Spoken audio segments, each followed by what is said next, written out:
routine.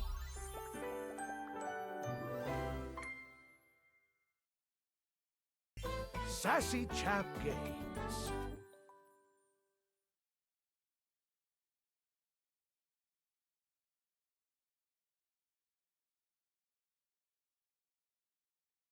Date everything!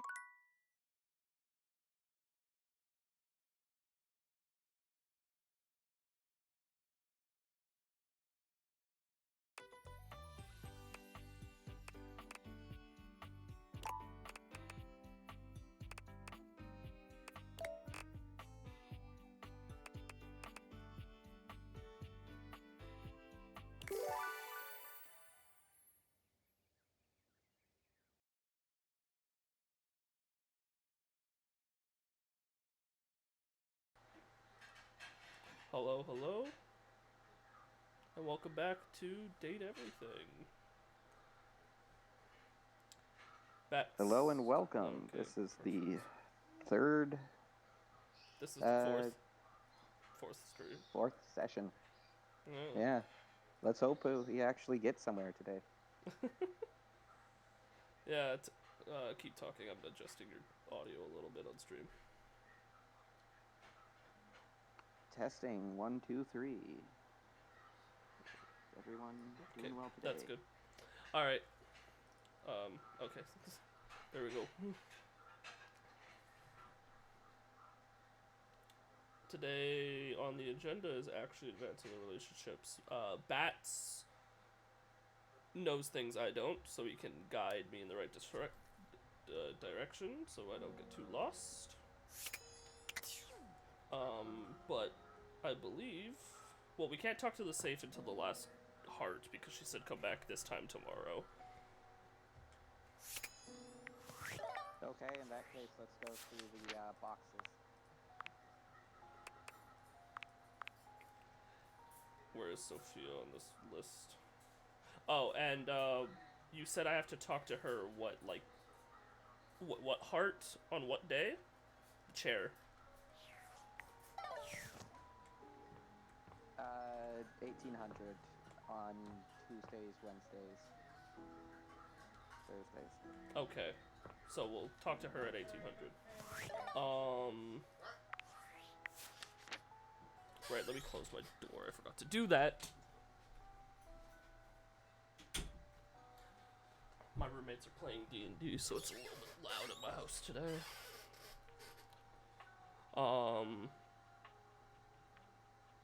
Without me? Anyways, where is Sophia? I don't remember what number Sophia is.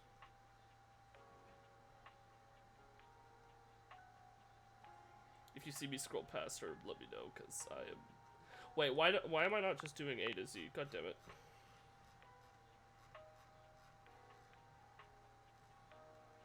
I'm an idiot. Ignore me. Okay. Last time we saw Sophia come back again. Okay, so I can go at any time, I guess, probably. I'll save it for night, though. We could start with Bodhi, probably, to advance the ghost. You said we also have to talk to Bo, though, right? The box? Yep. And then hers is at 1800, so we'll come talk to her at 1800. I'm thinking we start with Bodhi. And then check the time, obviously. And then we can talk to Bo. And then, yeah, okay. Yeah, we'll do it that way. Start with Bodhi.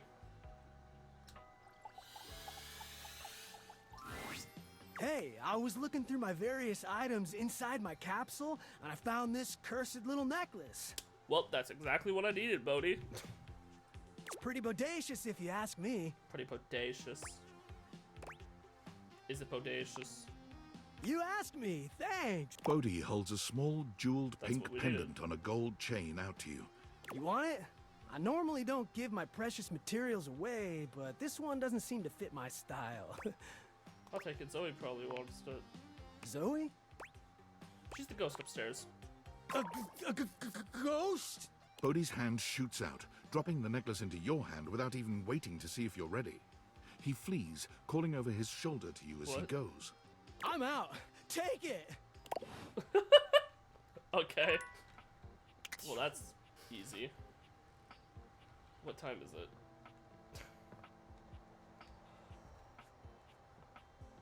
$12. So probably after we use the next one. So we'll use this one on the box. Hey there! You're back! And you've proven yourself worthy! Hello, Ashley Johnson. I think her name was. Even though I seemed ill with foreboding, you still returned! Which means you care. Sure. Overestimating my enthusiasm. What's in it for me? Look, if you post on it, I think you might be overestimating my enthusiasm. If you don't want to go on my quest, it's okay, I guess. I don't want to be that petty kind of adventurer that dismisses people out of hand who aren't adventurous. Oh, sorry, not enthusiastic. Still adventurous. Oh, my apologies. I can work with that. We've got a lot to go over. This is a two-part quest. Most good quests have multiple parts, and this is the best quest, so obviously it has multiple parts. I'm officially inviting you to go with me on the first part, the quest of the secret sword. Huh? It will be incredibly dangerous. We will face almost certain death, and worst of all, we'll most likely be unable to avoid a certain very nasty pirate. Oh god, not fucking Jacques Sparrow. You know it. Jacques. Jacques. Sorry. So you've met him then? He tried to kill me. He's a prince. He's tried to kill me a couple times. Ah, fond memories.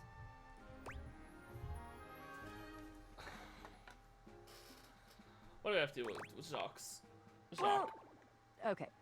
Here's the situation. The secret sword is actually hidden in the hold of Jacques' ship. I've already tried to obtain it a couple times, but as you can see, I've been unsuccessful. Okay. I haven't quite figured out why yet. Are we gonna date a as sword? I'm so clearly the world's foremost obtainer of sacred, even cursed antiquities and treasures. But in the process of attempting to obtain it, I've run into Jacques, and now he is sort of alerted to my desires and kinda... And kinda what? Oh, I don't know. He has a whorish opinion of me. Did you try to steal his sword? I mean, yeah. Yes. Sort of. I have executed some pretty fantastic feats of cat burglary and gymnastic daring in order to...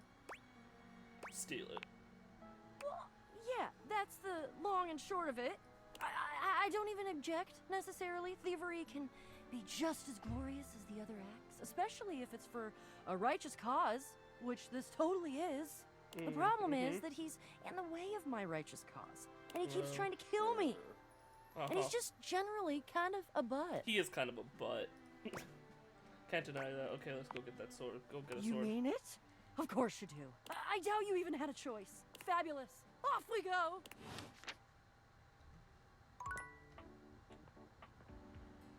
It's 1800. No, it's 1500. Okay, who else? Oh, I guess you'd have to talk to Jacques Spiro now. Yeah. I'll follow the quest. I'll go talk. You know what? We'll talk because we'll use this next heart on Jacques. The heart after will be on the chair, and the heart after that will be on the safe. Sounds good. Assuming we don't get jumped by Lucinda, but we've already maxed out Lucinda, so I doubt it. Hello, Jacques. And here we are. Right, I forgot I can't press space. I wish I could press space to advance it. Now listen. Bo holds a finger up to her lips, lowering her voice. We have to at least try to be very, very sneaky. So that Jacques doesn't hear us? I thought you were a great cat burglar. So that Jacques doesn't hear us. Precisely. Bo sets the scene for you with her hands, curling two fingers in the air like a pair of legs sneaking past. The goal is to sneak into the ship, sneak past Jacques, who will probably be sitting on the deck staring out at his plastic ocean. That looks like real water to me, but okay. Then we sneak. No, let me guess. We sneak. Yes, that's it! I love your enthusiasm.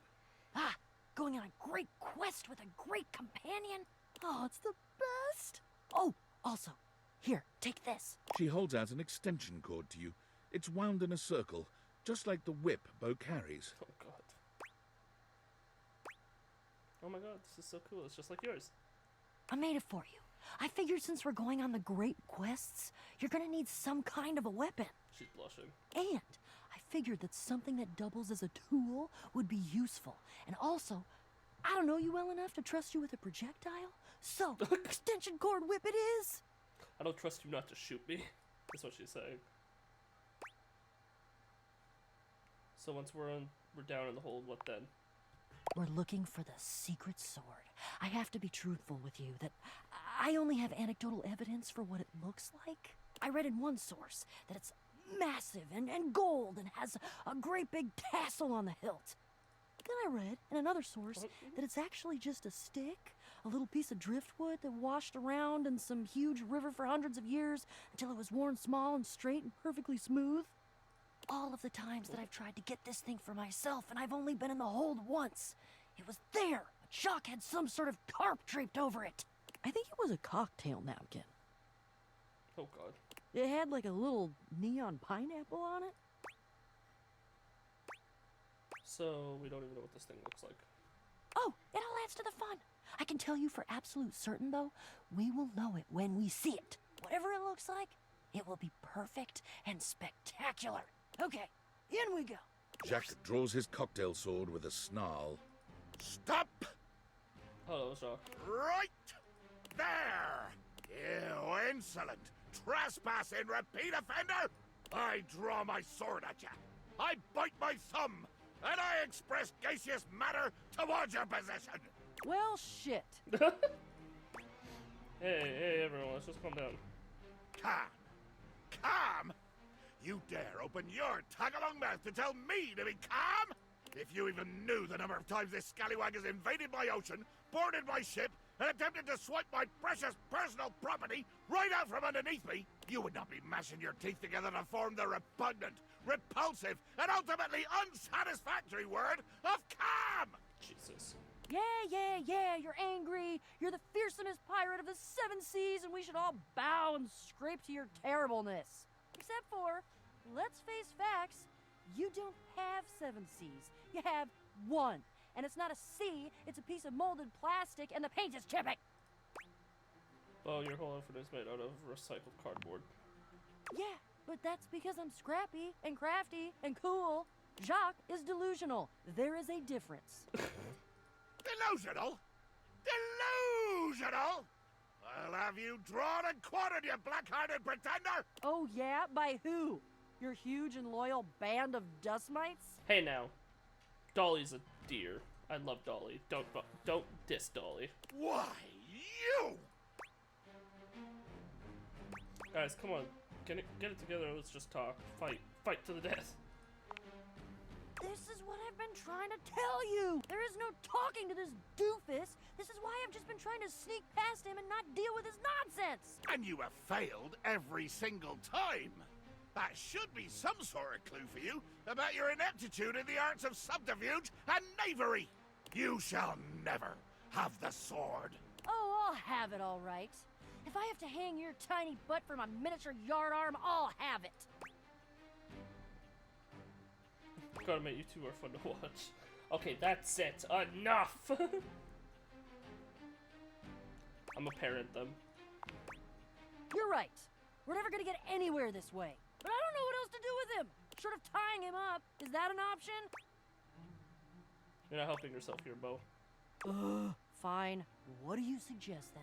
I feel compelled to warn both of you that whatever suggestion you make, be it reasonable or logic or even sure to succeed to bring glory to all parties, I will probably say no.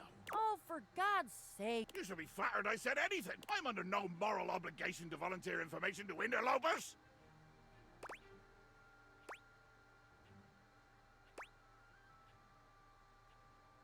Fair point, that's a great first olive branch. Don't call it an olive branch! It's the lower tip of a razor-edged sword, if anything. I hate olives. Fine, no olives. Okay. I will meet you halfway. Let's try gulp talking. Gulp. I'll try to explain to you why I need the sword.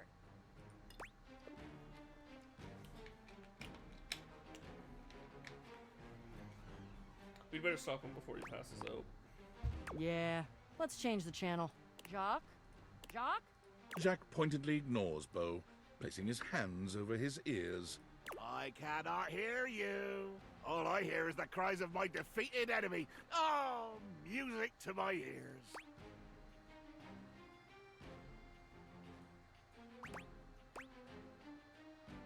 Bo, pretend to be defeated. What?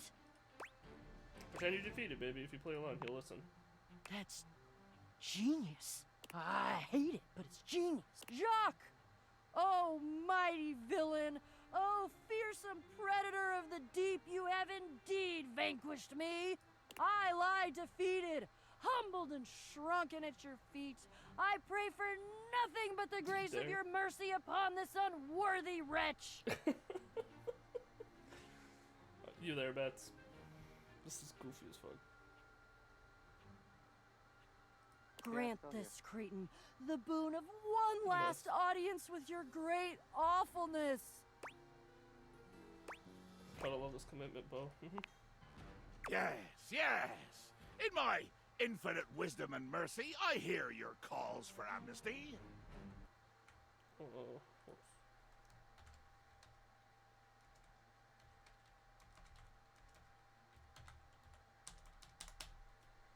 1 second, I'm checking something.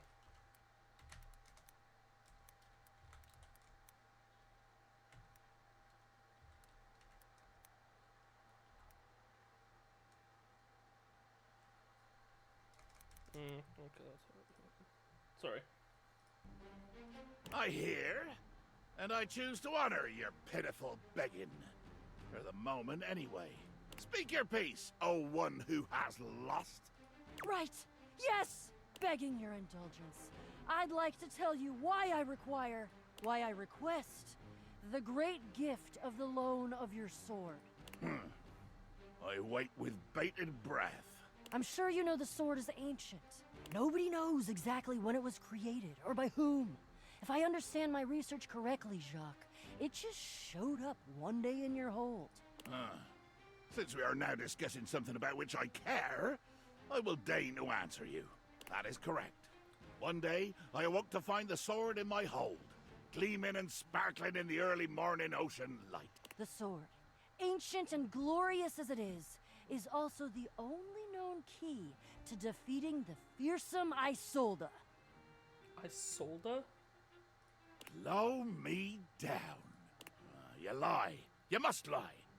But why would you? I've already defeated you. There is no way you could win, either physically or by trickery, so you must be saying the truth. Or at least, your version of the truth. Isolde. The Isolde? The fuck is Isolde? Upon off of I sold it. No. Who is Isolde? She is a mighty and intrepid thief. She reigned over the house with unquestioned power years ago, until one day she just disappeared. Well, there were searches. I believe at one point even a quest to attempt to find her and bring her home, but all to no avail. Yeah, there was a quest. It was me. What? Oh, Bo, this is personal for you, huh? But that's not what we're talking about right now. Jacques, the sword is the key. Without that sword, I cannot fight her. I cannot return her quarry to its rightful place. Who is Isolde? To be honest, without that sword, the greatest adventure of my existence ends right here, on the deck of your ship. Follow me. Jack doesn't even wait for your answer before pushing past you and Bo. He doesn't bother turning as you call after him. Follow you where? Jack finally stops, turning to look at the two of you from over his shoulder. His expression is quite serious. We're going to the hold. Jacques leads you to a place deep within his ship, looking at you and Beau with a grave expression. This is my inner sanctum. As you could imagine, nobody comes here. Mostly because without the magic of those glasses you're wearing, nobody could fit. Sure. With two hands reverently on its sanctified cover, I slowly, dramatically slide the silken fabric off of the altar. He's narrating himself now. And then... I present to you Been doing that the whole time. the secret sword. He lifts the sword from its altar, his expression I feel like reverent he hasn't. and his touch careful. Oh, great, Betsy! I hate it. That's the most beautiful thing I've ever seen. Look at all the shimmering gems and how slim and delicate it is. Oh my god. What? I know that sword. Gasp! Yeah, I made it when I was a kid. You made it? Yeah, with the bejeweling kit. Dipped in glue and covered in glitter. Yeah, with a bejeweling kit. Jacques' face twists into a furious expression, his voice nearly cracking with the bubbling rage of your perceived insult. You lie! You lie! This is a sacred and magical object that appeared here in my hold one day, and I will protect it with my life! Damn right, Jacques. It is sacred and special. Whoa. I think Jacques is right. That's unexpected. You two are agreeing. That's good progress. I don't know that I'd call that progress. That would imply that we had a goal toward progress. Which we don't. I don't think. He needs to agree to give me the sword for... No, but give? You said borrow. You said nothing about give at all. This was always a loan, a temporary state of affairs. But fortunately, or unfortunately, depending on your perspective, it is not just a simple matter of loaning you my single most precious possession. You see, I am going with you. Oh god, no. What? Oh man, I don't think that's gonna work. You better believe it will. I desire adventure. Need it even more than I detest your cardboard company. No the hell you're not! Over my dead boxes! No! Seems this quest is bigger than both of you. Child, you have no idea just how much bottle I can be. If it has to be, it has to be. I'm gonna go get my quips ready though. Because this is the biggest adventure of my entire life, and I'm sure as hell not gonna miss it. Onward to the boxes. Okay. Now, this should say 5 o'clock, right? Oh, sorry, 6 o'clock, right? 6 o'clock is 1800. So now I'm gonna scan the fucking chair. Left at the altar. Finally. It's too horrible for words. The petite blonde thespian Why turns she- her why- attention what? to you suddenly, greeting you with a cheerful smile. Oh, hey there. I didn't realize I had an audience. Fine a fucking lead. Thank you, Jeremy. She draws a hand over her face, perhaps to help her concentrate. And then... If I can't find a husband soon, I shall be forced to wed the dreadful Count Lionel. Oh, horror of horrors. Who's Lionel? What are you doing? Acting, of course. I put on a different play each day of the week. Today is Wedding Wednesday, home of our melodramatic love stories. The play of the day is Marquis Morkiss. I'm playing the role of Esther Cherubel, a debutante trying to marry her beloved Marquis. Hey, you wouldn't be interested in joining me up here, would you? Sure. Great. Can't wait to see what you can do. I'm sure you'll break a leg. But don't break too many. I only have 4 of them. How do we start? We each pick stock roles and then improvise our way through a little sketch. The genre is our guide. Oh no, it's improv. We're very commedia dell'arte here. I'll give you a character, and you can direct the story from there. First time for everything, I guess. Oh, don't worry. It's no big deal. We're just playing. There are no stakes at all. We usually don't even have an audience. The important thing is that you have fun. Oh, and that you're comfortable.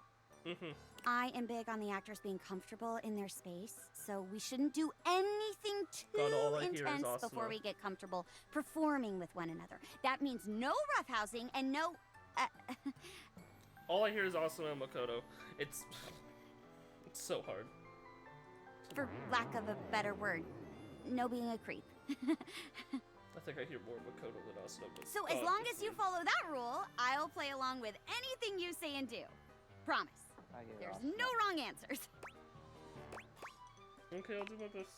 That's the spirit! So just don't be a creep. And Is that what she remember, said? Sorry, I If was it ever gets taken too aback. much for you or you're uncomfortable with the subject matter, you just let me know.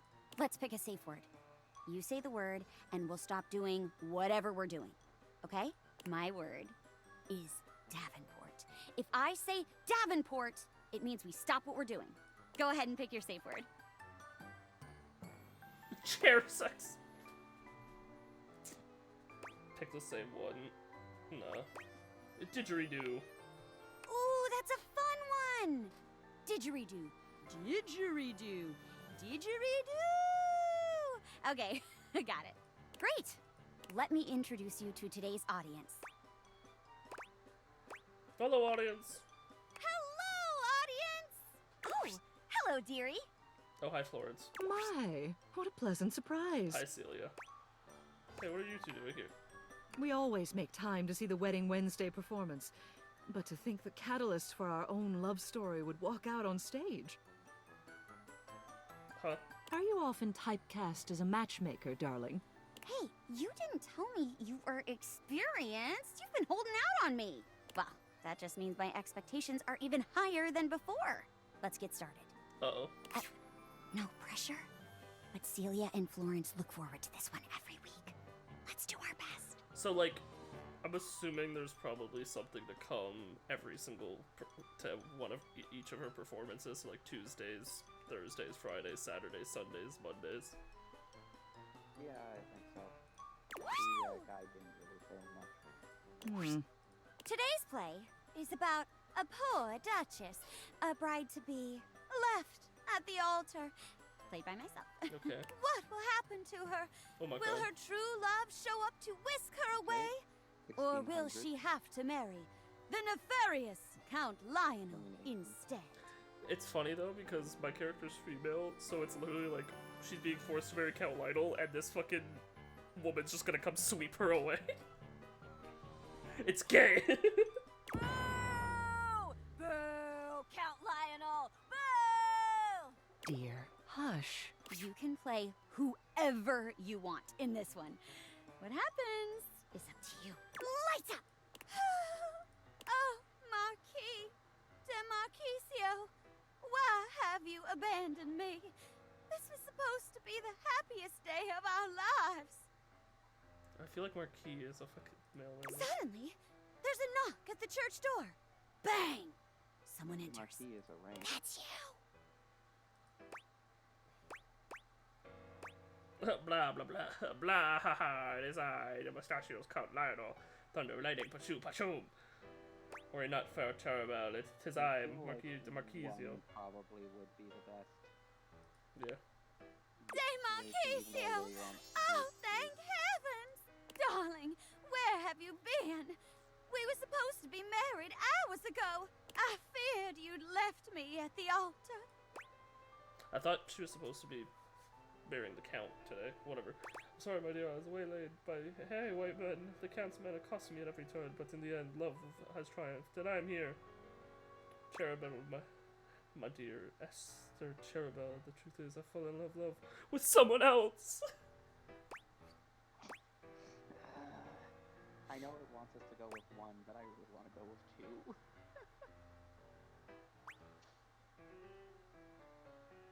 And I am here. I'm so Marquicio! Let's get married right away!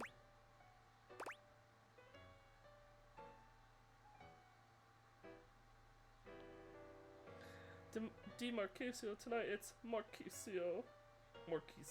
Kissio, Dipteramy, and lay one on her. Or, alack, I cannot, for you see, the Countess afflicted me with a terrible curse. Yeah. She said nothing too creepy, though. Yeah, so it can't be one because of that. Is that leading? Yes. Okay. Alack, I cannot, for you see, the Countess afflicted me with a terrible curse. No! What is it?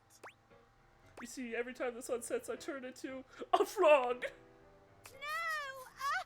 I hate frogs! I know. Whatever will we do? Maybe we could, no, it is too late. I can already feel the curse taking hold of me. Cherubel, I love. You, love... Ribbit. Demarquicio! No! Lights down. What a silly ending. I feel like I should have kissed her. Indeed. Sorry, did I miss something?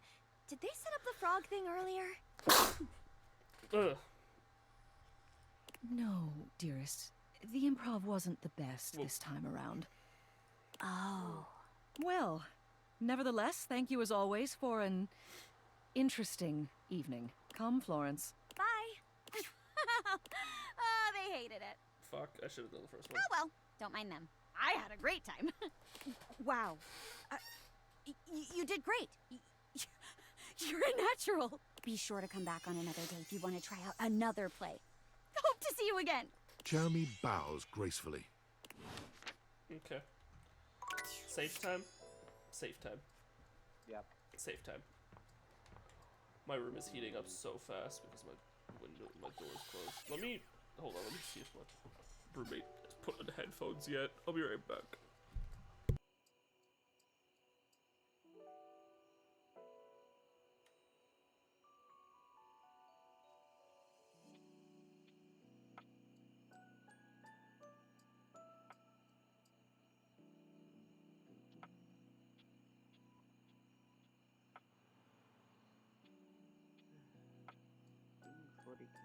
Constantly is a lot. For instance, I am currently painting a rust stalker.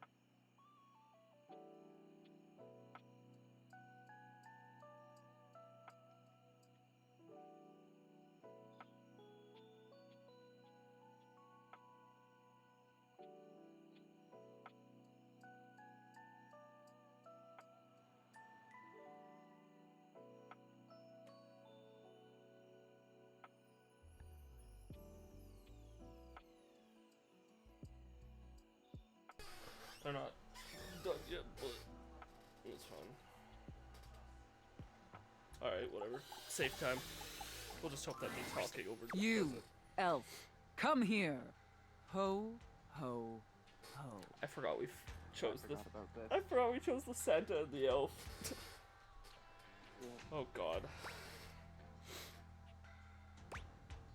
In 2 seconds, I've got to check my soldier's pill. Of course, mistress. Mistress? I have no idea who this mistress is that you're referring to. My name is Santa Claus, which you, seeing as you are an elf, are obviously quite aware. So stop these absurd shenanigans immediately. We've got an enormous amount of work to do. I wish I chose the third option now. Dress yourself. Oh my.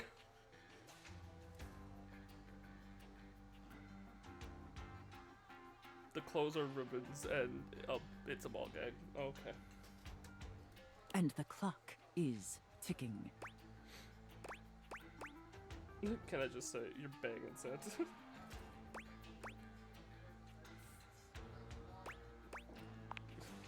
Yes, I'm quite aware, elf. Now, as you are well aware, it's Blissmas Eve.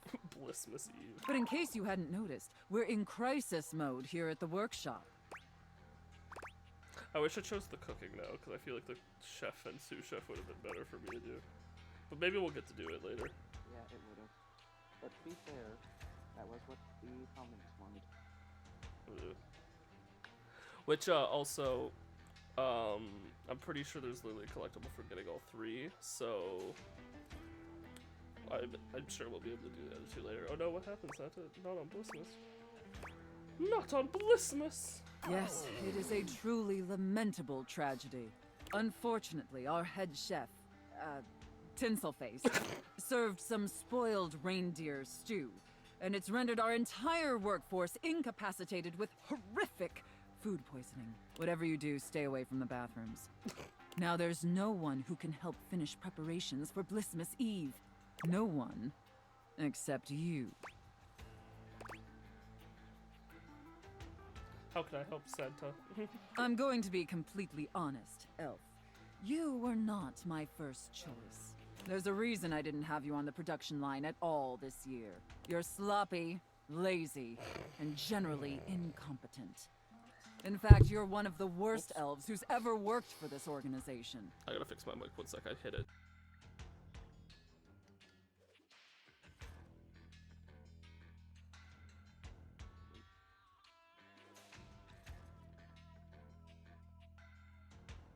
Okay, we're good.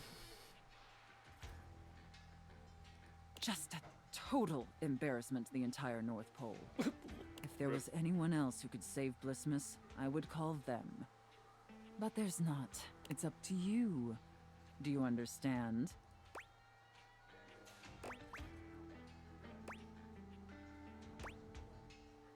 You can count on me, boss. Good. All right. First, let's take a look at your workstation.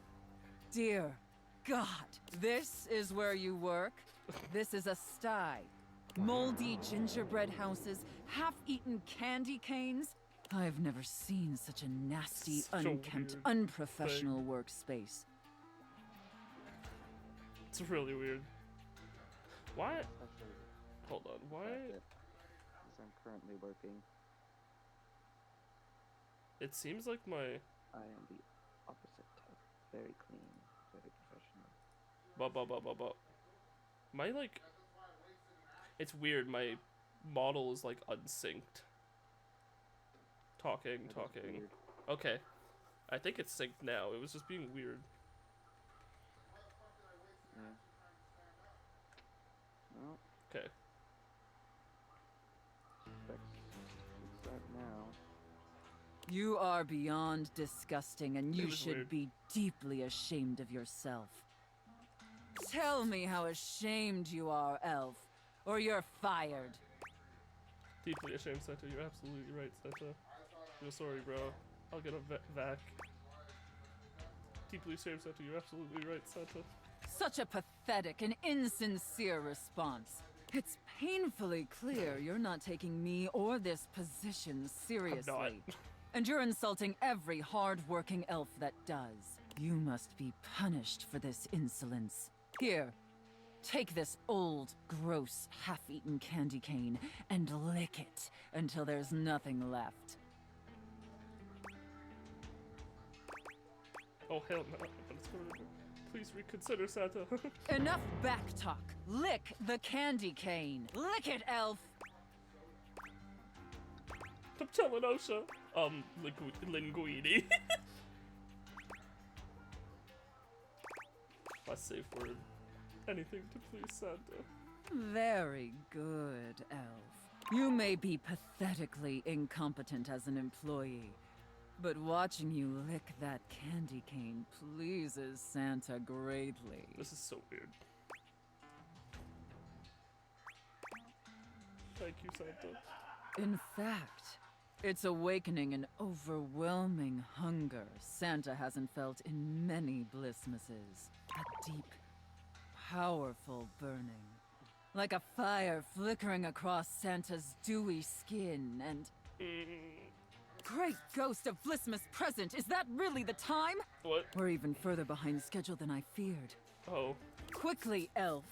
I need you to finish building the wooden toys immediately. You Okay. like toys, don't you, Elf? Very much, Santa.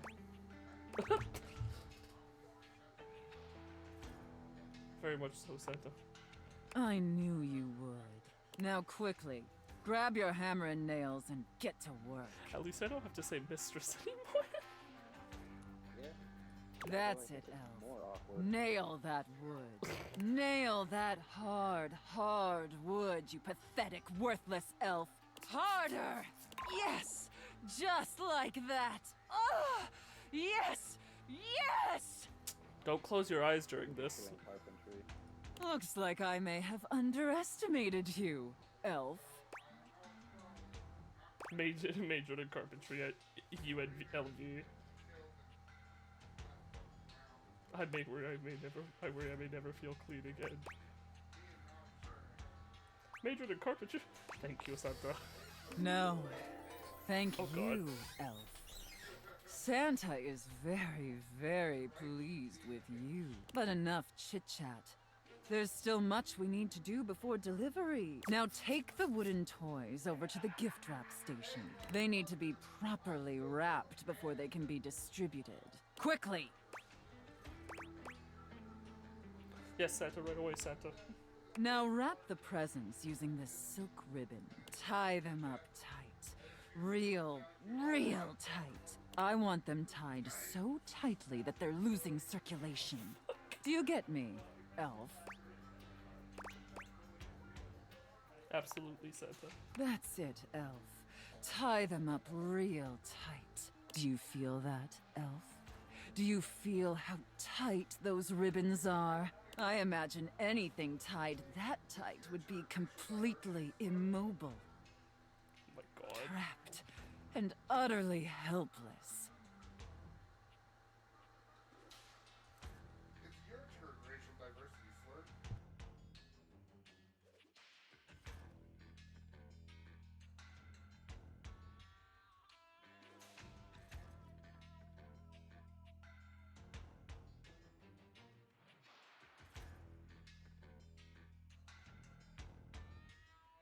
You okay?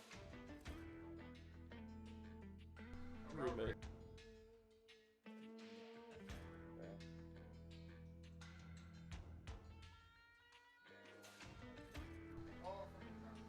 Anyways. Can you imagine that, elf? Especially if you used a bowline knot. I'm gonna say that one. Yeah, probably, I Aw. guess. I'm not a sailor. All right, enough gift wrapping. Now let me check the time and... You did it, elf. You successfully fabricated and wrapped all the gifts with seconds to spare. Honestly, I didn't think it would be possible. But despite your myriad inadequacies, you actually managed to save Blissmas. I think that deserves a reward. Don't you? Please be a Ferrari. Please be a Ferrari. Does this mean I qualify for health insurance? So I successfully pleased you, Santa. Let's not ruin the surprise. Here, come take a seat on God. Santa's lap to receive your reward. So uncomfy. But first, I need to consult with my list to determine whether you've been naughty or nice. Screw the list. This makes sense. It's tradition after all. Of course, Santa. According to the list, you've been very naughty this year. I wasn't aware of that, but honestly, I'm not particularly surprised. I hear your background, by the way. Unfortunately, that means there's only going to be one thing stuffed inside your stocking. A lump of coal. It's what you deserve. Nuts. Could have been worse. I understand, Santa. And scene. I don't know about you, but that left me quite pleased.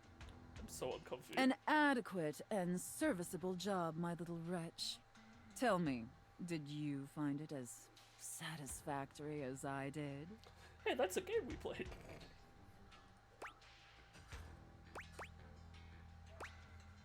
Absolutely. Thank you, mistress. Very good, wretch. It pleases your mistress to hear that. And considering you were not a total disappointment, I'd be interested in exploring another scenario with you. See you next time. I look forward to experiencing your vain attempts to please me. It's time! Are you ready, Batsy boy? I've been ready for a while. A ghost, it spooks when it's it spooks when it's spoken to. Oh, that one was terrible. You're here! Is that... That's my necklace, isn't it? Yeah. It is pretty... It is really pretty. I can see why you like it so much. Yep, Bodhi had it. Yes, like you said! I've been thinking, and it's harder when you're not here, but now you found that necklace, and I can see it again for real. All these memories are coming back now. About my life, and Rudy, and being in this house. So happy for you. Thank you. You're the only person who can see me. Is it okay that I talk to you? I need to, but I'll stop if it's too much for you. I'm actually really sorry. I can just go. I mean, I'll go as soon as the disappearing thing happens. Like I said, I don't have control over that, but I can just wait in the corner until it happens. If I'm bothering you, Sorry, it's okay. I want to hear about it. Whew. Sorry, but this character is Sorry, I guess I've always been pretty excitable, but lately... What's up? And out of all of the characters with content warnings, the ghost has to be my favorite. She's just so sweet. It's adorable. No. I cried again, you know. Last night I was looking out the window at the sunset, hoping I'd see you again, and I've totally seen a sunset before. Just because I'm a ghost doesn't mean I don't notice things. I notice a lot of things, actually. Okay. Be surprised if you're just in one room for like a million years. I know these floorboards so well, but the sunset... It was so beautiful. Yeah, she's been in this room for like It was at least purple. 40 years. I didn't know the sun could do that. And I cried again, and I wanted to tell you. Aww. Glad you did, Zoe. What did you remember? Rudy. He was about 37 when I met him. I was Content 19. warning, by the way. I was in college in town. I think I was studying aerospace engineering. She did pop up the content warning when we met her about violent death, so warning to stream about that when we're talking to her. She's a ghost, so chances are she was murdered.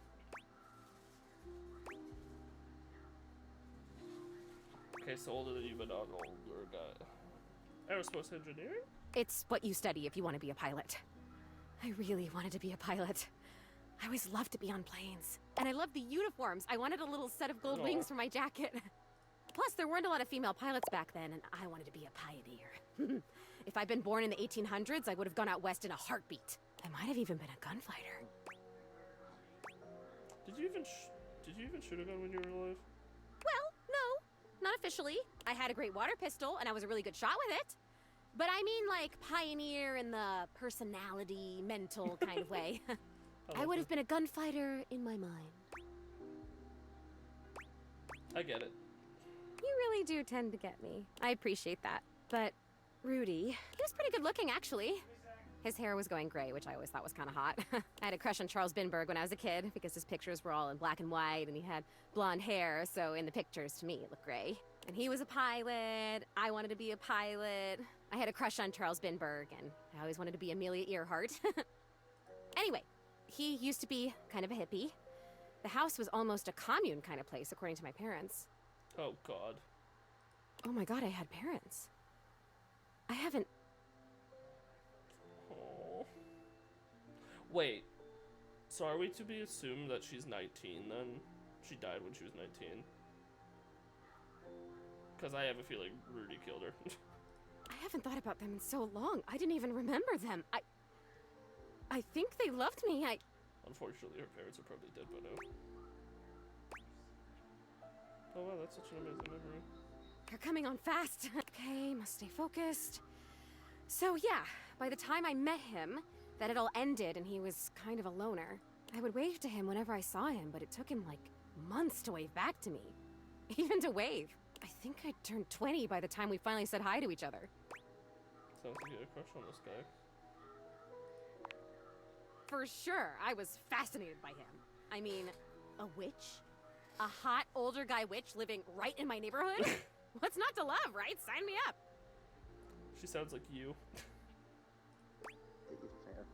So you guys started talking regularly then? Sounds like you're friends. I want to date this guy. So you guys started talking regularly then? I made it a point to be walking by when I knew he'd be outside. He'd be gathering herbs. He used to have a little garden in the front yard out there. Oh man, did it smell good when it rained. Smell. I can remember smells. Oh my god, do you know what fried chicken smells like? Or roses? Yes. Or freshly mown grass? Also, no, Yes. because I have a weird thing. It smells like bananas. And then these two I choose not to because I'm allergic. But yes, on the mown grass. It makes me sneeze a lot. Mown grass smells like banana bread to me, so I get really disappointed when people mow the lawn and not take banana bread. My favorites are pencil lead, bleach, and Earl Grey tea. Don't smell bleach. I know all those things. Well, I like Do you all even of know how lucky you are? You get to smell stuff all the time! You get to choose what you smell whenever you want! them. No, I used to do that too, walking by Rudy's garden. I don't smell You're right! anything. I did! Wow. I guess I was lucky too. I guess I'm even luckier now because now I can remember it all and I can savor it. Oh, this is so cool. Thank you for coming back. Thank you for helping me remember. Sucks she can't smell as a ghost. It's funny, so I'm a big fan of Ghosts, the TV show.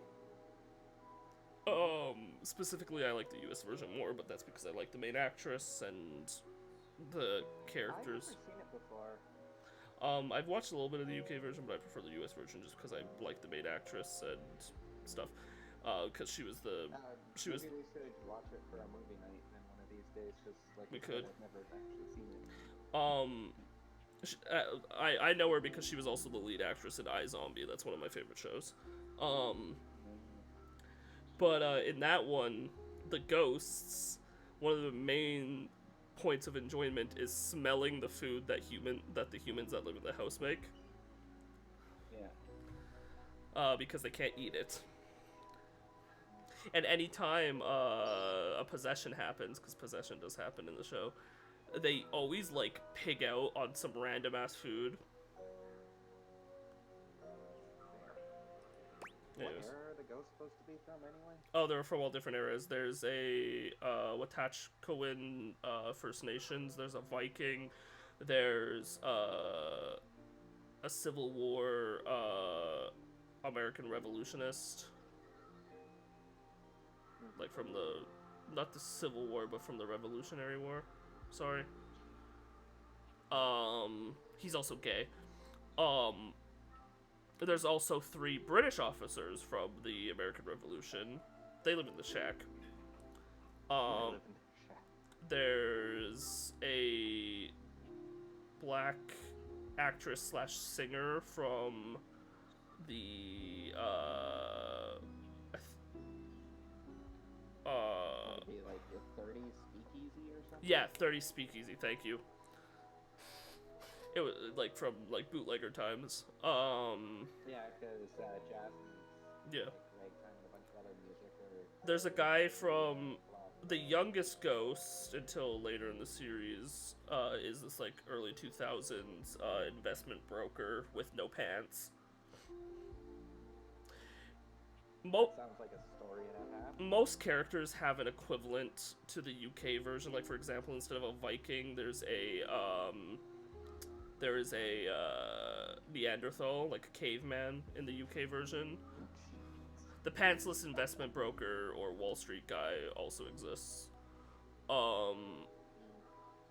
There's a 80s hippie who died high to a bear attack and was part of like a cult and a lot of polyamorous relationships.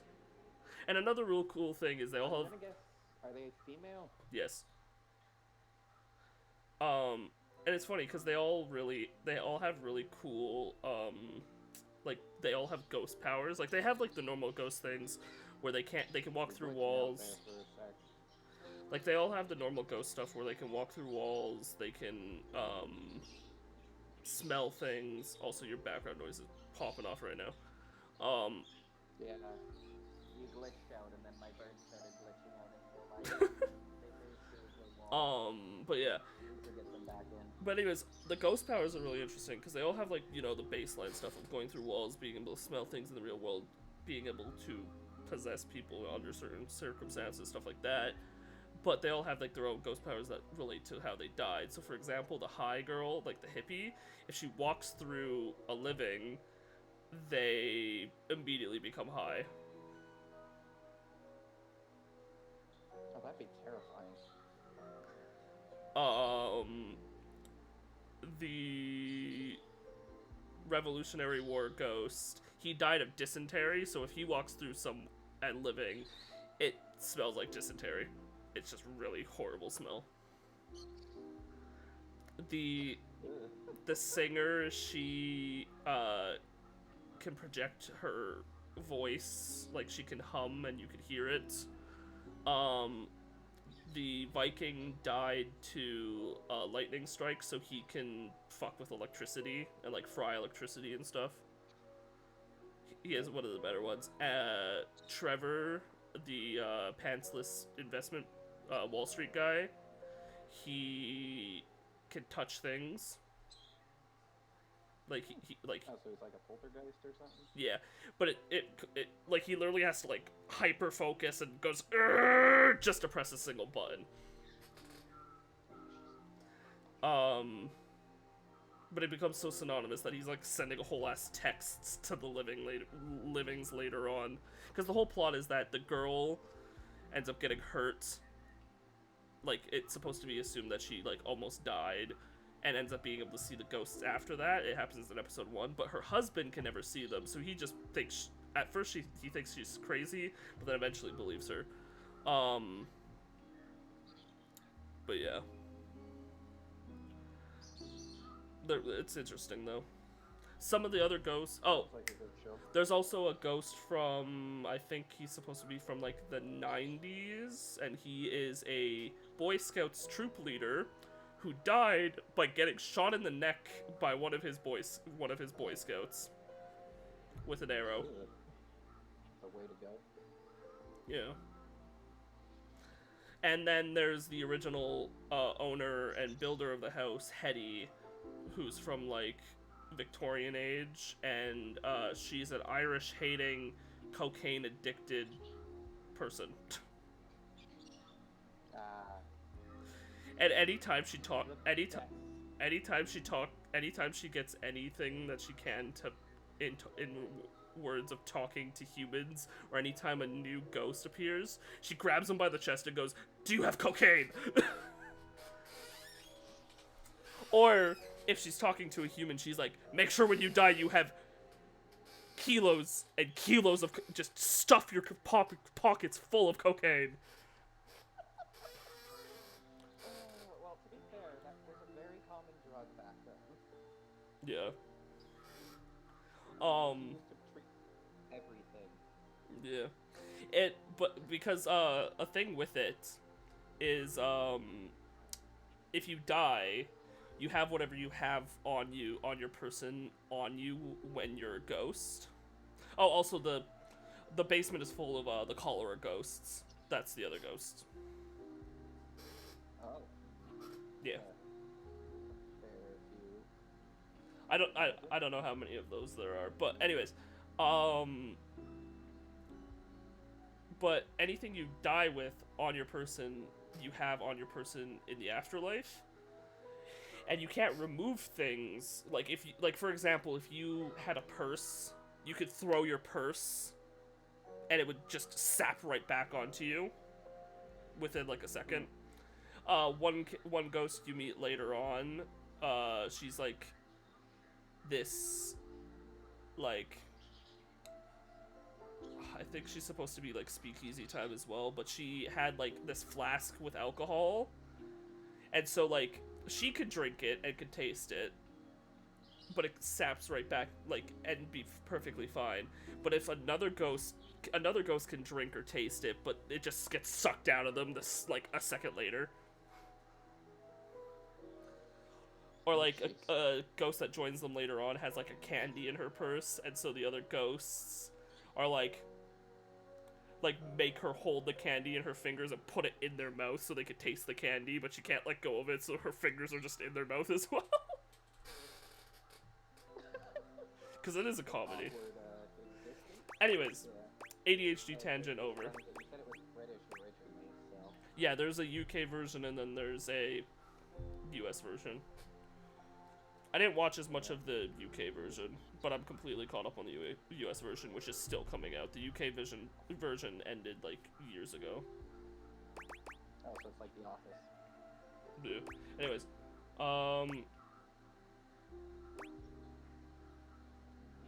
my pleasure. So what happened next? I started coming up to the house to do, I guess you'd call them seances? It would be just him and me up here trying to make contact with ghosts. And then you become a ghost. Did you ever get anybody? No, not that I remember. He would always say that it was important for the energy in a seance to be just right. There's something about my energy that he thought was really special, that I was gonna help him finally be able to talk to the other side. Sus. Apparently that's part of what he was looking for with all those parties he used to have. He was looking for the right combination of people and just never found it, but I was different. So what a predator might say to a mark. God, I don't have enough empathy. I'm sure you are. Not everyone becomes a ghost. Oh, that's true. There must be something different about me because I'm still here, and most of the time when people die, they just, die. Oh, also the ghosts didn't know what to call it when people get pulled up to heaven or dragged down to hell, so they, anytime a ghost gets pulled up to heaven, they say the ghost got sucked off. Or if they got, pulled down to hell, they would say the ghost, they went down on them. The afterlife becomes a whole lot looter all of a sudden. I wonder where they even go. I wonder if I'll ever get to see that. That must be a totally different adventure. I think you do get to see that once you make peace with how you died. Yeah. I don't remember how I died. I remember so much other great stuff now. Since you brought me that necklace, it's like I have my whole life back now. Smells, sounds, all the feelings. It's so amazing. But the how I died part, I guess that would be an important piece of unfinished business, right? Yep. For sure, I'm kind of wondering if Rudy had anything to do with it. It is, and I think that because his death is right in front of us, Rudy had to do anything with it. You're saying you think Rudy... Yeah, since you mentioned him, I thought it was Rudy. Killed me? Probably. I'm saying it's possible. Oh, come on, please. That can't be. He would never do that. We had so much fun up here, and he was really nice. Yeah, but why did you die in his house? Plus, I'd remember that. I would remember that, right? I'd remember everything else. Why wouldn't I? But I can't. I'm over here saying that I would remember if I'd been murdered.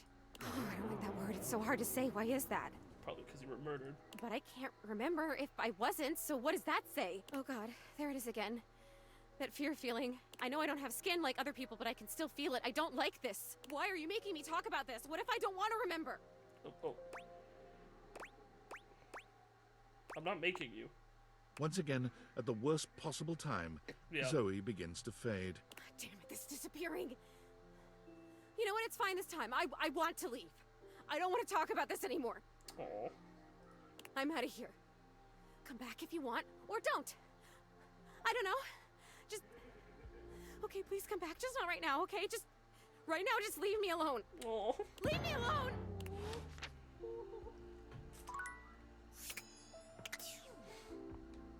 So we're going back tomorrow.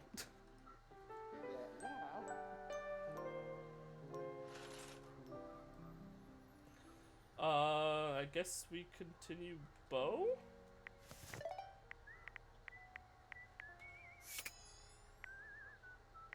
Guess we can continue Bo to start. Jeremy, time you stopped by, Jeremy was taking vocal rest. Come back another time. Last time you showed up, Jeremy was too busy working. She said come back later. Some theory. Last time you saw Jeremy was sleeping. You let her lie. I go, fuck. She's a LARPer. Like snacks trying on large wigs, insufferable inside jokes. Dislikes recasts. Unused comps. Finding a ride home. On Tuesday, on Thursday, on Friday, on Saturday.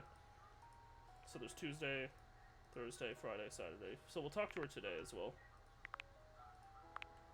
So the boat requires a mysterious magical sword that isn't Jack's possession in order to battle with the thief named Isolde.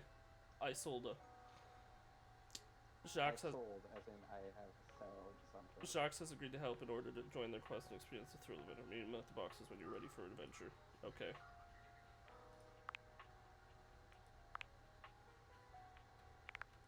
Like, it took me a second. Oh, last time you saw her, but I boat invited think you to it's because, you know, she's a cardboard box, so selling things.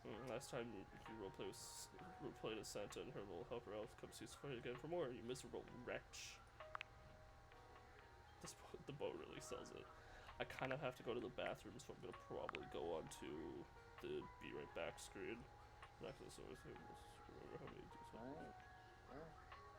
Told you more about her history with Rudy, but right when you got closer to that, she fainted and disappeared. She seemed not to want to talk about her death anymore.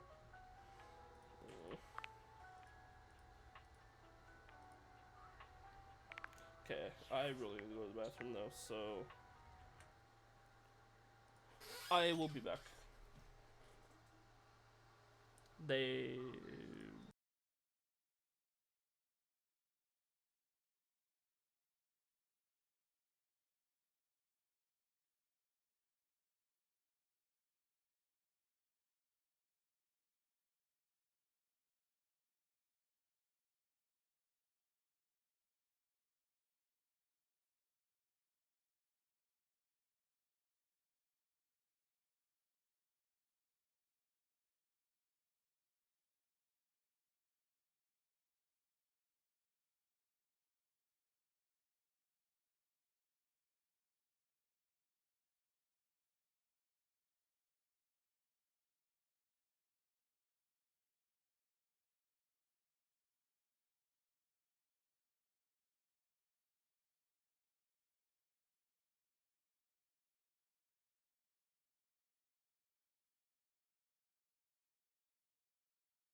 And we're back.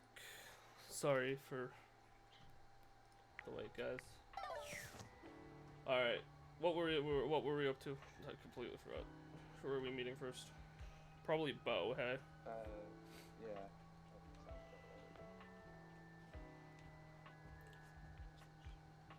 I also want to talk to. You want us to talk to Sneeze? Got it. I want to talk to Jeremy again today, I think. But for now, we'll talk to Bo. All right, my intrepid teammate. Let's do this! All right, Bo.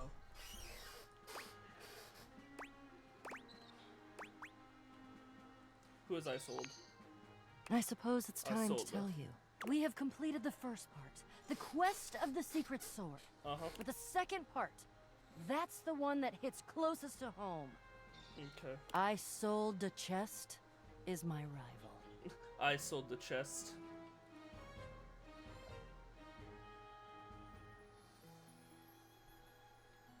The part of boxes that are used to conceal, confiscate, and wrongfully withhold. I guess you could say she's my evil twin. Oh God. Is she as pretty as you? Well, if she's my twin, then yeah. But I tend to think uprightness lends a certain glow. Isolda has been keeping something underneath this house. Something I must bring out to light. You mean underneath the house right in front of us? It is my destiny.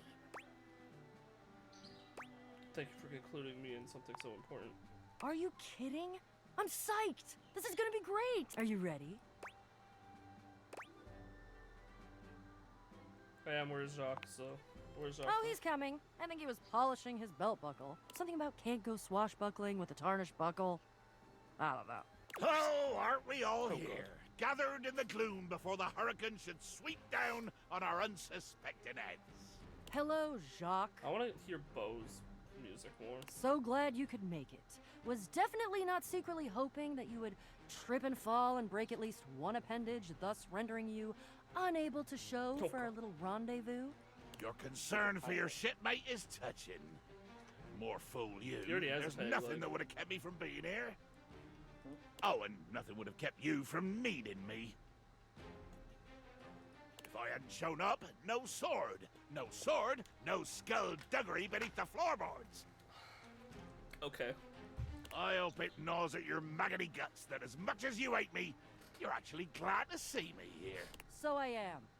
I do have a little surprise for you, though. Bo, what are you doing? Oh, trust me.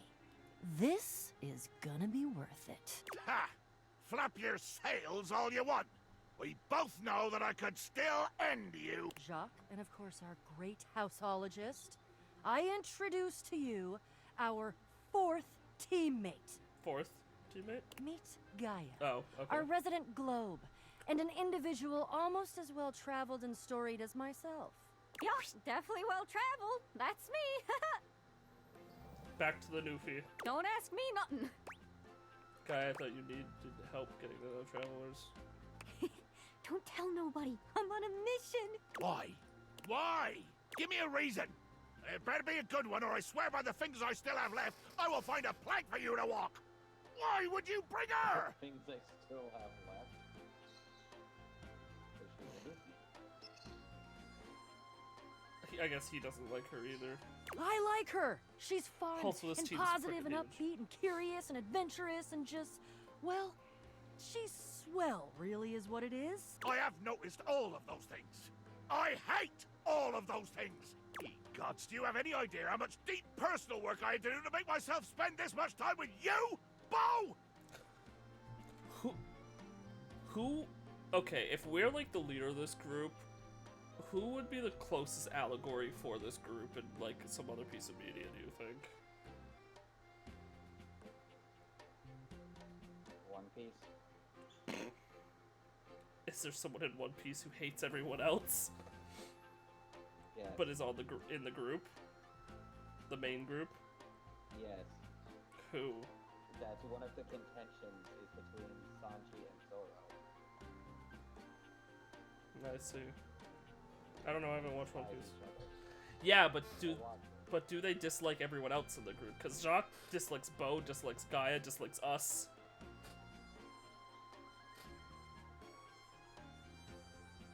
I guess not. But there has to be an anime out there, right? Maybe Fairy Tail? Maybe, yeah. I feel like Gray just doesn't like any of them. But then again, it's a whole situation where it's the two rivals, and then everyone else is kind of like whatever. So who knows? And Gaia? Oh, she's even worse than you! She's like you, but more! Buddy, I'm standing next to you. Can you not understand the torture? The cruelty you inflict on me? Why? She's fun. Yes, Being around fun is painful and aggravating for you. yes! I'm glad you're here, Gaia. Aw, thank you. Gaia gestures to you to come closer. Human, a word? What's up, Gaia? Sure. Right this way, out of earshot of those loudmouths. Gaia keeps her voice low, glancing sideways at Jacques and Bo, arguing some distance away. They're right there, The girl. real reason I invited myself was because I know how much these two can yap. And Yeah. as a globe can spin fast or slow like, I can help this yarn along a lot faster. Oh, thank God. If you like, I can do a nice little summary of this here adventure. Or you could watch the lighthearted caper unfold in real time. How long are we talking? Oh, I don't know, 30 minutes? What?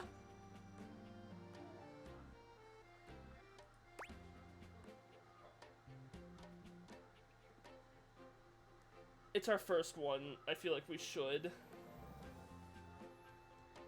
I'll let you vote. Well, I believe we should as well. Like, I think we can skip it come during the hate run or whatever. There's also this. First Complete run the for longest quest in the game probably requires us to actually listen. I'm assuming this is probably the longest quest. I've got a snack and I peed already. Let's do the whole quest. I don't have a And snack. here we but- are. Welcome to the crawl space. Wow, didn't know all this was down here. I did. Same. Which way to ice hold the... Let's do some rescuing. Oh, I think I'm allergic to everything I do. No, I lied. Too tight and gross and dark. I'm out. Sure, same. Abso-freaking-lutely. According to my research, Isolda is holding her quarry about 2 clicks to the east of us. What? Clicks. What in the name of Poseidon is a click? Right, I guess he would know nautical miles, not clicks, hey? Yep. So she knows clicks, he knows nautical miles, and the guy knows everything. Dolphins click, is that what you mean? Or are you perhaps trying to pretend like you're some super secret special operator who knows what the hell a click is, and more offensively, uses it in conversation? What is a click again? Like how many kilometers again? I think it's 8 kilometer. Yeah, I think it is a kilometer as well. Maybe 2. I think, I don't know. Good lord. Fine, Jacques.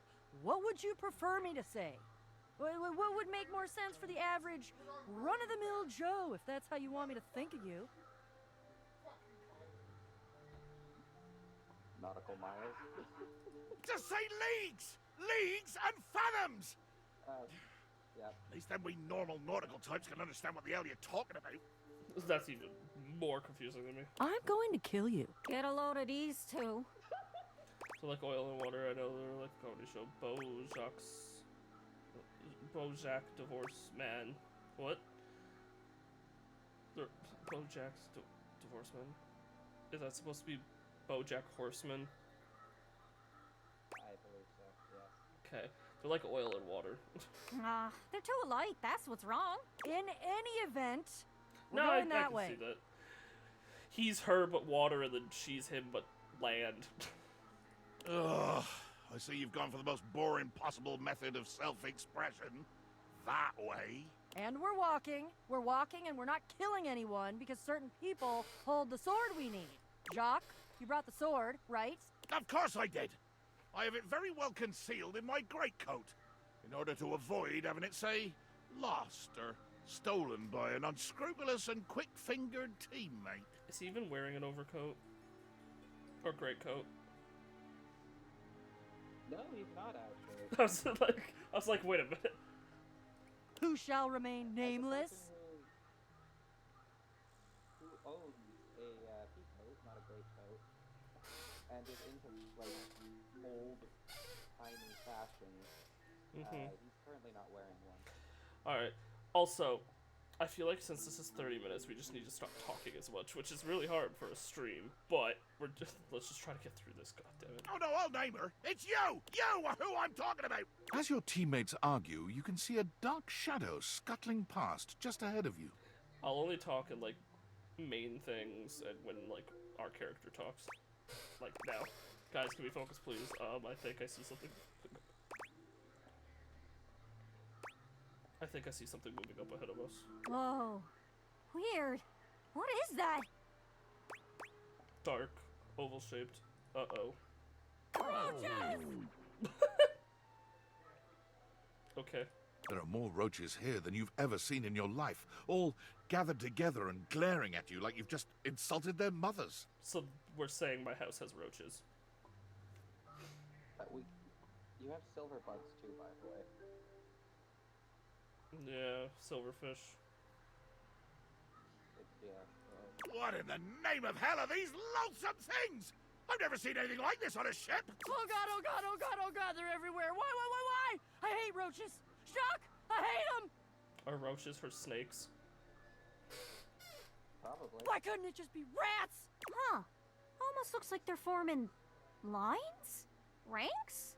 Like a little brown marching band. My God. You're right, Gaia.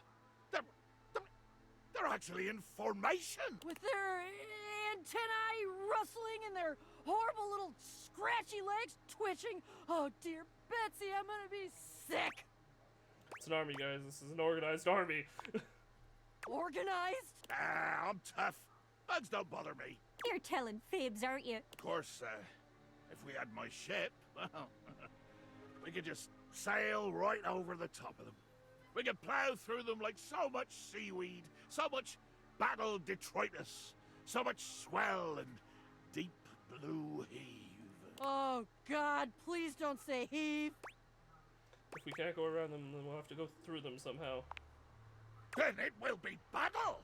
Battle to the death!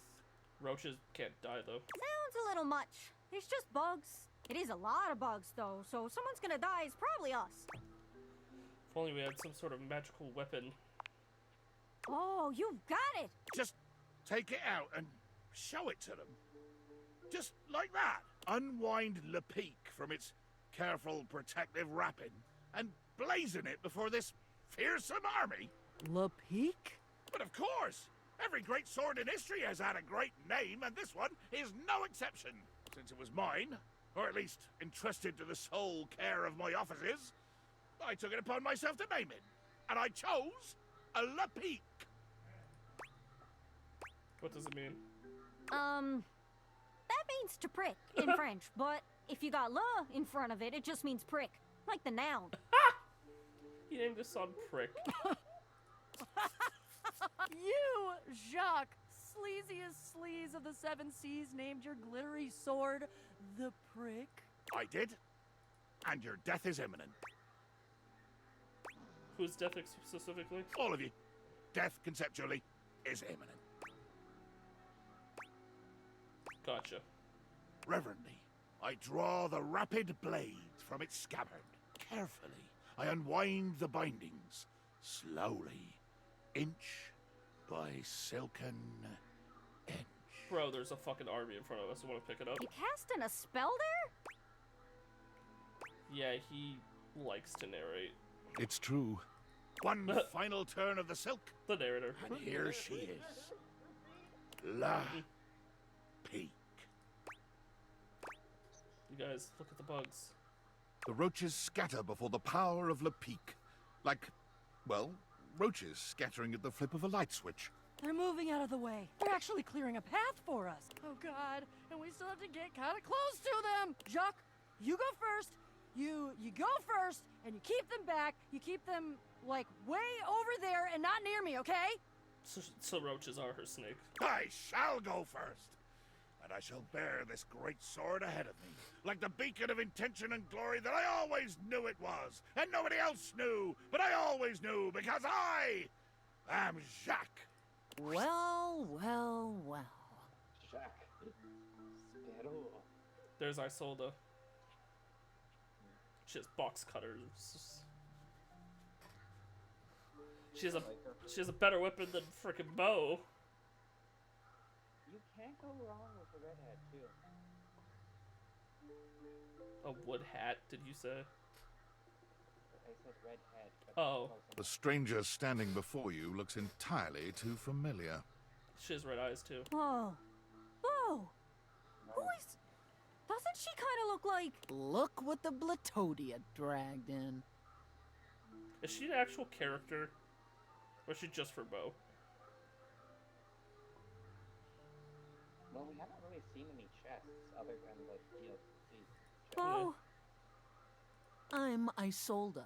Shut up! Ha! A first-rate zinger. I guess we can call it any battle now, right? I mean, with missiles like "Shut Up" being hurled. Woo! Call it off? No! No, no, no, no, no, no, no! Absolutely not! Battle! Battle, battle, battle, battle, battle, battle, battle! Or I'll hold my breath!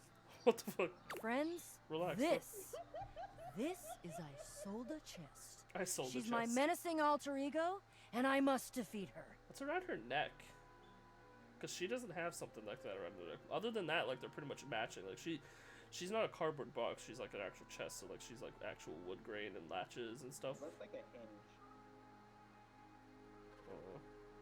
And, like, she has, like, actual latches. Or like a latch. And, strangely enough, she still has... Or like a chest. I don't know, yeah.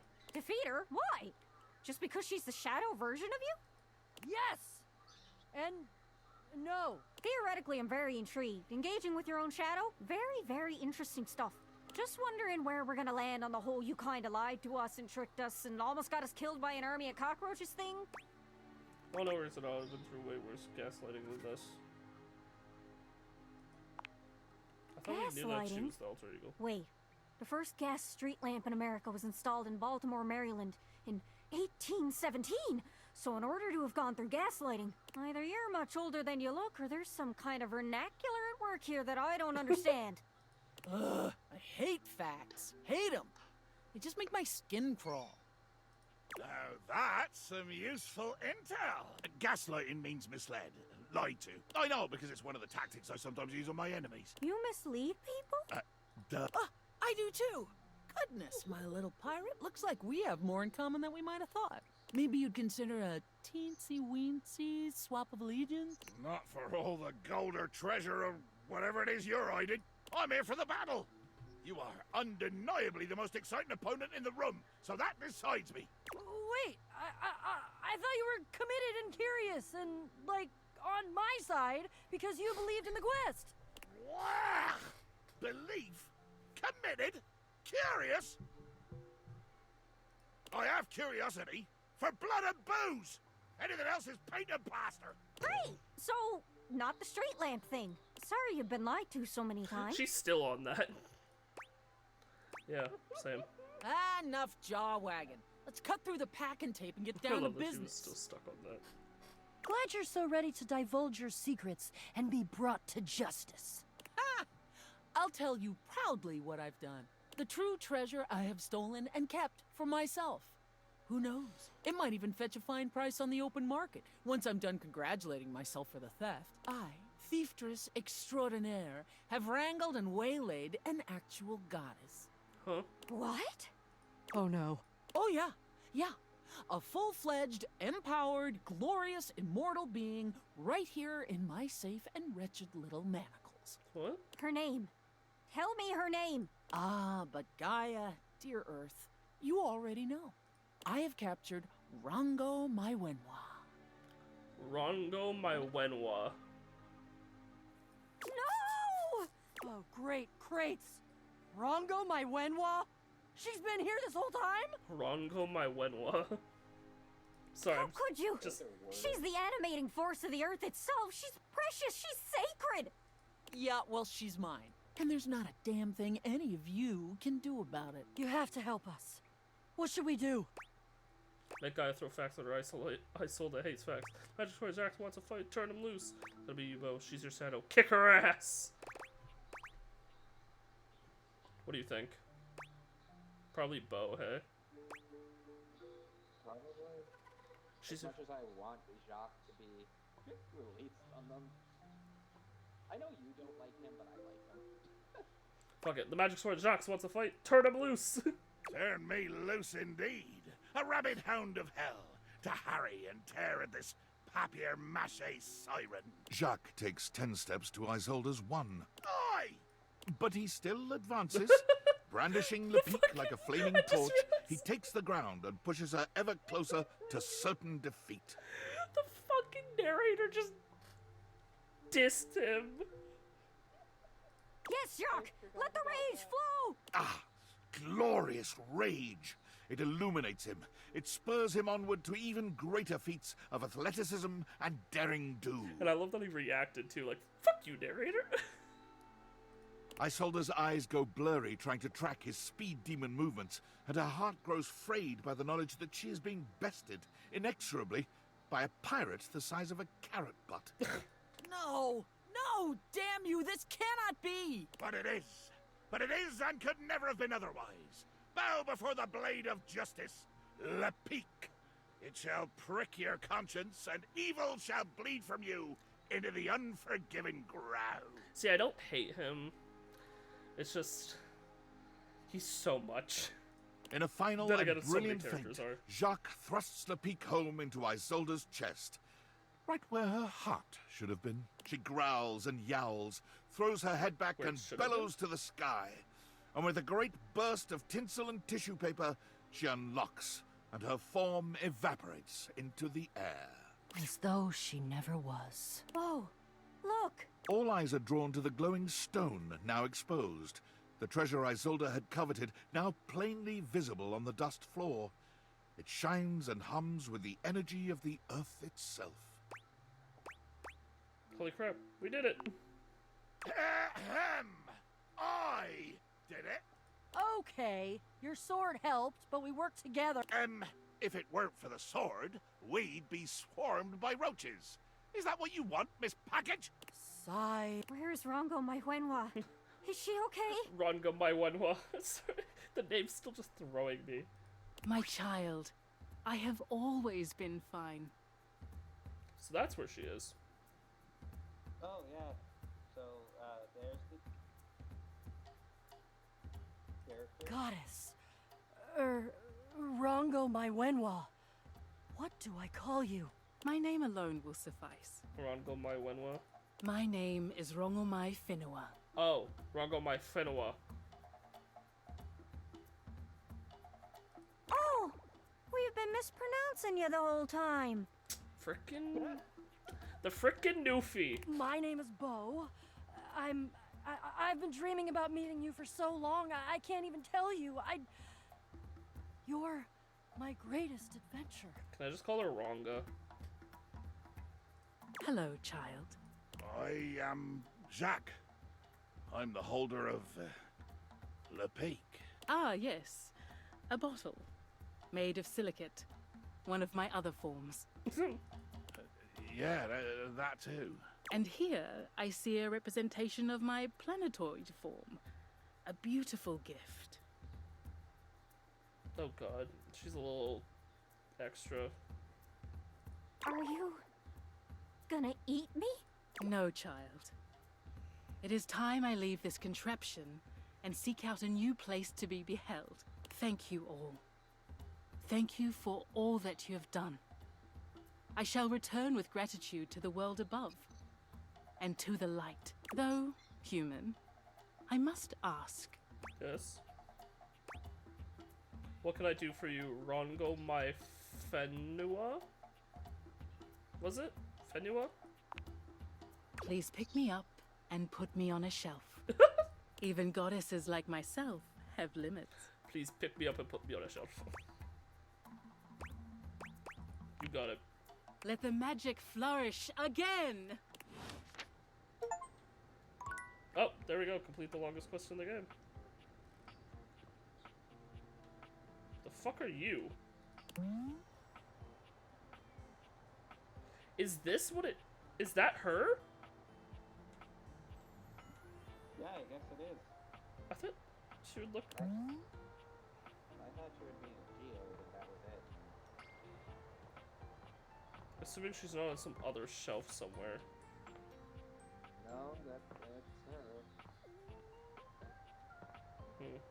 I guess we should scan her next, hey?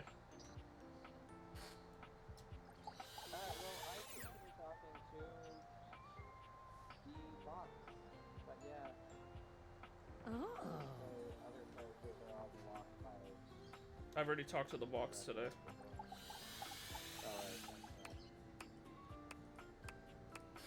So I guess I will scan Ronga my Fenua. You expected some manner of dazzling beauty when you focused your gaze on the beautiful geode in your office, but you couldn't have imagined this goddess. Okay. Her crystalline eyes upon you stop you in We've your already met her, though. tracks. The planes of her sculpted face glitter so beautifully, you're almost tempted to touch her. But the aura of power that radiates from her stops your hand. You are new. I've lived here for years. Your years are less than a few moments to me. I have heard stories of the master of this household from Aaron. Oh. My first love. Another green young shoot convinced of their own immortality. Even as the wildfires rage closer and closer. I don't think I'm immortal. I don't think I'm immortal. No, mortals always think this way. Are you saying I'm immortal?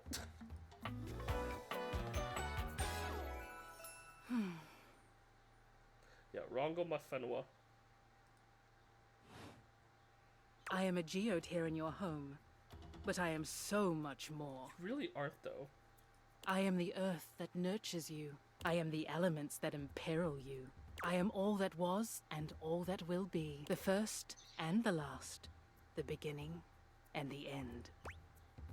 Should we just Google, like, mythological figures? Because I can't figure out what this is supposed to be a ton of, and my first thought is some African mythology. Don't sell titles. Can I just call you Ro? No. Fuck. I have wondered when you might make your presence known to me. I hear of your comings and goings from the others in this place. Your antics are most amusing to me. Antics? Yes. The things you do in this dwelling. I have things to tend to now. Important things far beyond your kin. You may go now. At least we met her. Who's next? Who shall we talk to next? That is the question everyone asks all the time. Want to talk to Bobby Pin? Because we have to continue talking to Bobby Pin to Yeah, we do. I am on board, yeah. Where is Bobby Pin? Right, she's in here.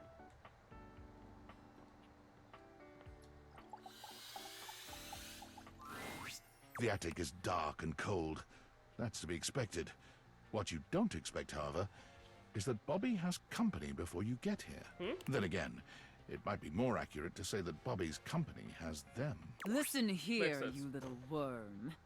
You think you can just slither into my attic and start helping yourself to my real estate? We're getting a lot of Sophia this episode. No, I... Hey, so we named the episode correctly then. No, mistress. No, Which is a mistress. No, you spineless, pathetic little pin. Hey, at least she's bullying someone else that isn't me right now. Nothing happens in this attic without my say-so. You understand? You will not be playing pretend gangster in here without my express permission, you sniveling, lowly little maggot. The safe casts her steely I thought gaze she was about towards to you. call her the F word. You could swear the room has gotten 10 degrees colder. Like the F slur.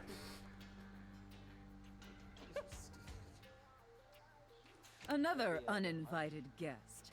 Why don't you go explain to them that you will not be conducting your business here? What was that though, Bats? It would be rather amusing. Not really. Yes, ma'am. Good, Pin. Don't disturb me again, or I'll have to punish the both of you. And it won't be the fun sort of punishment.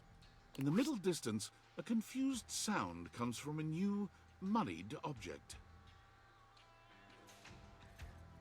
Hello. A wallet? Also, hello? No, money. What now? Money. She's the concept of money.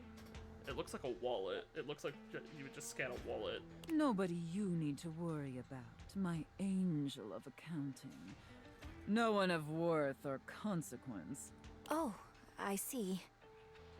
What's her voice? Bobby lowers their voice, doing their best to appear entirely sounds familiar. unbothered by the conversation you just witnessed. They try to strike a casual pose, leaning one arm against the wall, but they accidentally hit a spiderweb and shriek. Goddamn! They look back towards Sophia and lower their voice again. Welcome to the attic. Potential future site of the Pin criminal empire. I don't think that's the case, girl. Do you really think there's room for us here? Didn't you just get told you can't be here? What? By that stuffy old safe? I ain't scared of her. I think you are. Are your teeth chattering? It's just cold up here, okay? I am not scared. Uh-huh, sure you are. But just to be sure, let's see how this scam strikes you. Oh god. I call this one Scared Broke. Okay. So check it out. You bring our potential suckers up here to the attic. They think they're gonna have a meeting with me, the big boss. Mm-hmm. We keep them waiting a while, a good 20 minutes or something, and you keep reassuring them I'm coming. Uh-huh. I sneak up on them, scare the shit out of them. They drop all their money and valuables, as one does when scared shitless. We pick it all up and get rich. Repeat, repeat, repeat. I'm thinking maybe we partner up with the ghost up here, get her to scare the shit out of them, and be like, I will haunt you for eternity if you don't leave me all your money and valuables, and then they run away. I think that could work. Yeah, except we're the only one that can see the ghost. True. Then in that case, we just gotta scare them into giving us everything. Not because they won't exactly drop it. But if they don't actually have any money or values, I think there's already too many people up here to maintain that kind of space. There's already too many people up here to maintain the kind of scary environment you'll need.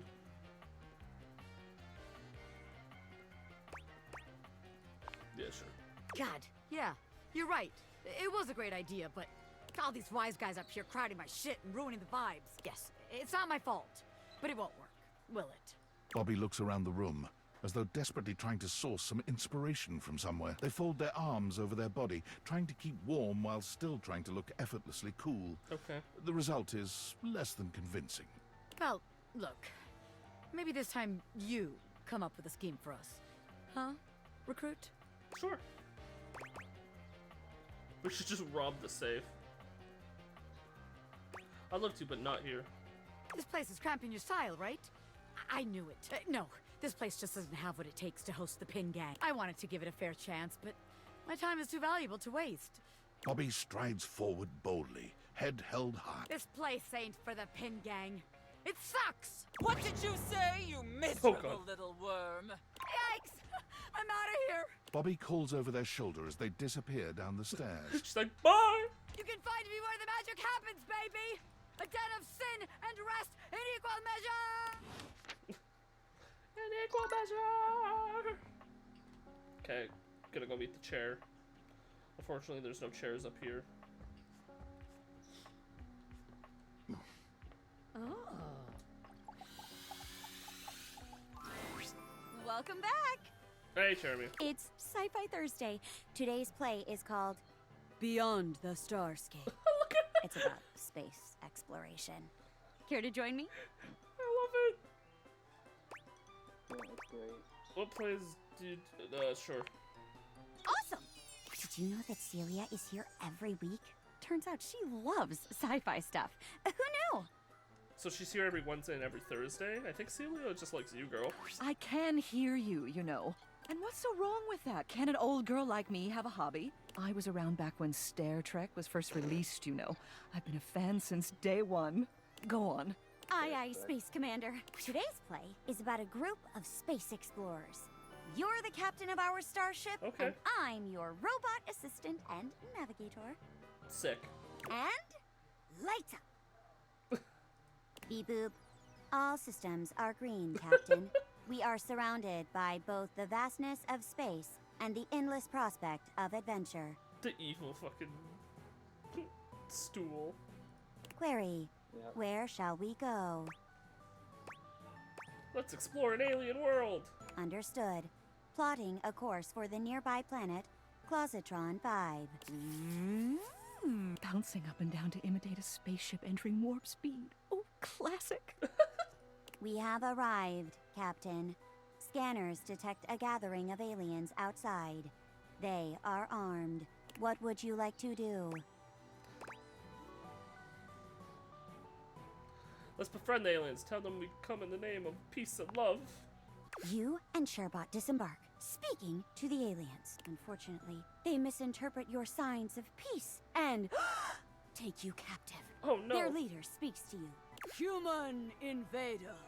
We are a stable race of four-legged creatures. But your robot companion, it is a swivel chair.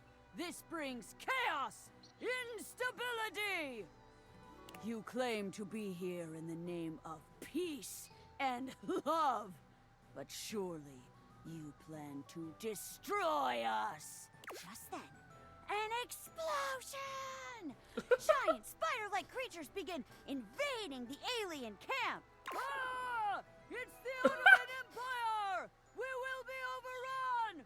What can we do? This is still making peace with you. It's still making love with you. Oh, didgeridoo, can they not be spider-like? Spiders freak me out. This is still making love with the aliens!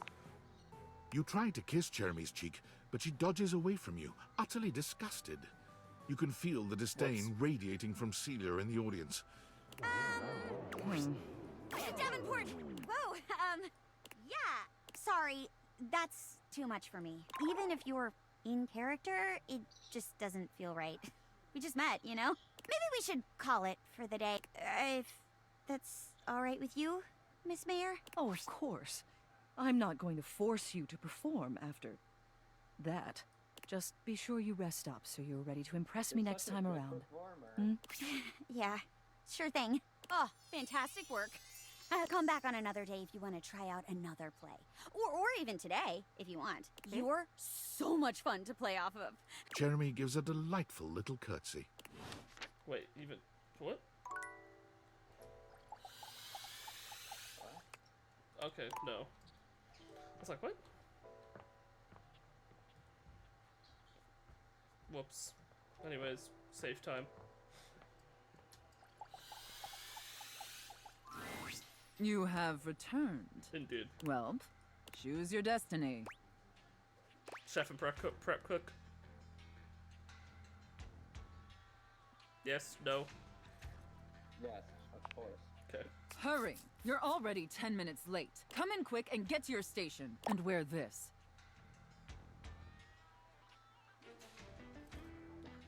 Okay.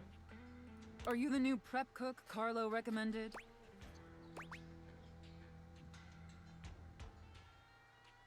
Prep cook mistress? Ugh! It's just part of the scene. We're doing a role play scenario. Yeah. Just play along. You're very bad at Apologies, mistress. You're talking too much and prepping too little, prep cook. You're already late and now our customers are getting impatient. Impatience means review bombing online, and review bombing is the first step to certain bankruptcy. Don't make me regret hiring you. I'm sorry, mistress. You disgust me. Now stop your pathetic groveling and get to work. Because of your laziness and incompetence, we're already severely behind. The customers didn't even get their appetizers yet. Here, get to work kneading this dough. If you can even manage to do that right. Knead it real deep and hard. Do you understand me? But I'm clued into how hard and how deep exactly, like on a 1 to 10 scale. Maybe I didn't make myself clear, worm. In my kitchen, I am the Alpha and the Omega. You exist to serve me unquestioningly and without hesitation. And at all times, you shall address your superior as yes, chef, and yes, chef alone. Do you think you can get that through your thick skull? Yes, chef. Yes, chef. Better. Not great, but serviceable. Maybe we can mold you into an adequate prep cook yet. The Gordon Ramsay, did you just say? Oh god. Now knead that dough. Knead it really, really deep. Harder, prep cook. I want to see the beads of sweat glistening on your anxious brow. That sounds kind of totally sounded. Yes, chef, I love kneading your bread. Very good, prep cook. Apparently you can follow orders when properly motivated. All right, enough with the bread. I need you to move on to preparing the main course, the turkey. What? Okay. Here, take this stuffing and push it deep inside the cavity. As deep as you can possibly go. Can my little prep cook manage that painfully simple task? How do you feel about the scenario thus far, Bats? I don't know. It doesn't seem the most necessary. Oh, look, Queenie. Yes, chef. Well, what are you waiting for? Get to work! I am curious what happens if you call the safe word. I honestly should have done it for the Santa and Elf one, because that one was very uncomfortable. That's it, my little prep cook. Take that stuffing and shove it deep inside that turkey. So deep. Fill that turkey up with those steamy, moist breadcrumbs. Shove them as deep as you possibly can. So wait, so is this Thanksgiving? I was born for this. Yes, chef. Now quickly, slide the bread and turkey inside the oven. But first, make sure the oven gets super hot. We need to make sure the food gets thoroughly cooked after all. How hot is the oven, prep cook? 425 degrees Fahrenheit. 425. So hot, chef. Now that is a very, very hot oven indeed. Good work, prep cook. Maybe you're not entirely a pitiful, worthless drag on this business after all. Thank you, chef. By the way, while you were toiling away on your pathetic excuse for dinner, I was busy creating one of my world-famous desserts. Oh god. They're exquisite and delectable works of art, as I'm sure you're aware. Sounds yummers. Yes, chef. Now, normally, I wouldn't allow someone as insufferable as yourself this honor, and especially not on their first day. But since you took orders competently, and proved yourself a serviceable addition to my team, I decided I want to give you a reward. I'd like that, chef. Your reward is to lick my spoon. Lick it clean, and tell me how thick and sweet my cake batter tastes. Jesus. Oh, it's transcendent, chef. I know, isn't it? All right, that's enough. Now go clean the dishes. They're incredibly dirty, and frankly, so are you. I need you to scrub them of all their filth. Do you understand me? Scrub the filthy dishes like the pathetic, worthless worm you are. No offense, but a sous chef wouldn't be doing the dishes.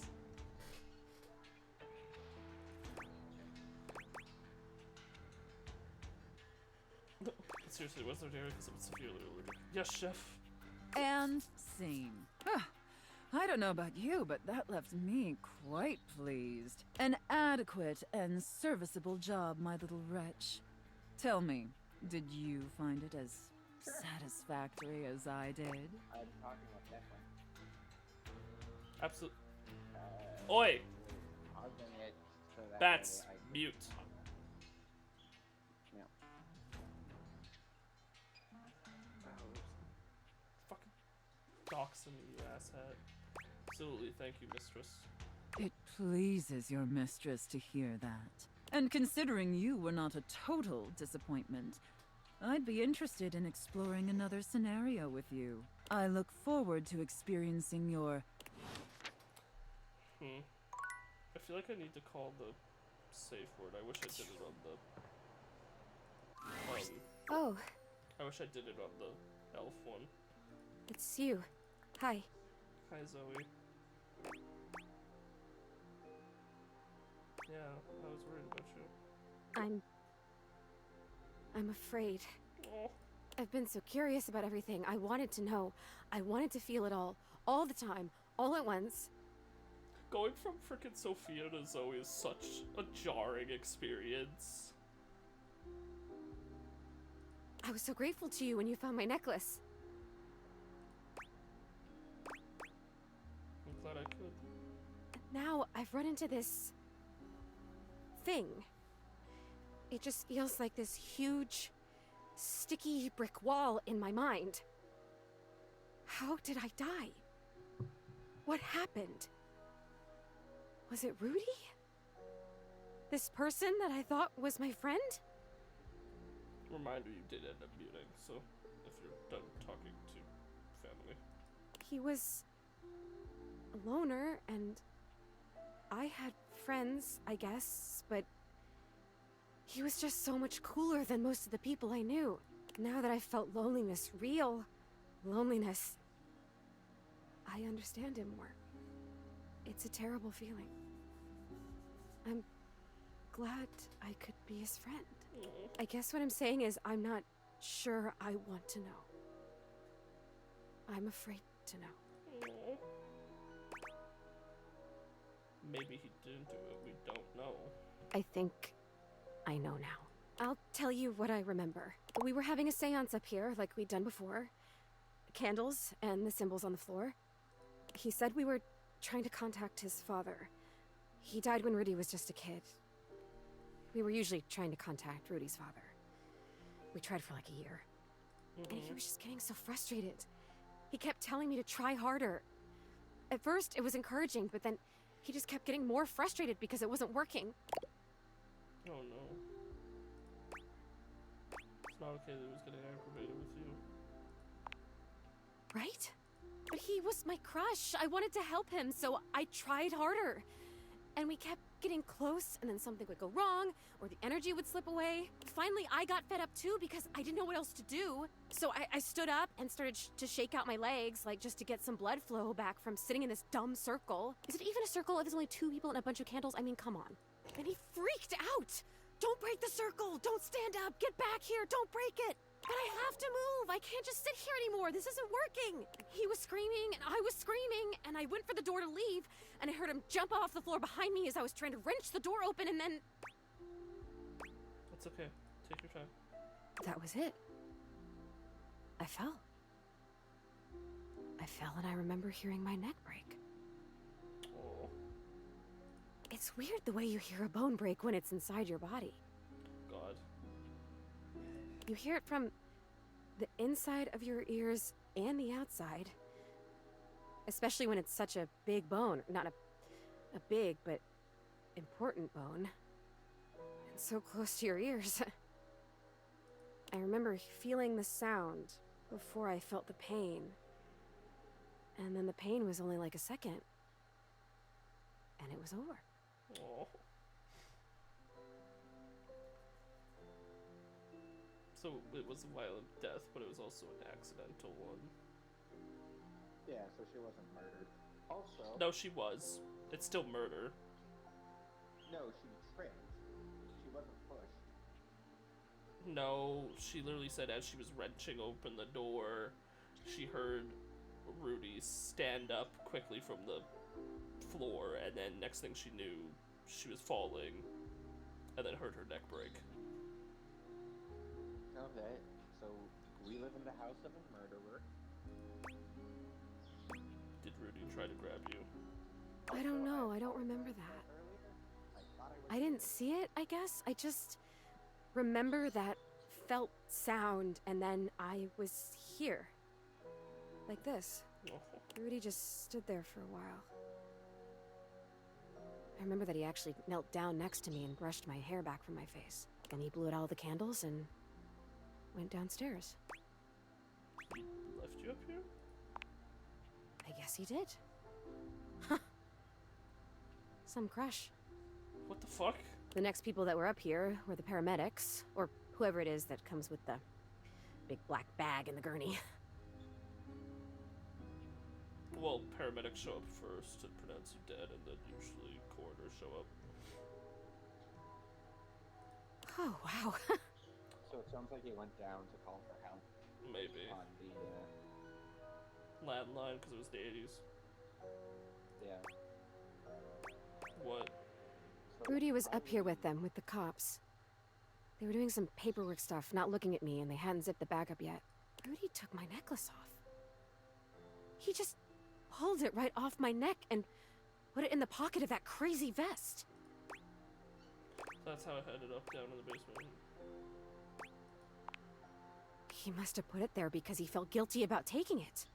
Or maybe if it was a time capsule, he wanted it to stay here forever. I don't know. I don't know if I care.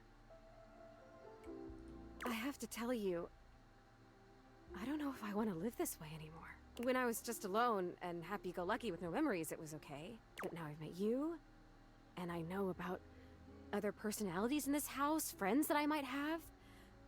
I know how lonely I've been, and now I really know, I really feel that I'm dead. I'm not supposed to be here like this, just hanging in between worlds. I don't know what to do. I don't even know what I could possibly do, but I'm so sad now, and it hurts. I'm gonna go now, okay? It's weird when you're lonely to just want to be alone, but there you go. Wait, so you can choose to go now? Oh, yeah, I can. I noticed that a little while ago. When I got my feelings back, I realized all I had to do was really feel the want to go, or feel the want to stay, and I could make it happen. Thanks for letting me know. Welcome. Maybe I'll see you again. I have to try and figure out what to do with my life. Well, my death. With whatever it is. Your afterlife. See you around. I want to give her a hug.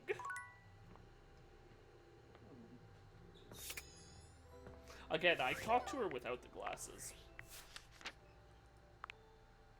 Yeah. Last time you saw her, Charmy invited you to play, but you declined. So you're again to join in the shenanigans? What? No, I didn't.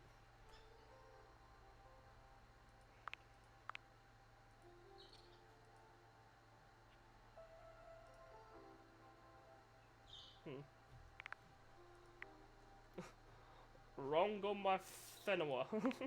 You met Rongomafenua, a powerful, ageless beauty who seems like she just might be an earth goddess. Bo's quest under the house was a worthy one, and we now are in the presence of true power. Rongomafenua was held in Isolda's clutches for goodness knows how long, though she would never admit she was trapped, and can now shine brilliantly in the office. Let's be nice to this one. Okay. Likes wisdom, worship, smirking, dislikes impudence, speed, chewing gum.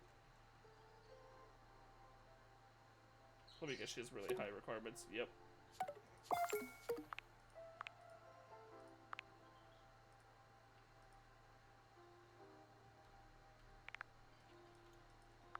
Looks like the attic is also out as a location for Pin HQ. To find Pin again, look where the magic happens at Den of Sin and Rest in equal measure. The bedroom.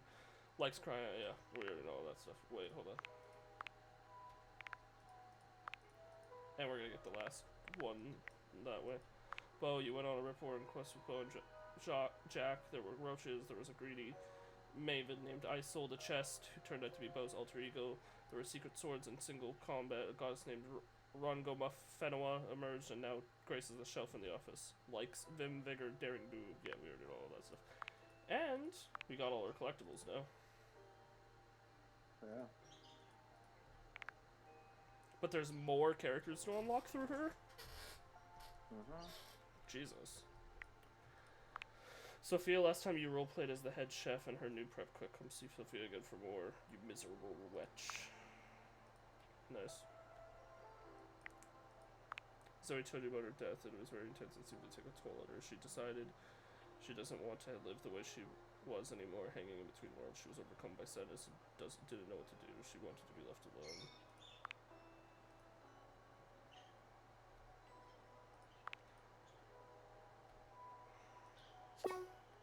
She has really high realization requirements.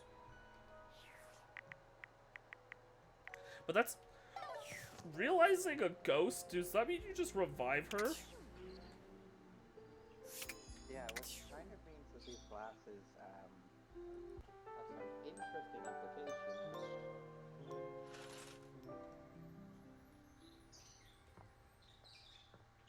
Okay.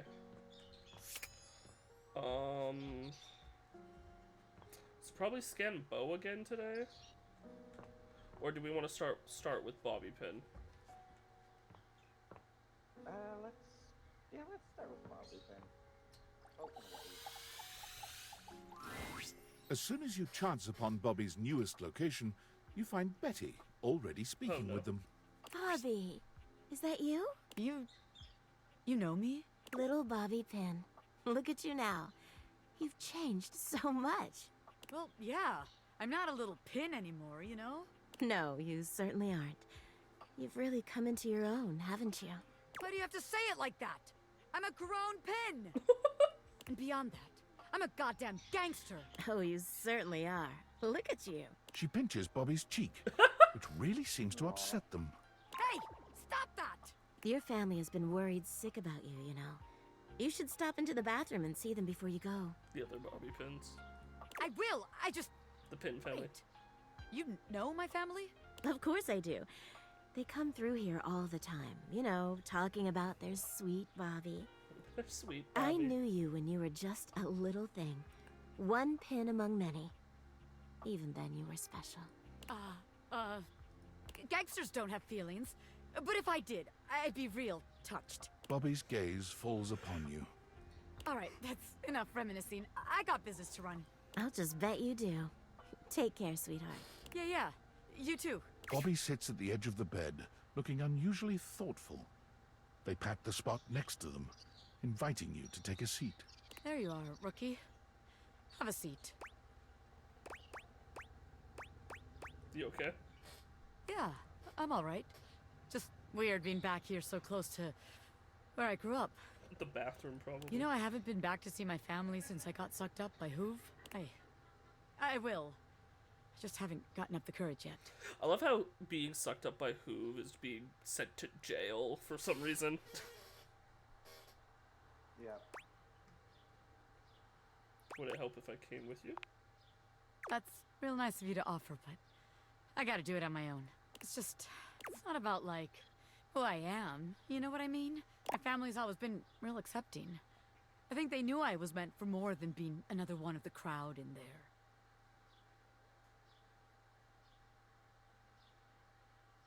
Oh, yeah, I could see the different types of, like, pins, I guess. Like, he looks like he's like a tie pin almost. Like a tie clip. A hairpin, a baby pin.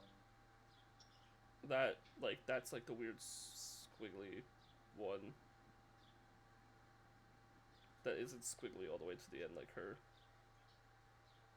And then, like, the mom... Can't really tell. Don't know about the baby either. That's the problem, too. They're so accepting. Are they? Okay. If I come home and I haven't made shit of myself, they're all gonna pat me on the back and ruffle my hair. They're gonna say, "Oh, our sweet baby Bobby, our angel. You're perfect just the way you are." That's a bad thing? Yeah, it is. It feels like failing. I spend all this time away from my family. If I come home and I haven't made anything of myself, I don't know. As sweet as they are, it just kind of hurts worse, you know? It'd be easier if they were nightmares. If they just yelled at me and let me be angry. Knowing they'd be happy no matter what I do. I don't know. Am I making any sense here? The age-old supporting family, but you want to be, like, makes you a freaking rebel. They're too nice. Proceeds to rebel.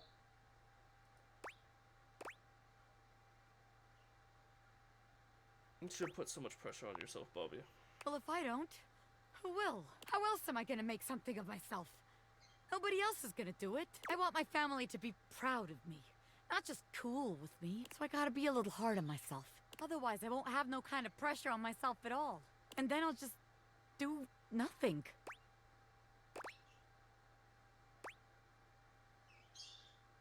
I think you should just try to find what makes you happy.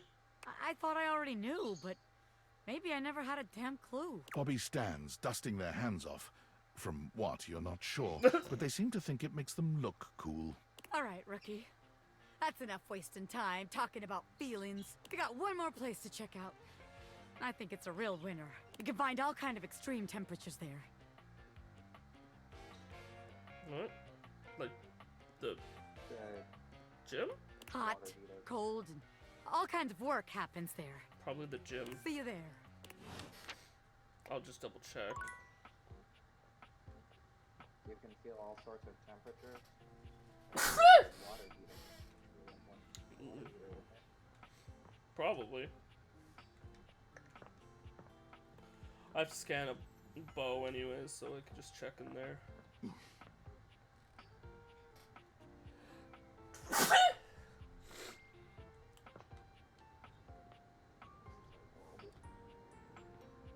Yeah, I have no idea. I think it was the thing up here.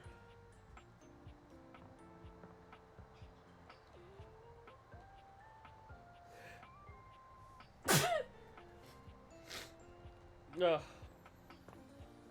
I'm dying. Don't worry about it. No, it's fine. I just think it's kind of hilarious. You're sneezing. Maybe it's not here? Where?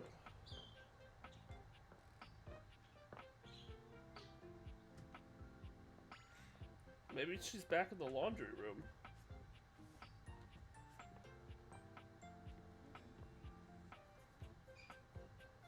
Or the kitchen? Maybe the kitchen. Yeah, kitchen. She's right here.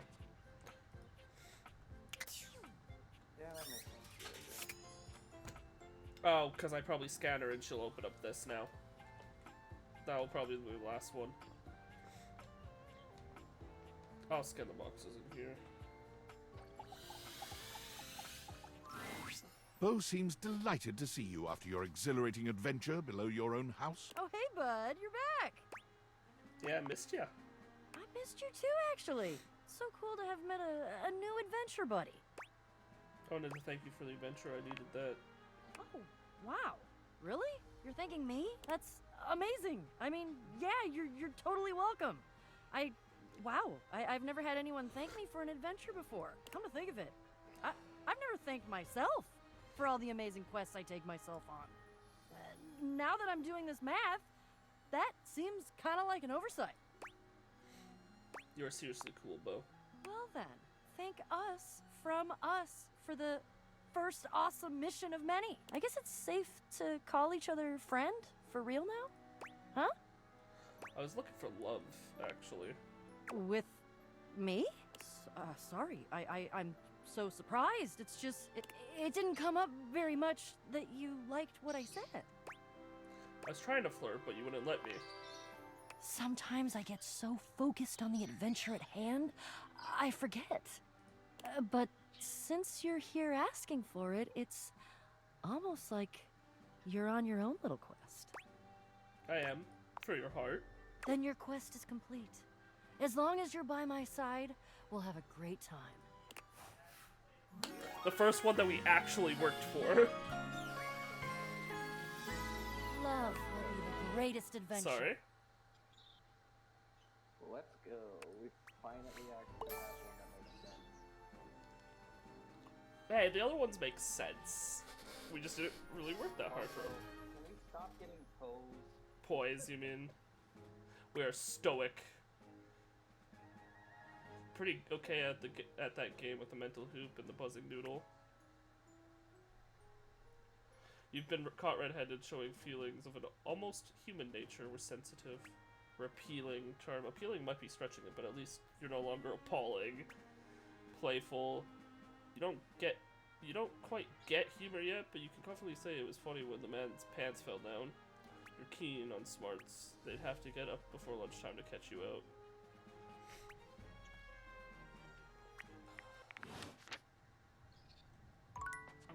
Beautiful. Also, are you sure there's more with Bo? Because usually that means that, like, that's done. And then next is actualizing them. That's how you get the anime figure, so yeah. I thought you said we have to actualize a bunch of them. Because that's the ironing board, like you said. And that's locked in the thing.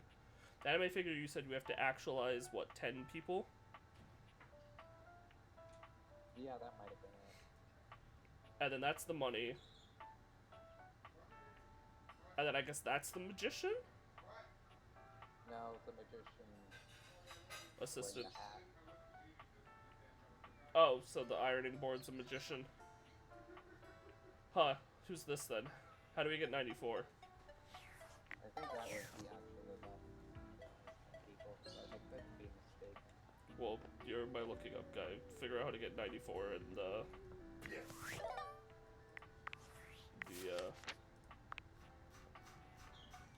double check on how to get well, cause this one and this one are pretty obvious now.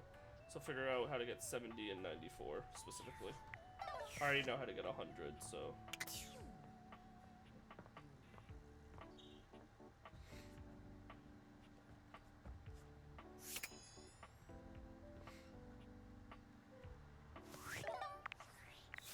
Also, we're already at 7 romances down.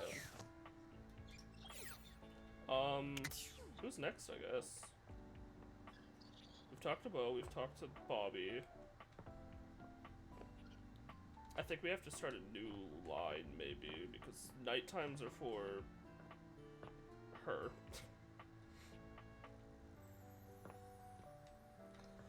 We could do Memoria, but I feel like that's going to be very complicated.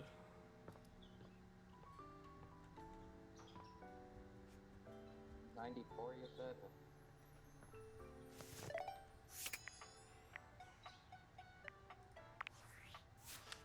It's the game itself, so apparently. Yes. Interact with the egg thing. The what? The main menu button? Try to quit. Okay, let me save just in case. Yeah, hit the main Hello. Oh my god. Okay. Hello. Where's that coming from? Hello. Hello. Hello out there. Yeah. What's up? I'm Textbox-chan.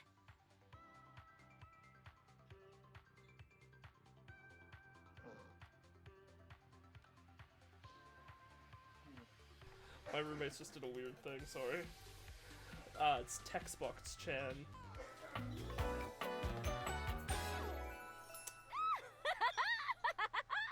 Oh my god.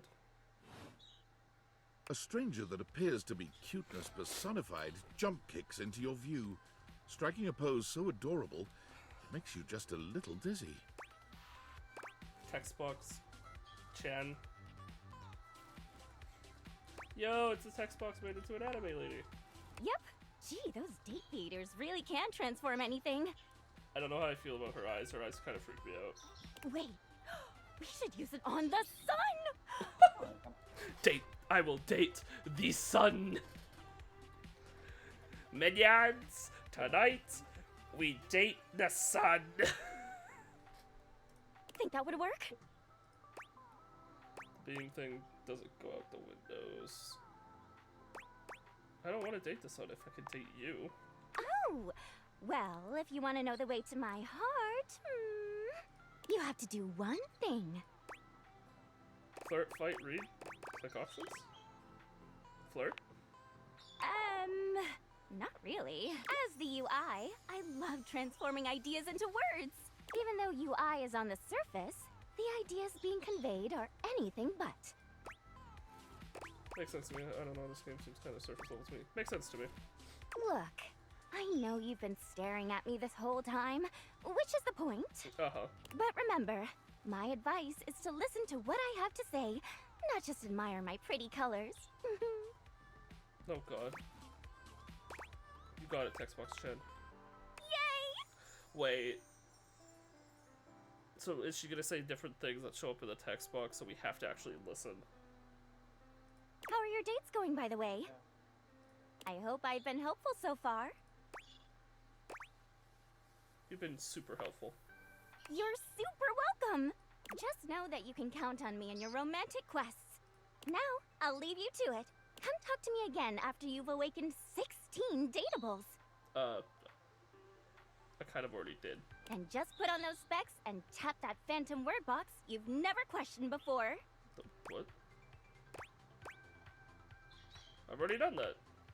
Well, then come back later. I can't have you see all my content in one go. A UI still has to leave something to the imagination. TTYL! Boing, boing, boing, boing, boing!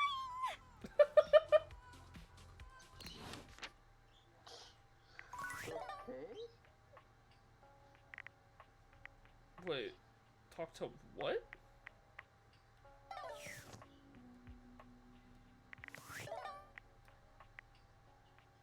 Do I just have to do this every time I want to talk to her?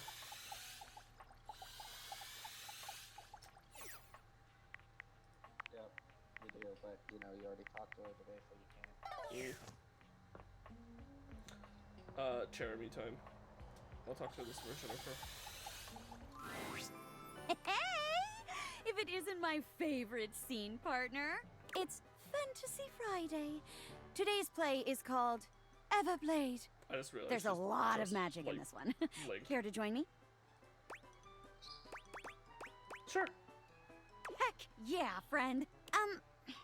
Hey, just so you know, I think I've gotten used to playing off of you by now. So I can smooch you now? If you wanted to try Oh, something okay. a little more, I don't know, intense, well, I wouldn't say no. I'm down for whatever. Doors are open for dalliances. Just thought I'd say that up front. So last time it was a no, but this time it's a yes. Okay, sorry. Kind of weird to pause like that.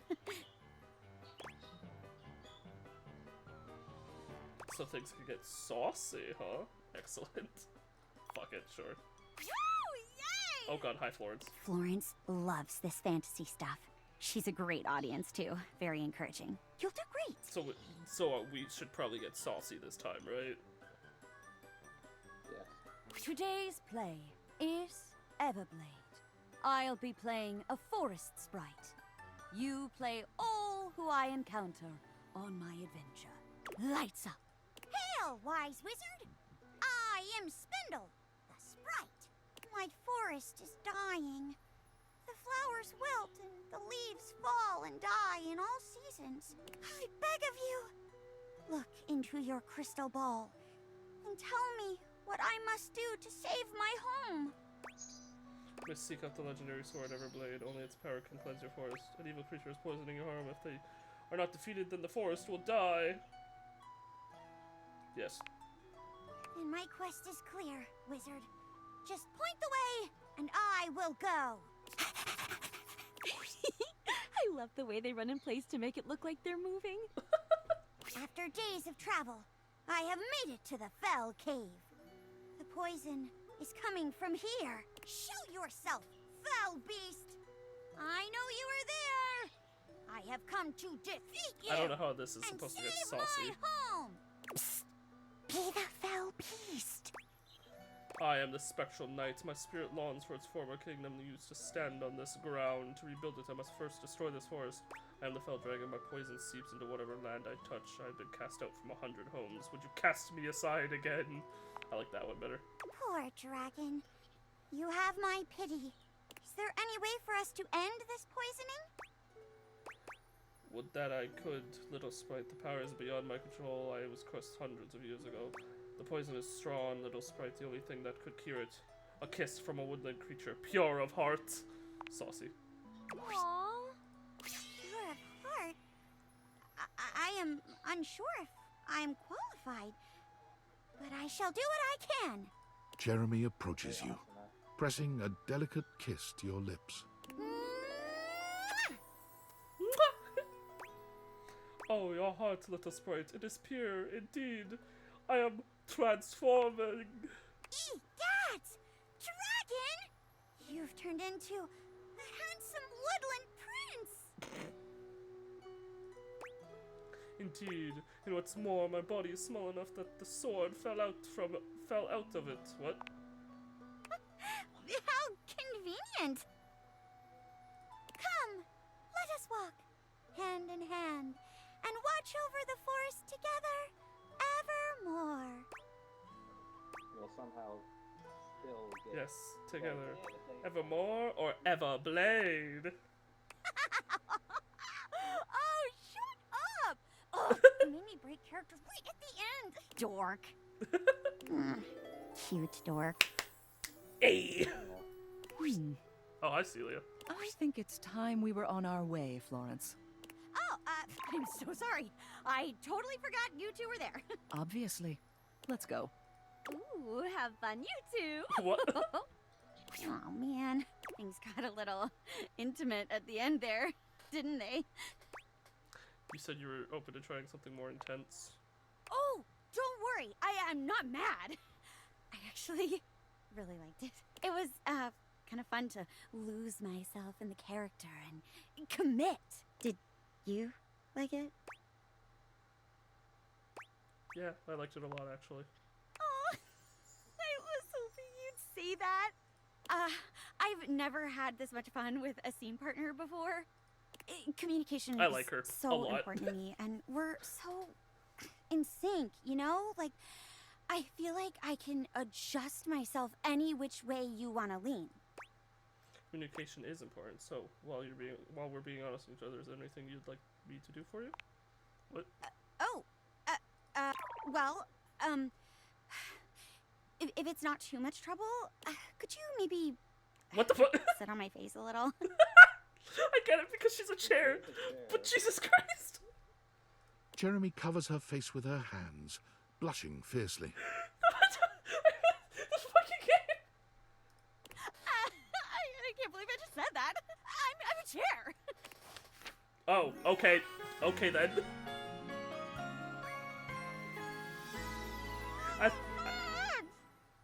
Oh god.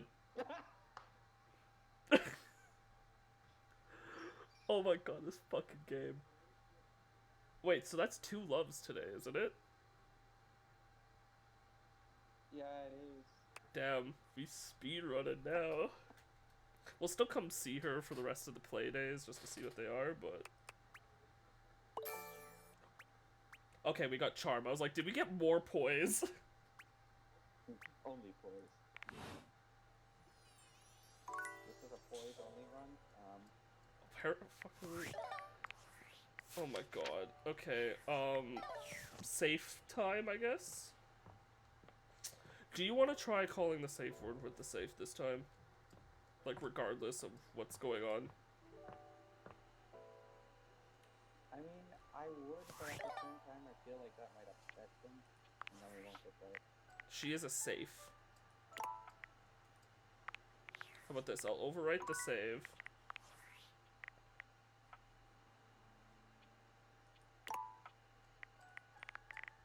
So that if we fuck up, we can just load it. Yeah? Yeah. I just want to see what happens. You have returned. Hell, I might do it and then load the save anyways. When they stop, probably. I would Probably. imagine. I'm actually there's a part of me that even if it goes well, I might do it again just to see the whole scenario through. Well, choose your destiny. I started a small business. Finally. I take it you're my 11 o'clock. I should have known it was too much to expect you to be 11 on o'clock PM. time. After all, it was apparently too much to expect you to properly file your taxes. You're not even dressed properly. Put this on. It suits you. The cuff-link handcuffs. Bruh. I trust you brought your financial documents, receipts, and records to support all the information reported on your most recent tax return. No.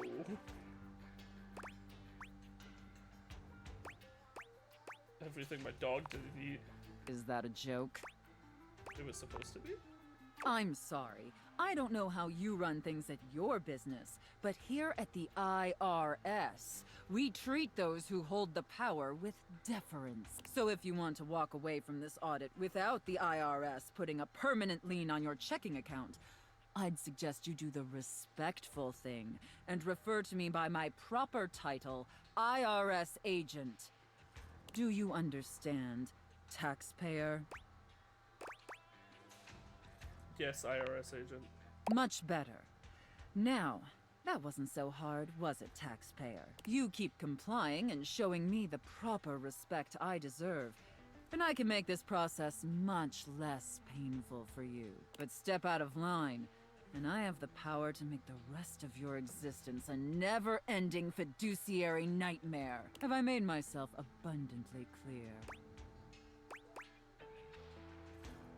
Definitely clearer than the US tax code. I want to say it so bad. I'm gonna say it. Now you listen to me, taxpayer. You can insult me. You can disparage this office. Don't you ever besmirch the US tax code. Are we crystal clear? Oh, sheesh, okay. Now obviously you're here because your painfully wanted to actually say inadequate something, accounting led to numerous administrative discrepancies in your most recent tax return. Quite honestly, your return was so utterly incomprehensible that we were shocked to find a human actually filed it. Jesus. You're right, I did a terrible job. Apologies, IRS agent. Excuses and groveling will do little to help you at this juncture. Although it is rather enjoyable to watch you pitifully squirm. What's important is that we properly assess your fiduciary mess and reconcile your discrepancies. Can I count on your compliance, taxpayer?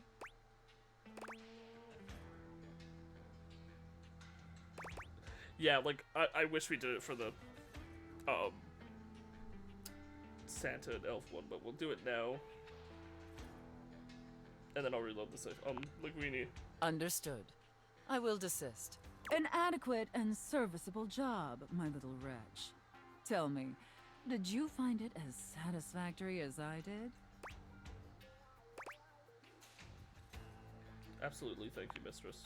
It pleases your mistress to hear. Yeah. Regardless, you've sufficiently helped me fulfill all my role-playing fantasies, and thus injected some much-needed vivacity into my lackluster late-night activities. And it appears, despite my initial misgivings, that you have proved yourself a satisfactory plaything for your mistress. I want to go back now, but it doesn't let me hit escape while I'm in this. Thank you so much, mistress.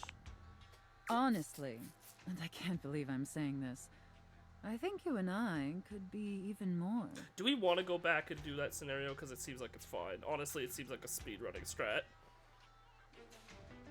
Yeah. But do we want to go back? Well, it's up to you. I know, it was kind of a boring scenario anyways. It, honestly, at least from what we saw to that point.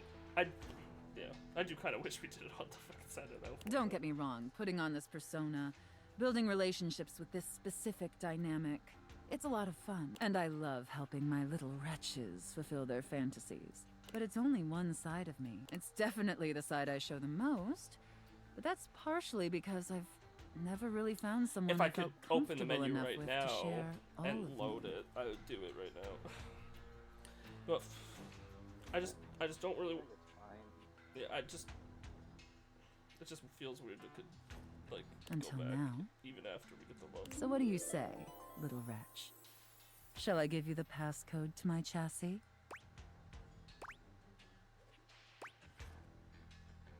Maybe I'll use my cipher to keep us just as friends. I'd love nothing more. So, it almost seems like most characters...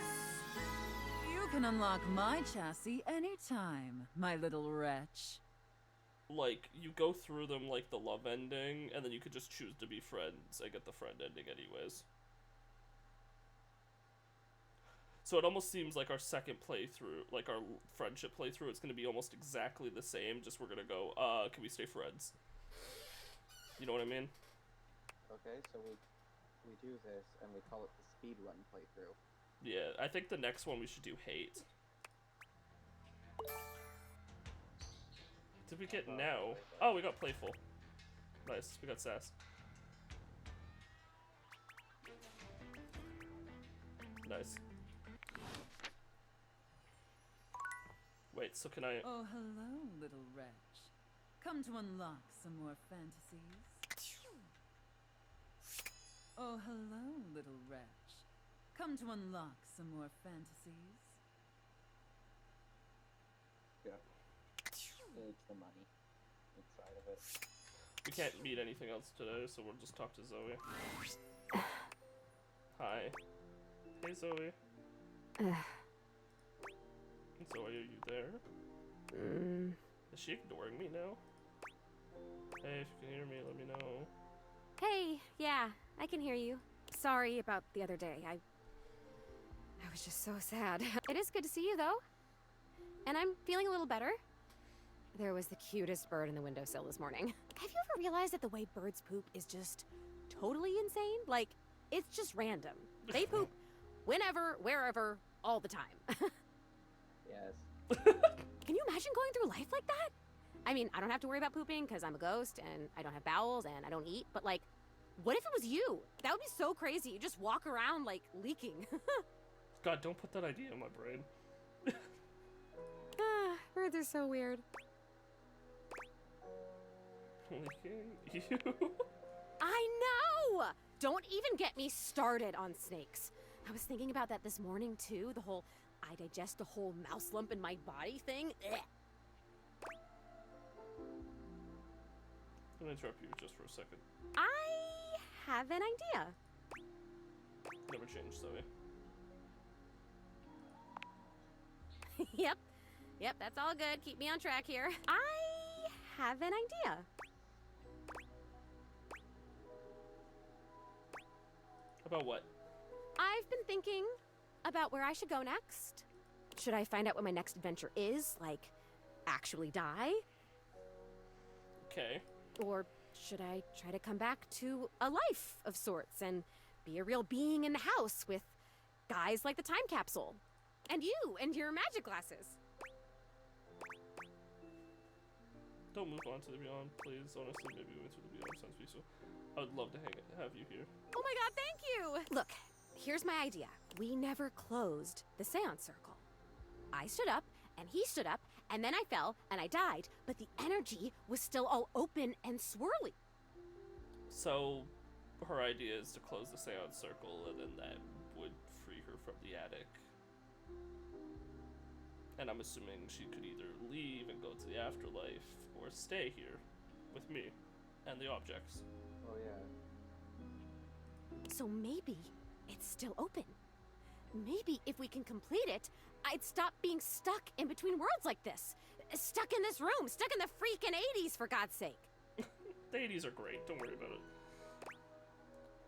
Oh, come on, the 80s were pretty well. If we can get back, might be able to make it here fully. If we, oh, come on, the 80s were pretty baller. But whatever time it is now is baller too, right? No, not really. Oh. No. But at least I get to see you and all your weird friends. Ah, this is amazing! True. Okay, we're gonna need a lot of stuff. Well, not a lot of stuff, like a moderate amount of stuff. Mostly what we need is unstable energy. It sounds weird, but I think if we get enough of these objects here, whose existences span the distance between object and idea, it could work. So what, like water, air, 80s, money, Memoria? Yep.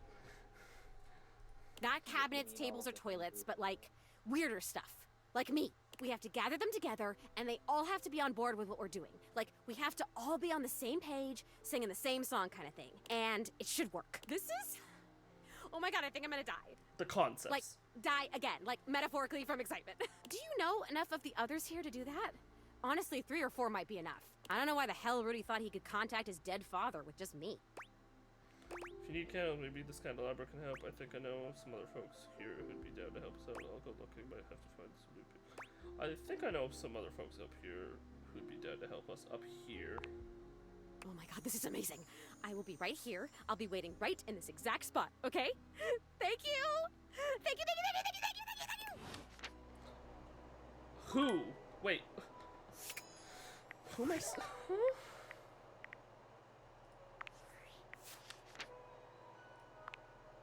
I mean, Bodhi's the concept of the 80s. Last time we saw her, she talked about coming back to life, becoming a real being in the house. You suggest that she go to the Beyond instead. She said she'd let you know how it goes. I didn't suggest that she go to the Beyond. You suggested the very opposite of that, actually. I did say now is horrible, though. Textbot Chan, you've met Textbot Chan, the UI. She's quirky, hyper, anime girl with a penchant for communicating using text emojis. She'd like you to come back after you've awakened 16 data bills. Just put on your date viewers and tap that phantom word box you never questioned before. What phantom word box? Likes accessibility, precision, gamoji. Just like skipping dialogue. Me too, girl.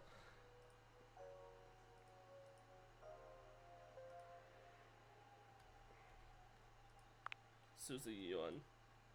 Sophia's opened herself to you entirely. She loves you, you miserable wretch. Bo, you are now engaged in the greatest adventure of all time with Bo. Love. But I do wonder... No, fuck.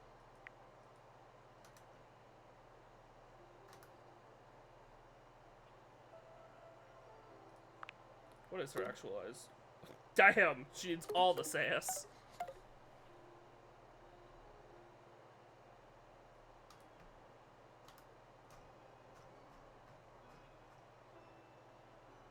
Bobby.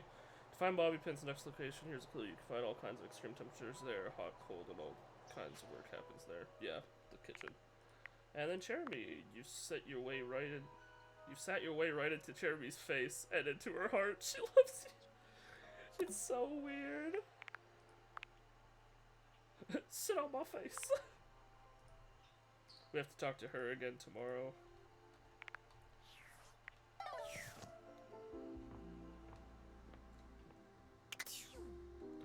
I'm trying to think, who should we talk, like, should we talk, we should probably talk to Air, right? Like, just some weird concepts.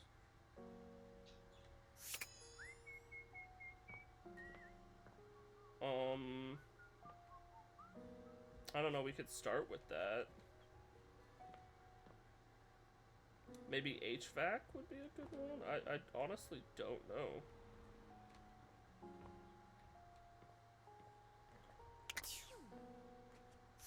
We have to find the air vent that's actually blowing.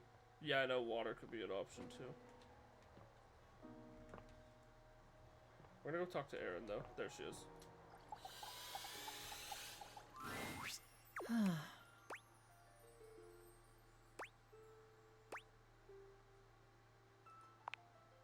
The pleasure is all mine. Well.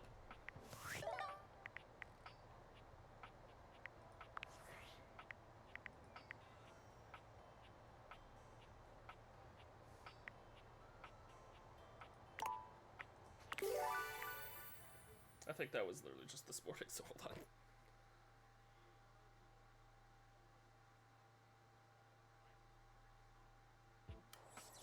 I hope that was just this morning.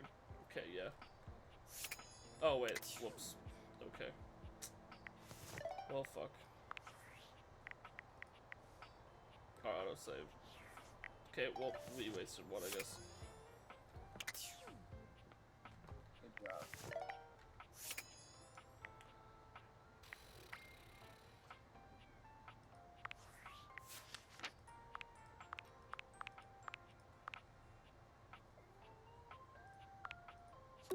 Takes a lot to actualize Aaron. Or realize Aaron, I guess. What about Sassy Chuck? A lot.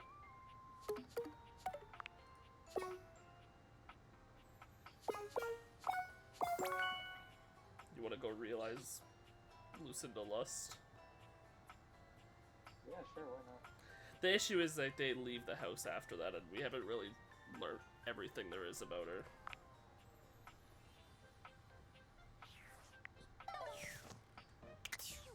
They leave the house? Yes.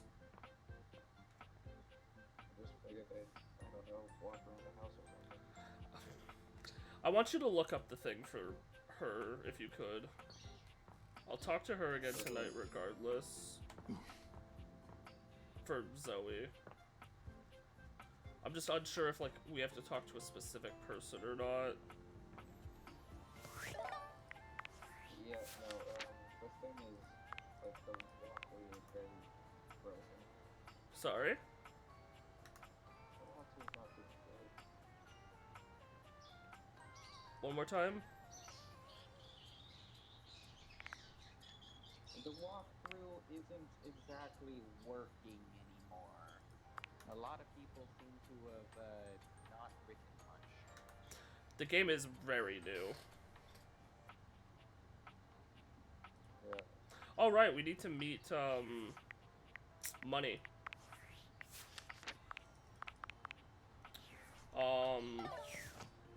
We can meet Money after Bobby Pin, I think. Because we will have the third heart, and then Jeremy, and then, I don't know. We don't have to talk to Sophia anymore. We could, but... For once, Bobby isn't in the middle of a conversation or cheerily posturing when you find them.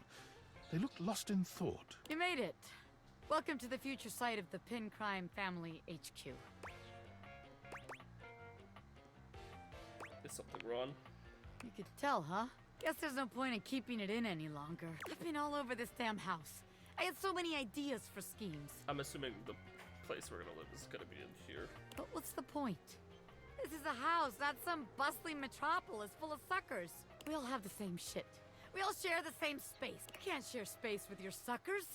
That shit is awkward as hell. You know, I spent all my time locked up thinking about all the ways I was gonna make money. If I realize Bobby, is she just gonna leave the house and go be a criminal? All the ways I was gonna make my family see I wasn't just little Bobby Pin anymore. I was gonna be somebody. Now that I'm here, I don't even know what the hell I'm supposed to do with myself. Which also, how would that even work? Because, like you realize the object, they become a real person, and they leave to go live a life. They have no birth certificate, no social security, like, social insurance number, nothing. They're just a ghost. They'd be a citizen of nowhere.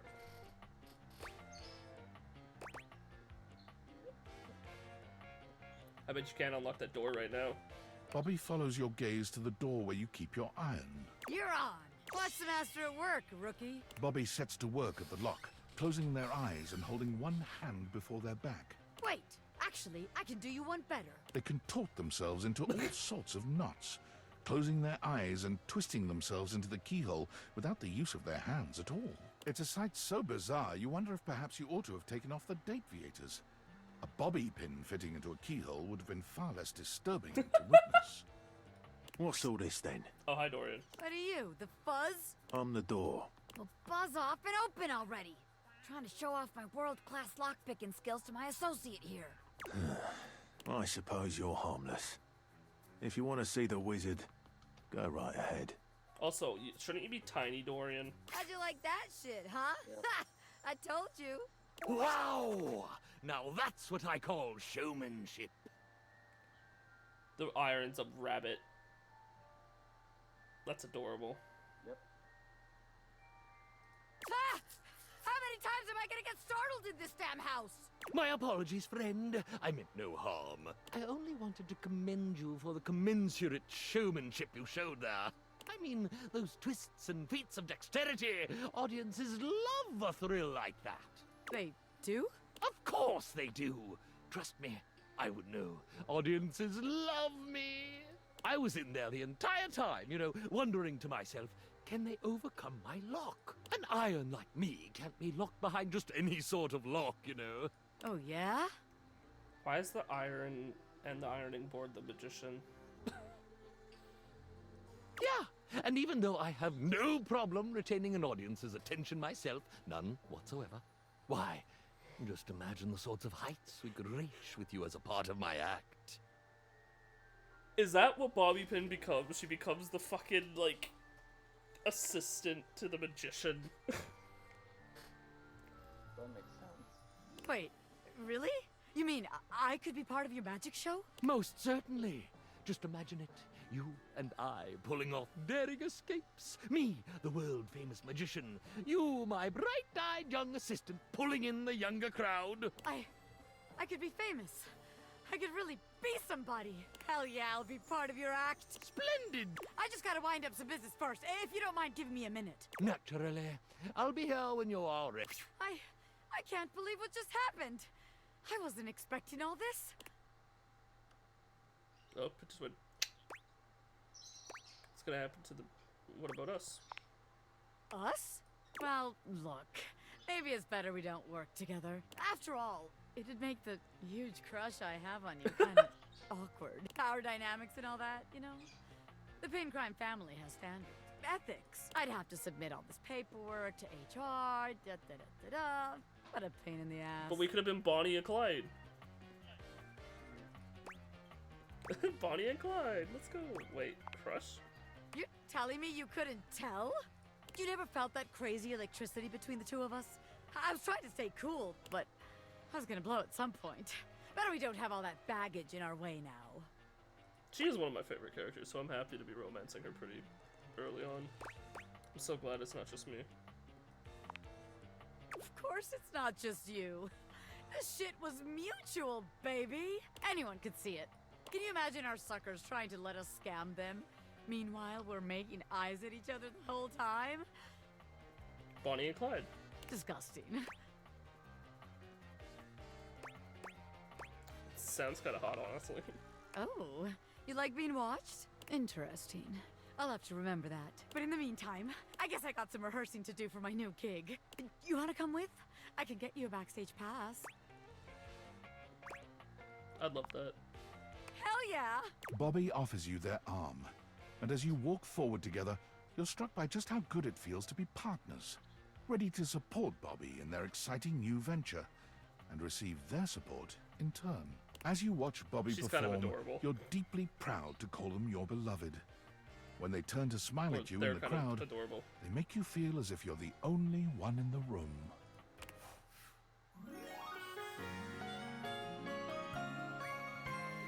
I'd give it all up for you in a heartbeat, baby. Bats, do you agree? They're kind of adorable. Yeah.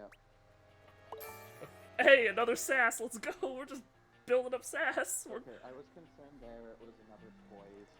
We'll be a very stoic but playful person, which is two very different. We're literally building the two like complete opposites. Like you'd think sass and charm would like maybe empathy would go, and then like maybe poise and smarts, maybe some empathy as well. But like sass and poise, the two complete opposites. What's important is I want to scan the iron first. Hey, it's you. What's up? Oh. I came to see what was going on in here. The great Bobini! Our training awaits. Bobini? Ah, beans. Bonnie, I changed my name. I'm Bobby Ronnie. Sticky Fingers now. Bobby's... What? I gotta scram for a bit. This ironing board guy, he's a lot. Poof! Yeah, do not be alarmed. Afraid, perhaps. for the greatest mystery yet awaits. Ooh, ah.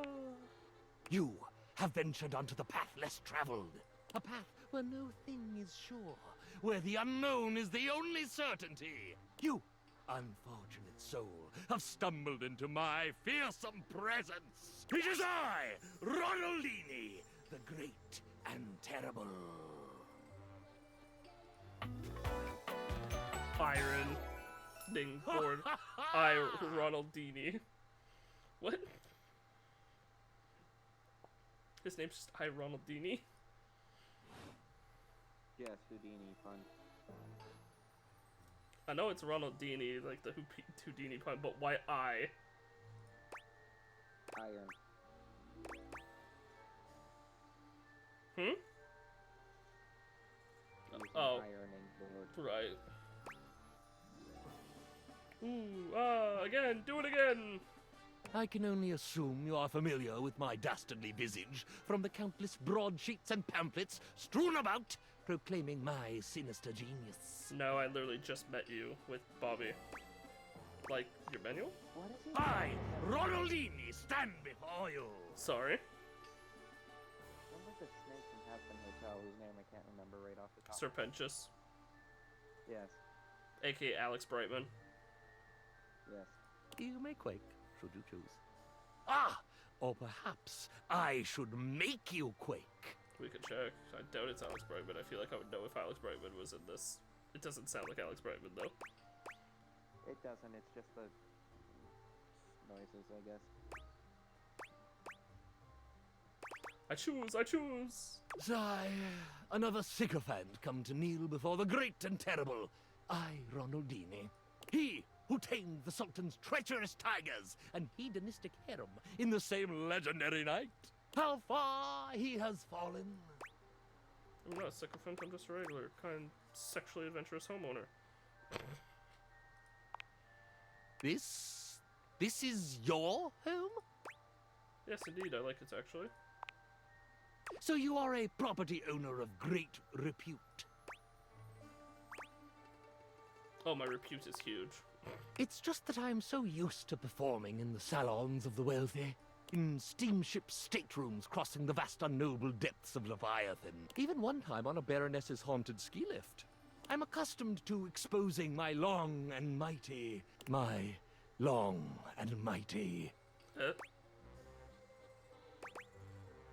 on.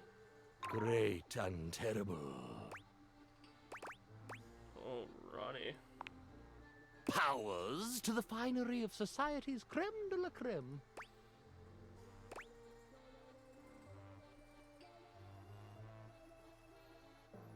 That was less spicy than I expected. Well, that is true. Suppose those great and terrible powers to me, my Dark Lord.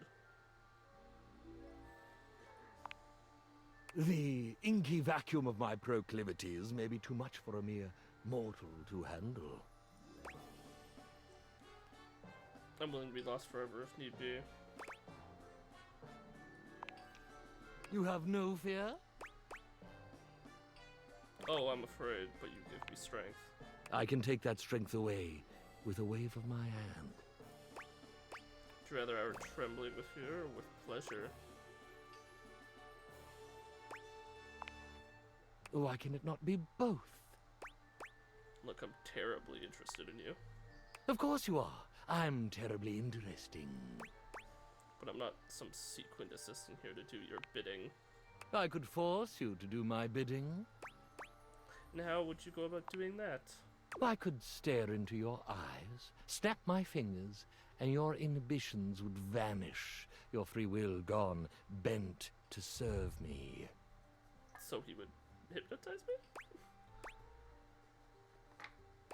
Oh, and you think I'd be interested in serving you? I like this. I treat my servants well.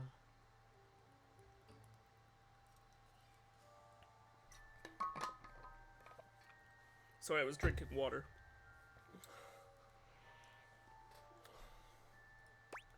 No water for you, no hydration. Prove it. I shall give you no further warning. Once you fall under my sway, I will not easily relinquish you. I was super new this, but now I'm getting from her. Hey, I volunteer this way, the recognition, the show, the whole deal.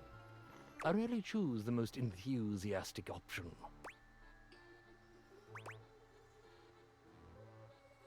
Well, I can't help it if you excite me. You'd best control that excitement. It would be a terrible shame for my command performance to be, shall we say, halted in the first act.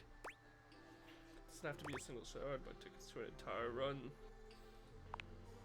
Then make yourself useful.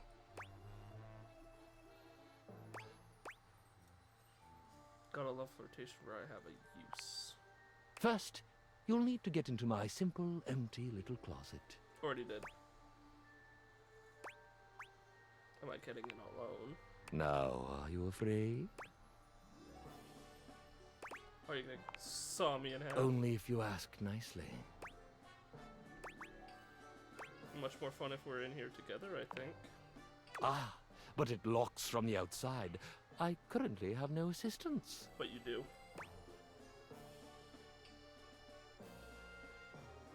Will we be trapped in here forever? You're never trapped anywhere with I, Ronaldini, master of escape. But weren't you trapped in there until Bobby opened it? Well, yes, but... It already seems like you're a master of escape. Well, I mean... In fact, it's sort of pitiful. It's true! It's true! I'm a fake! An imposter! A fraud! That was a mood killer. A phony. A phony! Con man. A con man! Bunko artist. A bunko artist! What the fuck is a bunko artist? A flim flam man. A flim flam man! A hustler. A scammer. Weepy weepy sob sob! A swindler. I can't choose anything else. Oh, please! Please stop! Please!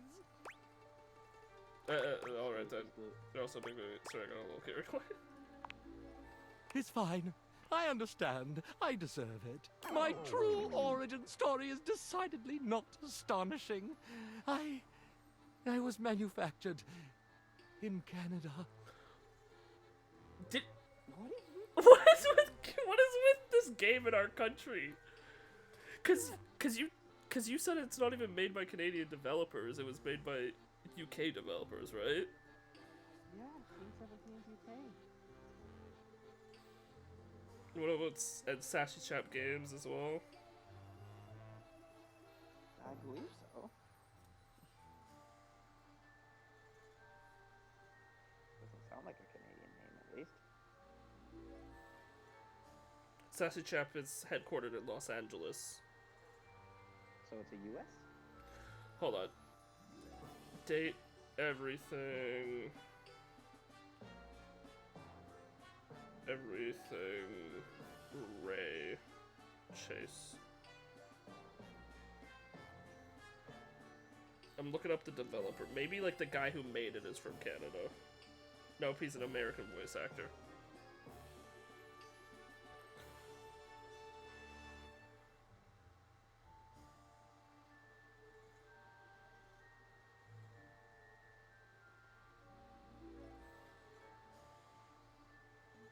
They just love Canada, apparently.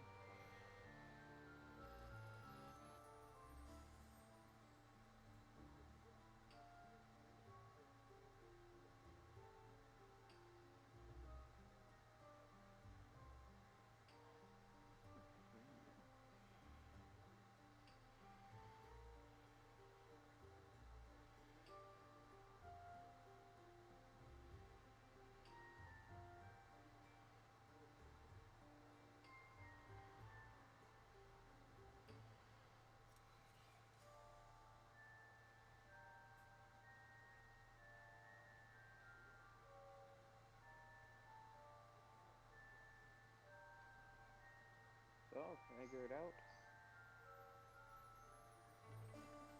There's a lot of good airtime right now. Nope. I have no idea. I'm very curious.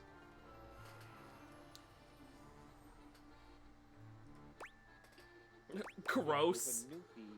Wow, I didn't even hear an accent. You sneaks are everywhere. Oh, I had a roommate from Canada. Do you know Gary? Wow, I didn't even hear an accent. You sneaks are everywhere. I'm no sneak. I know. I was just kidding. Tell me about it. Sigh. My truth is uninteresting. It's interesting to me. You don't mean it. Sometimes truth holds magic, and that's the magic that interests me. Like, because the globe is Canadian. The ironing board is Canadian. Like, do us Canadians have a lot to do with magicians or ironing boards? Or like, globes? Then again, there's only been 2 Canadian characters thus far. Yeah, but there's been like a reference to Ontario, I think. Winnipeg as well. Yeah. It's just weird. Like, Winnipeg's a weird one because most people don't even know Winnipeg exists. I wouldn't be shocked if the toolbox turns out to be Albertan or something. Yeah, I know. I made that joke last Yeah. episode. Sometimes truth holds magic, and that's the magic that interests me. Surely you're the only human in the world who thinks so. I doubt that. You're inherently interesting, so go on, tell me. What is there to say? I'm a world-famous master of mystery, a diabolically devious devotee to the dark arts. See, the thing is, I'm assuming we'll probably have more Canadian characters because it will be like, hey, so you have a Newfie, so that's East Coast. We'll probably have one that's West Coast, and then we'll probably have one that's like more central, like Toronto. Or maybe Jean-Luc Poissard is like Quebecois or something. It would make sense. The French do call the Quebecers pissants. And I'm a normal iron manufactured in Lloydminster, Saskatchewan. Oh, no. He's the West Coast representative. Do you count Saskatchewan as West Coast? I honestly count it as mid. Then we're mid. They're like right next to us. Yeah, when I'm thinking West Coast, I'm thinking more like Vancouver, maybe touching a little into us. Like Alberta. Like, I count Saskatchewan as being west. I count, yeah, like, fair. Manitoba and like Ontario would be mid. Like Manitoba. Everyone else, like left or right. I'd say Ontario's pretty mid, as well. Well, like that's kind of well, cause like. I call like Ontario and Quebec like decent, so. True, and then there's the East Coast, and then like BC would be West Coast, and then where would be West, and then Manitoba would be mid. But like, even so, like, I would say honestly, Saskatchewan to Ontario is all mid, and then it's like when you get further, that's now kind of West. But anyways. So escape that boring life and charge into the great wide world? Yes. That is correct. I live a lie every day. Which truth is the truest? But is it a lie if you do it truthfully? One impossible question. Come on, give it a shot. I... Escape this straitjacket and padlocks that hold your truth prisoner. Reach into the top hat of your heart and pull out the bunny of truth. I see what you're doing here. I know, I'm so subtle and creative and awesome. This might be your greatest reveal yet. Oh, don't you see? I am my greatest illusion. I'm not great and terrible. I'm not even okay and slightly unnerving. I, Ronaldini, I'm nothing. Oh. I'm just Ron from Lloydminster. The way his accent just changed. I'm just Ron from Lloydminster. So did you notice the flannel jacket he's wearing now? Oh, I noticed it the second he said he was from Canada. Yeah. It's like the cape. Took me a moment. Well, also he's the ironing board, so that would be the shirt that's on the ironing board. Well, I'm pleased to meet you, Ron. Ron's not nothing. In fact, I think he's probably pretty cool. Liar! You couldn't possibly be truthful right now. I'm boring. Every breath I draw is false. Oh, you haven't performed in all those interesting places? Ah, so you haven't taught yourself all those cool illusions then. Hmm? Oh, oh, you haven't... Ah, so you haven't taught yourself all those cool illusions then? Of course I have, but it was never me. It was this costume, this affectation. Created the whole affectation though, right? That's amazing. But we can agree you are a super talented magician. That's not nothing. I, Ronaldini, am the amazing magician. I, Ron, am nothing. And yet that Ron, though I deny it every day, is the self I most cleave to. I miss that board. Wait, you'd rather be Ron than the Great and Terrible? I really think you can be both. Oh, I don't know. Great this, terrible that. You have your stage persona, then you have your normal persona, which is just what you do every day, what you interact with people in your day-to-day. I may be great and terrible, but most of the time I just feel terrible. Stop being a baby, your life is so bleak. I think you just miss home. I do long for the simplicity of the tundra. To tread not the lush ironing board nylon to which my silken feet have grown accustomed, but the endless permafrost of my native land. Well, if he's from Saskatchewan, then it's the void. It is just the abyss. There is nothing but wheat field. True. And then winter, it is just tundra. Yeah. As someone who's been there multiple times. I'll buy you a ticket right now. I do long for that, but what would I do? There is no call for my brand of seductive rakery there. What? You could perform at birthday parties, you could tour Saskatchewan, you could write a book, you could end it all.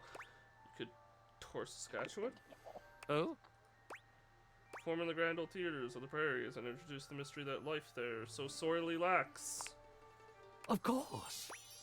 Yeah, Saskatchewan really needs something. It's the only way to bring together your two selves. Sequence in Saskatchewan, I like it. We can workshop the title later. I will. I will do this very thing. A new tour. A homecoming.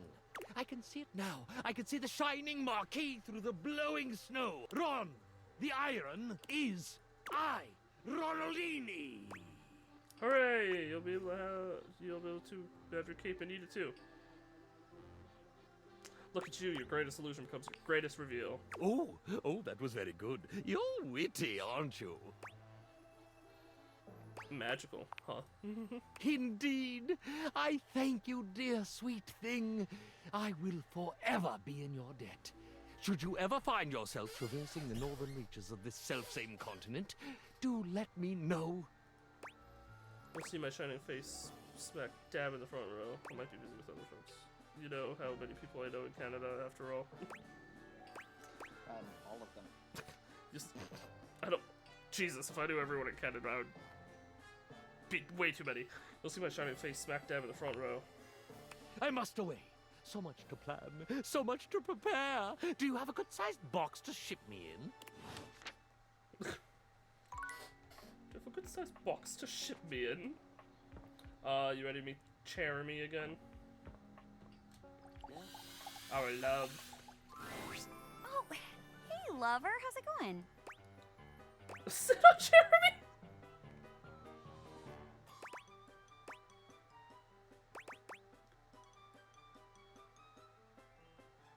We came here for the play, but I guess we'll come back tomorrow as well and sit on her. Are you doing any plays? Not at the moment. Actually, the off-season just started. Gotta pick up some part-time jobs. The plays are fun, but not super profitable. It's okay if chairs fold, but we wouldn't want the theater to, you know? Plus, if I get enough jobs, I can afford health insurance. Okay, I guess we're not gonna do a play today. Can we not do any more plays because we already romanced her? Probably. That sucks. Alright. Oh, hello, little wretch. Come to unlock some more fantasies? Yes. Please open. Oh, hello, little wretch. come to unlock some more fantasies? Oh my god, let me scan your money.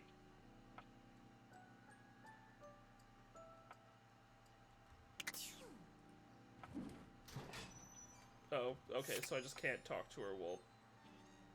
Can't click on it while the glasses are on. Sophia's gaze is normally fairly stern, but the look she gives you now is downright intimidating. Oh no. Take care of her, wretch. You got it, mistress. She is a predictable sort. Sheltered. You would do well to treat her with more of the same. With Sophia gone, you finally have a chance to get a proper look at your money. And to your surprise, it seems that she's evaluating you just the same way. She says she's predictable and sheltered? She's beautiful, but she has her own sort of intimidating air. The way Sophia protects her, you'd expect her to be a meek little thing, but she has the air of an accountant preparing to lecture you about your irresponsible spending. I do love her design. I love like all the leather, like she's a leather wallet, the money corset, like blouse thing, the coin necklace, and bracelets and rings, the money clip hairpin. I don't like the green hair, but I get it, it's the color of money. The like quarter, like the coin roll earrings, the possibly gold bar tablet, credit cards in the jacket, and it's also a coat on the shoulders like you like. Huh.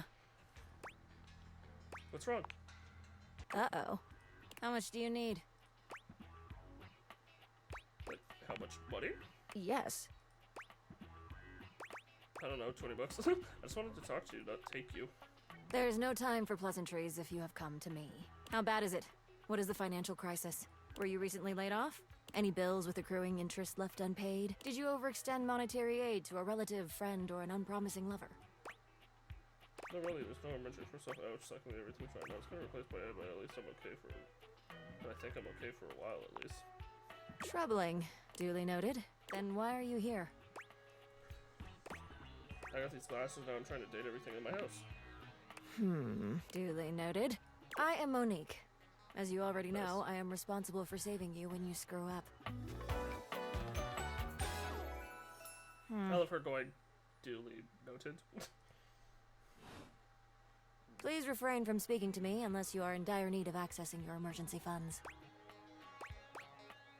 Can't we just hang out?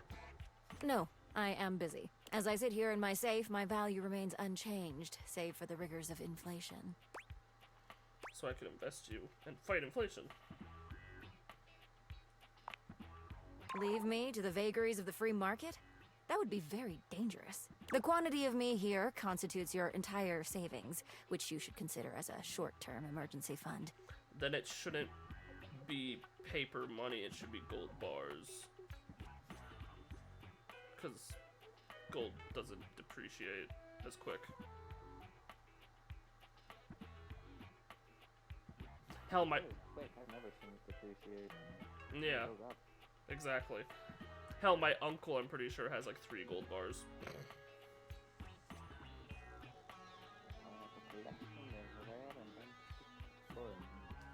I can never disclose location of. Yeah. Well, we like to call my uncle the broke millionaire of our family, because he's a bunch of investments in the free market, but he also just has like a gold bar to store it away for if need be. And if he were to pull out all his investments, he would easily, you know, have $1 million, but you leave that shit in there, and you take the little bits. I forgot what it's called, but anyways. As you are presumably still getting paid from your employer, you should only consider investing once there are 3 to 6 months worth of expenses saved here. Leaving this safe is unthinkable. Do you understand? I am now stating that any advice and counsel from me is of my own opinion and not of a professional's. Now, to proceed with your question. Depending on your lifestyle and goals, adjust your personal spending to a minimum. Let's say about 10% or less of your paycheck.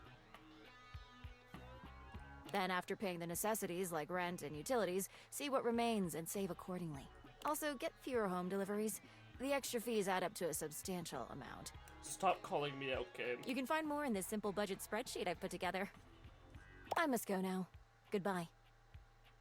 I'd actually love that, but it was... Zoe time. You brought some spirits. I can feel it. Ooh, and you also brought that fantastic red shirt. I'm totally feeling that. She now mentions the red shirt. Anyway, let's see how many you have. By the Master of Shadows, there's an overwhelming sense of excessive dread. Remember when you used to have nightmares? There's a glitch in the game that we're in. Okay, so definitely not Doug. Do you want Nightmare or Shadow Lord? Or Daemon? I don't think Daemon though. I don't think it either. I do think that honestly, Nightmares is like the most helpful. Weirdly enough, but Shadow Lord is Shadow Lord. He is edgy as hell, and this is totally his thing. I have the Master of Shadows. Spooky. Yes. Oh wait, we can have. Oh, I have found a way to access the UI herself. Okay, well let's grab Nightmares as well. Remember you said that? Yes! The developers of the game know me now. Let's grab Daemon. I think Daemon could actually be fun. There's a glitch in the game that we're in. That's absolutely terrifying. Think of the shareholders. Yes! There's a way to find work itself. Nah, not her. I wanna grab the UI, I think. She's fun. I found a way to access the UI herself. Oh, wow. Hello. Yes! Oh, wait, I can add even more? The developers, there's 33 of them. Developers of the game know me now. Ooh, I'm so sorry. Yes! There's a way to find work itself. Oh boy, I don't miss that. Yes! Fuck it, let's just do everyone. There's an overwhelming sense of social dread. Oh, I love it. Yes! That's all I found. Okay, let's see if it's enough. You did it. You actually did it. The energy in this room is so amazing. I haven't felt this good in decades. Your recruitment has paid off. The room is positively buzzing with vitality, even if you're the only technically living being present. I'm assuming none of the other ones would have, like the ones that we haven't met. Who haven't we met? We just haven't met Hate. And Anime. Darkness. Just where I belong. Hi, Shadow Lord. Cool digs. Where's the ghost? Hi, Doug. The realm between the living and the dead. My favorite. Hello. What is everybody doing? Hi, Daemon. Hiya! I'm not one for spooks, but this is a great cause. Hi, Textbox Chan. Do you have any idea how long this encounter took to code? It's a mess. Yeah, there's a lot of people on screen right now. Purpose! I love purpose! Let's do something. I've barely talked to you. Are there enough of us here? I think there are. What kind of party is this? Are we sure there's a ghost here? You're kind of all blocking It her. would be so fun if there were, but even if there's not, we're all together, and isn't that nice? Shut up, I'm bored already. I fucking hate Doug, but he's so funny. Let's go! You know what? Just kidding. I don't feel like it anymore. Lead on. I'm ready and roaring. Okay, so just tell everyone to focus on being here and being together and seeing the unseeable. Just have them repeat that to themselves, okay? You nod at Zoe, relaying her instructions to the group. Okay, everyone, just focus on being here, being together, and seeing the unseeable. What? Now that I can do. I don't understand. Come on. Repeat to yourself, I can see the unseeable. I can see the unseeable. I can see the unseeable. I can see the unseeable. I can see the unseeable. I love Shadow Lord so much. I can see the unseeable. I can see the unseeable. I can see the unseeable. Ugh, I can see the unseeable. Oh, there's my trademark seance board whose name I choose not to say in this moment. I was wondering where that went to. What are you all up to in here? Should I get cotton candy? That doesn't make any sense. That is nonsensical. No. Monique, you grumpy Gus. Why don't you come and play along with us? Just because you're money doesn't mean that you can't have some fun. What is happening? After all, isn't capitalism kind of gamifying human life and suffering to begin with? What? Where should I sit? They're doing one of those trademarked seance boards. We should join in. Something good always comes from crossing the liminal horizon. Oh, come on, you two. Don't Okay, Holly. fight. Not on Seance Day. I want to romance her next when we finish doing the quest lines we've kind of already started. Seance Day. I suppose they'll make keepsakes for that, too. And you'll have to hold them. God, you souped up toy chest. What a hard life. Doug, why are you such a dick all the time? Why can't you just participate in this rare and special ritual? It's my job, lady. Wouldn't you know what that means? God, this is there's so many of them on screen. All the noise and foolishness is entirely lost on Zoe. She can't hear a word. She gives you a wild grin, her enthusiasm infectious. All right, she can't see any of them. It's working. I can feel it. This is awesome! Keep him going! It's working, guys. Zoe says she can feel it. Speaking of the trademarked ghost summoning game, we should surely copyright our Mystic Ventures here, don't you think? Is that why they aren't using a Ouija board? Yeah, it's trademarked by Hasbro. Mystic Ventures. That's trademarkable. We could copyright that. It could be a worker placement game with a spooky spinner in the middle. We could get this out by the holiday season. I'll add it to the tracker. Come, come, my children. Let not the prism of personality bounce us away from the pure light of purpose. I like Nightmare. We have joined for alchemy, and gold we shall exhale. Come hell and all its ghostly companions. The funny thing is, none of the characters I called to this, we've romanced or anything. Zoe holds her arm out towards you. It's hard to put into words, but it has a different sort of weight than the rest of her. Holy guacamole. Can you see my arm? My arm feels really real right now, man. This is crazy. Can you see it? No way. Your companions start, surprised by the sudden appearance of a disembodied arm in their midst. Wait, what the hell is that? Is there just a floating arm in here all of a sudden? Calm, child. Mommy will protect you. Hey, Sophia. Zoe, are you okay? I am so great. I am amazing. Keep it going. I think I can actually feel my backbone, and I love it. I mean, I knew I was brave, but now I can feel it. I think it's great that our new friend wants to be our new friend. The fact that she's just a disembodied collection of body parts right now is... Freaky as hell! I like it. The weirder the better, I say. This is interesting. I'm just so happy to be part of something that's not a quiz show. I am too, chap. Almost there. One more big push, and I don't know, but it'll be something. Okay, folks, concentrate. You've got it. Gosh, I don't think I've worked this hard since I entered that tinsel hanging challenge. I am glad that we didn't advance Zoe's story until we met almost everyone, because we would have hit a wall with this. Yep. Hanging tinsel's a challenge? Sure. When you're competing against the 4-time former champion, it is. Then again, we did meet, like, Nightmare, Darkness, and, like, really early. So, like, we only needed, like, 4, she said, so, like... Honestly, a lot of the menu stuff was the later ones. So, like, we wouldn't have... To be fair, once we figured out that... Yeah, so, like... kind of obvious. But, yeah, like, we wouldn't have had work, the text box Chan, or, Sassy Chap, so we would have probably, honestly, had Doug or Damon. Yeah. Like, we would have most likely had Nightmare, Darkness, Doug, and Damon as the 4 options. And then, obviously, all the other characters that have showed up. But if memory serves, Holly, the 4-time former champion is... Me! How circular is life? Prepare yourselves, little ones.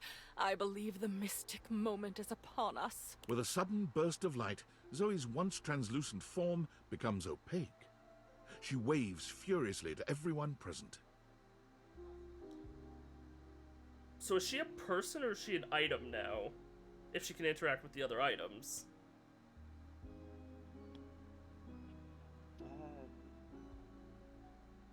Good question. Or can any human interact with the other items at this point? Not only if they're wearing the Dateviators. But in that case, Zoe should have been able to see them. So no, I guess she's just an item? Hi. You guys, can you see me? I thought her model would change. Hello, ghost. Hello, ghost. A ghost! I see those all the time in my acid trips. You have to get psychedelic with it. Mushrooms are the future. Ooh, she's adorable. Sophia, down, girl. What I could do with that. They can see me. You can see me. You're real, Zoe. Oh my god, we did it. We have pierced the veil.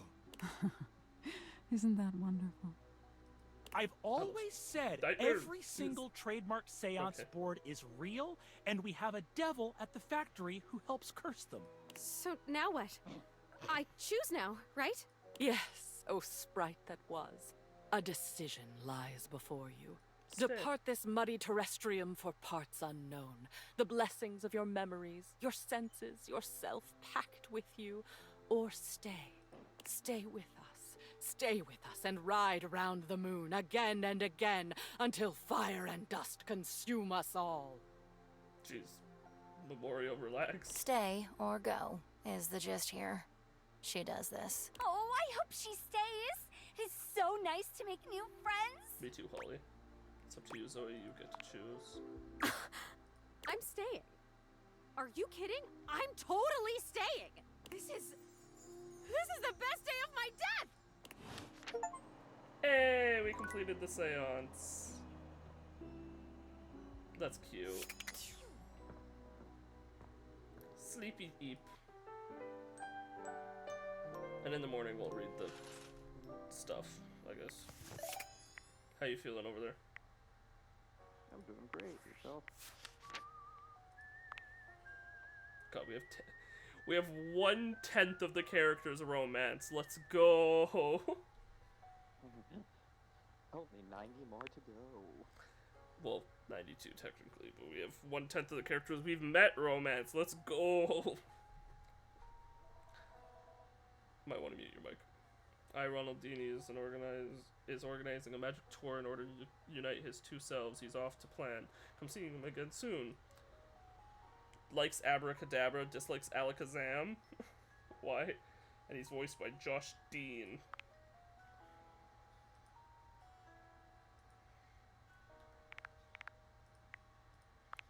Looks like you picked the lock on the bobby pin's heart. They love you. Yep. Monique. You've met Monique, who handles all the finances in the house. She seems very busy and focused exclusively on her job of keeping track of expenses and making sure you're fiscally secure and responsible. Likes tabulations, balances. Sophia dislikes inattention, sloppiness, debt. Ask who Will is. Ask for $20. Terrifying. Oh, so we do have to ask her for $20. Last time we saw Zoe, she talked about coming back to life, becoming a real being. As she suggests that she go, oh no, we brought her back. Whatever. We unbound her, we didn't bring her back.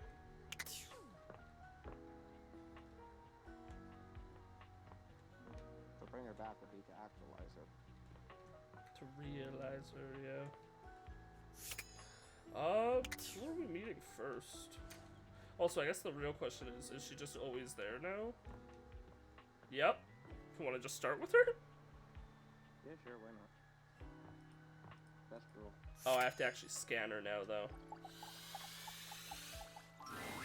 Zoe's usual excitement is tempered today, though she seems no less happy than she'd been after the seance. Just us again, huh? I'd know if there are other people here now because they can see me now and I can see them. And that is just, it's the best thing that's ever happened to me. You know, I can even hang out in other parts of the house now. I haven't left the attic since I died, but the other day, I just floated on down to the kitchen. And I met so many cool folks. Like Freddy. But that trash can is kind of salty. I like him. It did make me think, too. What you've done for me.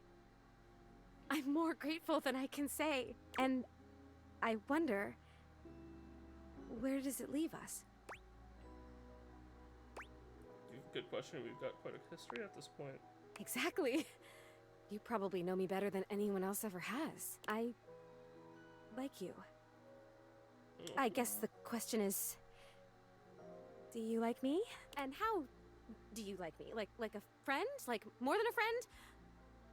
I'm gonna like you no matter what. You're very special, and you gave me back my life. There are some questions I just need to ask, though. I like you, we always have. Well then, I guess now's a good time to tell you this. Communicating with the dead, like we did in the seance, there are other benefits. What? You can travel that way. You can kind of vacation in different time periods, different lives. The seance creates a portal and you can use it to go for all kinds of adventures. What? So you think of the most romantic, sexy, exciting place in the world. A time period you've always wanted to visit. Think of anything. What? And I can take you there. Just the two of us. Adventuring together. Forever. There is a shift in Zoe's expression, her smile heavy with sweet promise. Oh, and I did mention I can touch you now, right? Because you've already touched me in more ways than I can count.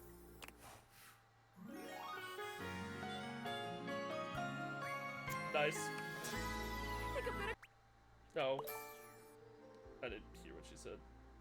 We got empathy for that.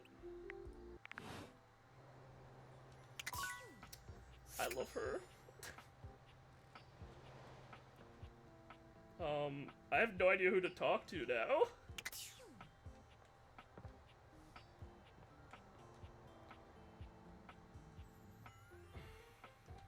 Well, you still need to talk to the boxes again, technically. What for? We've romanced the boxes. We've romanced them, yes, however, we still haven't got Hatsune Miku, so...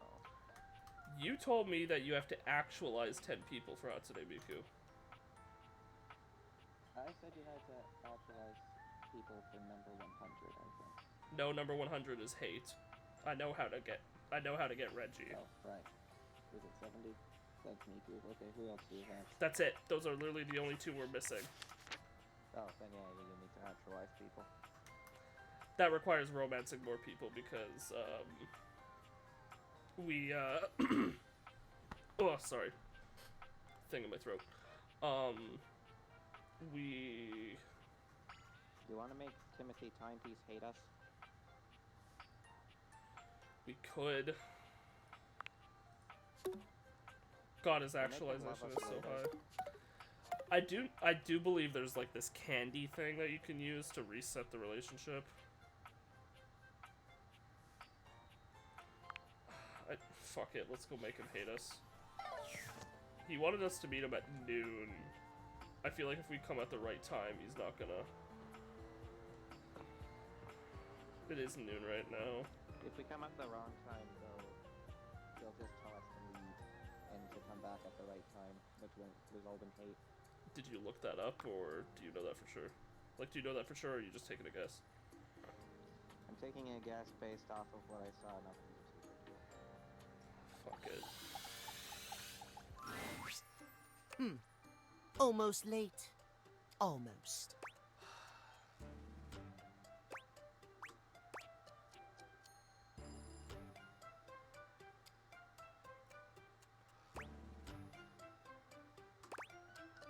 Yeah, that's a metal cod, please.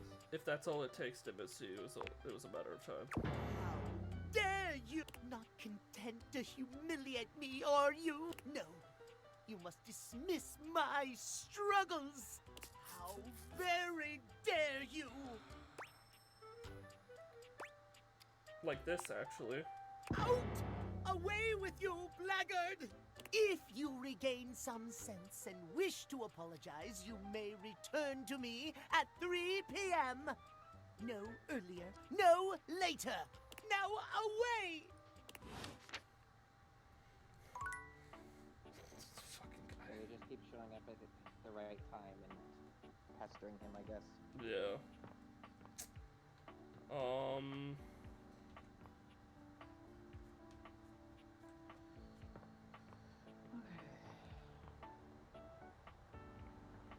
I don't even know who to meet anymore.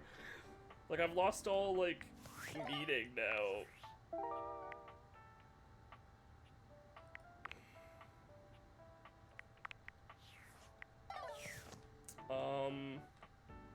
Fuck, I'm gonna talk to Front Dorian, because we still haven't gotten that achievement, and I know Front Dorian was during the tutorial, so maybe we have to talk to him. Dorian stands firmly in your way, an unmovable wall. Thinking of going outside? Yeah, actually. All right. It's a decision that takes a lot of thought, that. Just understand that when you do, events will sort of, coalesce around a final decision. Think of it as making an irrevocable choice. That's pretty dramatic. For this time it is. Those deviators have put you on a certain quest that I cannot advise you on. All I can do is let you know how important the choice of leaving this house is. Would you like to leave? No, I'll stay here. We'd love to have you. I open up when you tell me to. It's you who needs to make the decision about whether you're really ready to go out there.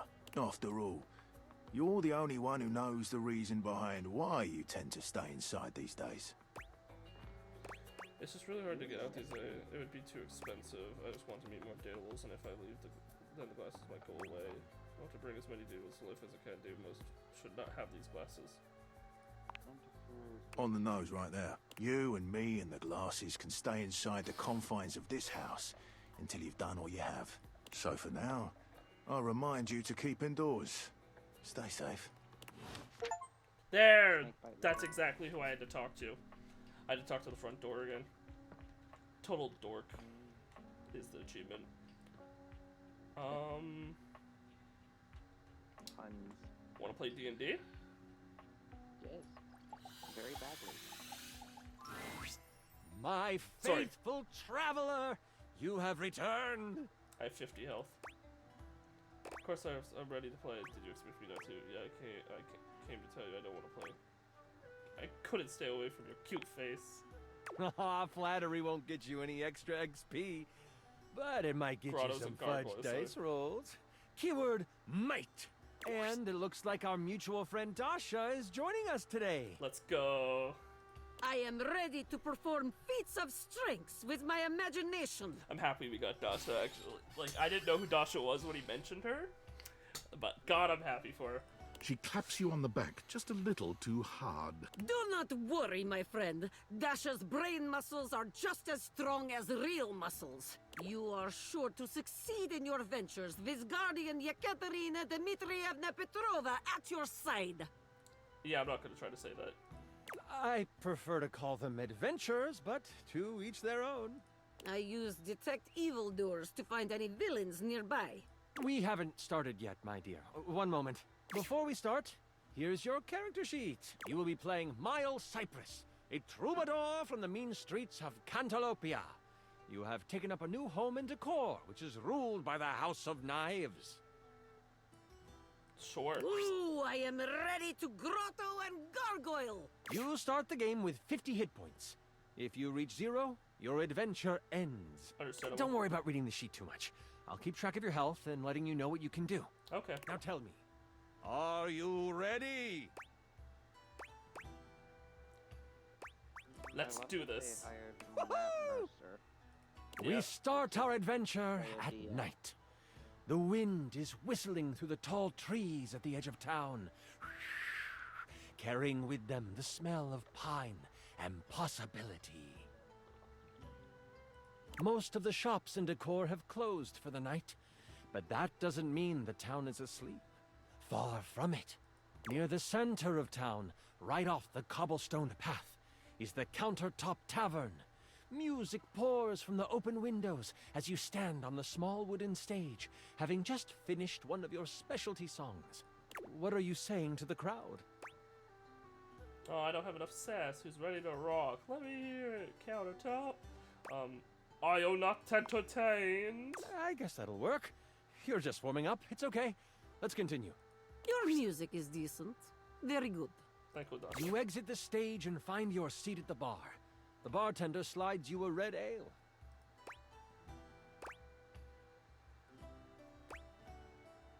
Toss them a coin for their prompt service. They catch it and thank you with a simple nod. You know that some meat and cheese will be waiting for you in your room. I am seated at the bar, enjoying delicious ale and meats, and also cheeses. I am seated at the bar, drinking vodka. As you sip your drink, a hooded figure sits next to you at the bar.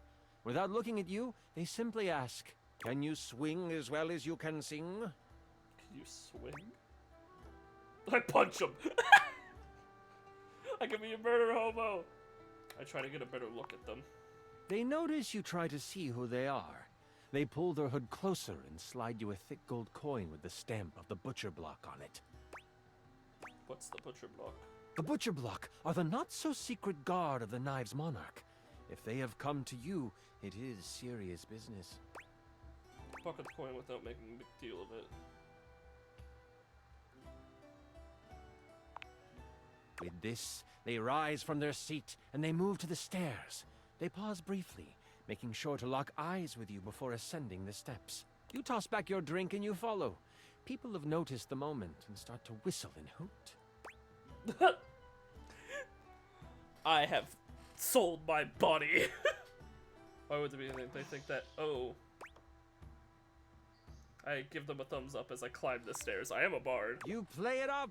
The whole crowd cheers you on, thinking that your sonic serenade has helped you score.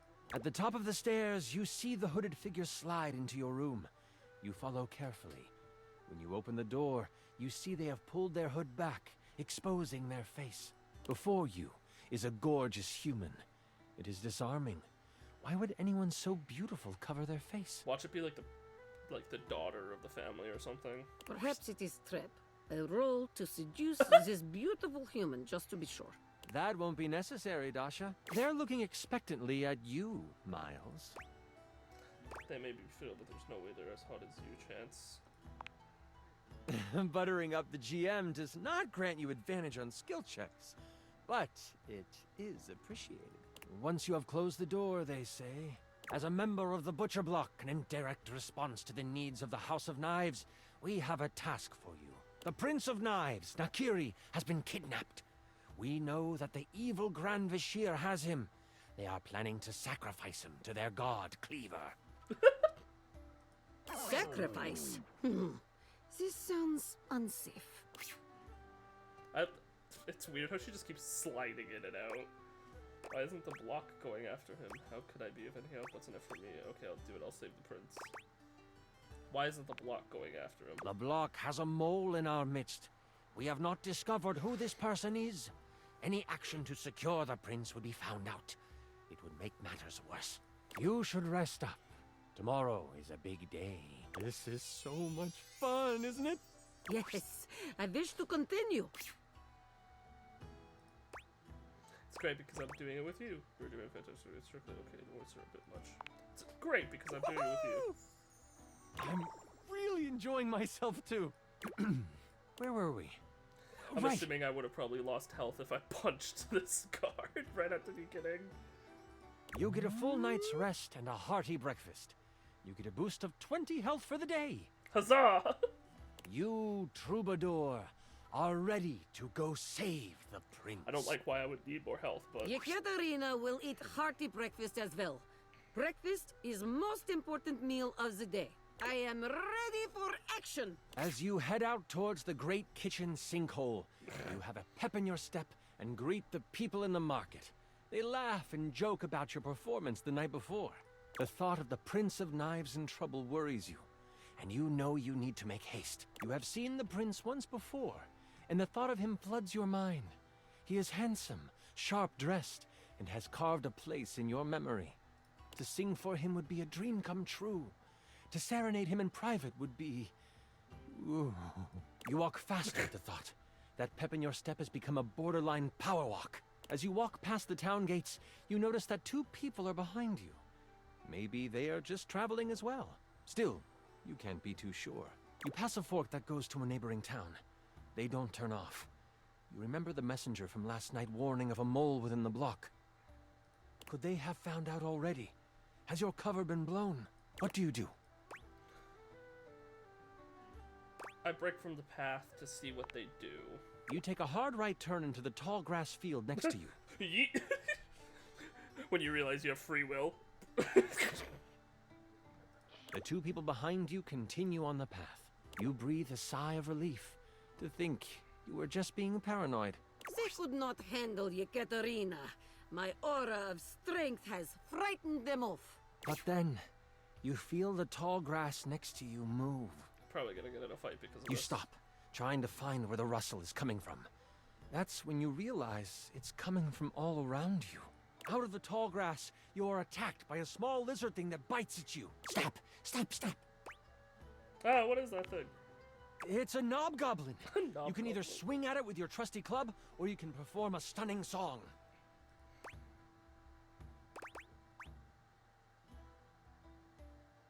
Strike up the band, let's sing it down. You find your note, and you sing it loud and proud.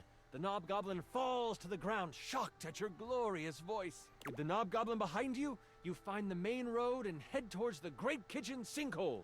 The road is packed well, and your feet seem to find flight on it. The sun is high, Imagine if I and had the warmth of the taped day the is fucking complemented knobgoblin. by the smells coming from the woods ahead of you.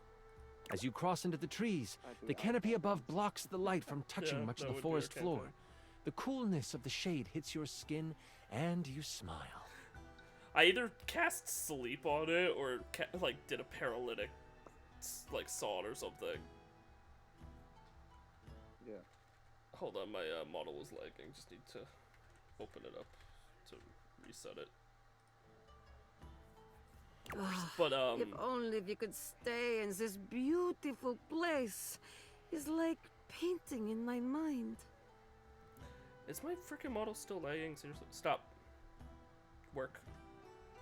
Don't be mean. Oh my god. I'm just gonna leave it open. It's fine. Okay. You remember what it was like to play your music for the trees. This is where you learned the art of song. From the birds, the bees, the crickets, and the chipmunks. Very cool. Oh my god, he just made a chipmunk noise. You don't know what is ahead of you in the kitchen sinkhole. That makes you anxious. You take a moment, letting the breeze push through the trees and over your body. What is on your mind right now? Focusing and just like breathe wrong. I end up Mute. scarring these guys permanently with horrible painting. Mute. I don't have much time to waste here. I take in the moment and move on. Maybe this is a sign I need to collect myself before moving forward. You open your eyes, looking around until you find a stump that is at a good sitting height. There is an understanding that you must get to the sinkhole quickly, but you have time, and you want to be centered when you get there. Taking out your lyre, you begin to strum. Your fingers pluck the strings softly at first, but then you close your eyes and let the music take you over. The tune that floats through the air is one you have never played before, but it comes to you as if it were a memory. Birds and other critters fall silent to listen. The blades of grass seem to lean in toward you. Leaves suspend in air before they fall, just so they can take in the music. Yekaterina will do very sexy and impressive sword dance. The birds and other critters are enchanted by my moves. And then, a branch cracks, breaking you from your playing.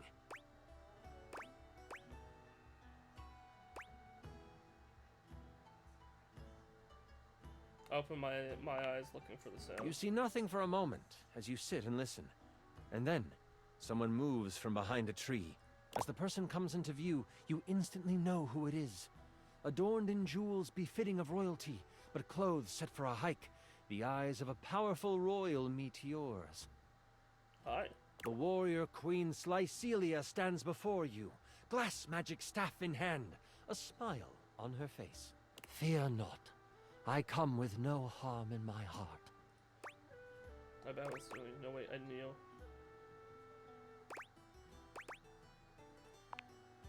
Yekaterina takes respectful knee. Please stand. Decorum is not needed in this place. We all bow to nature. I shall not have you bow to me presently. May I ask what brings such a soul as yours to these woods? I'm on my way to save your son. The great Kenshin sinkhole is my final dish. I was just trying to do my hero thing. You know how it is. I'm on my way to save your son. Ah, wondrous. A true hero you will be if you help to save my precious boy. Why is the queen just out here? I have a confession. I did not trust the butcher block to have found someone who could accomplish the task. I was going to risk my life to save him. Okay, it's still lagging, so there's no point in even having that. But I have heard your voice, and I can tell your magical song, when augmented to cause pain, could cut just as sharply as a blade. Allow me to accompany you. My crown means nothing without my child.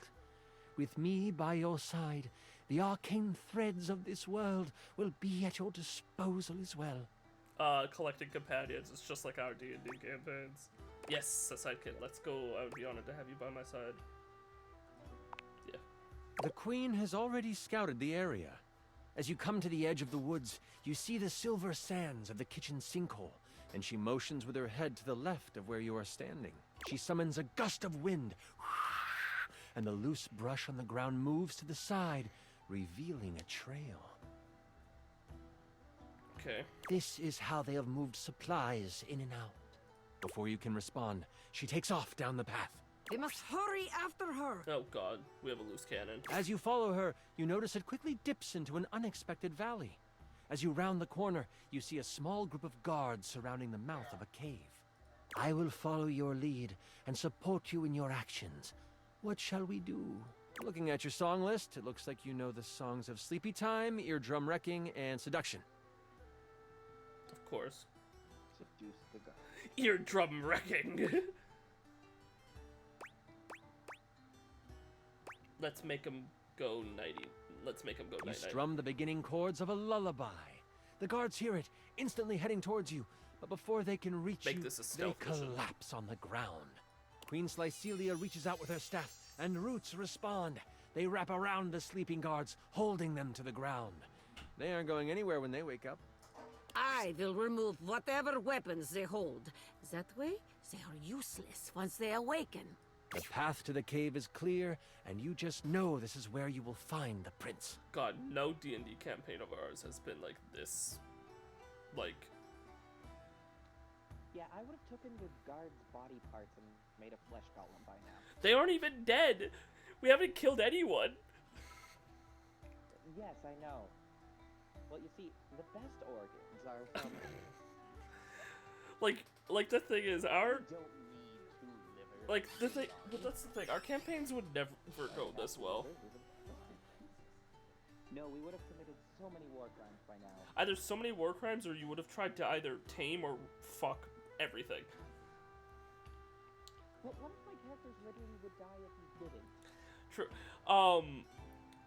Or, if we're talking about our original D&D campaign, you would try to be diplomatic with everything, while psychotic cat pirate would try to kill everything.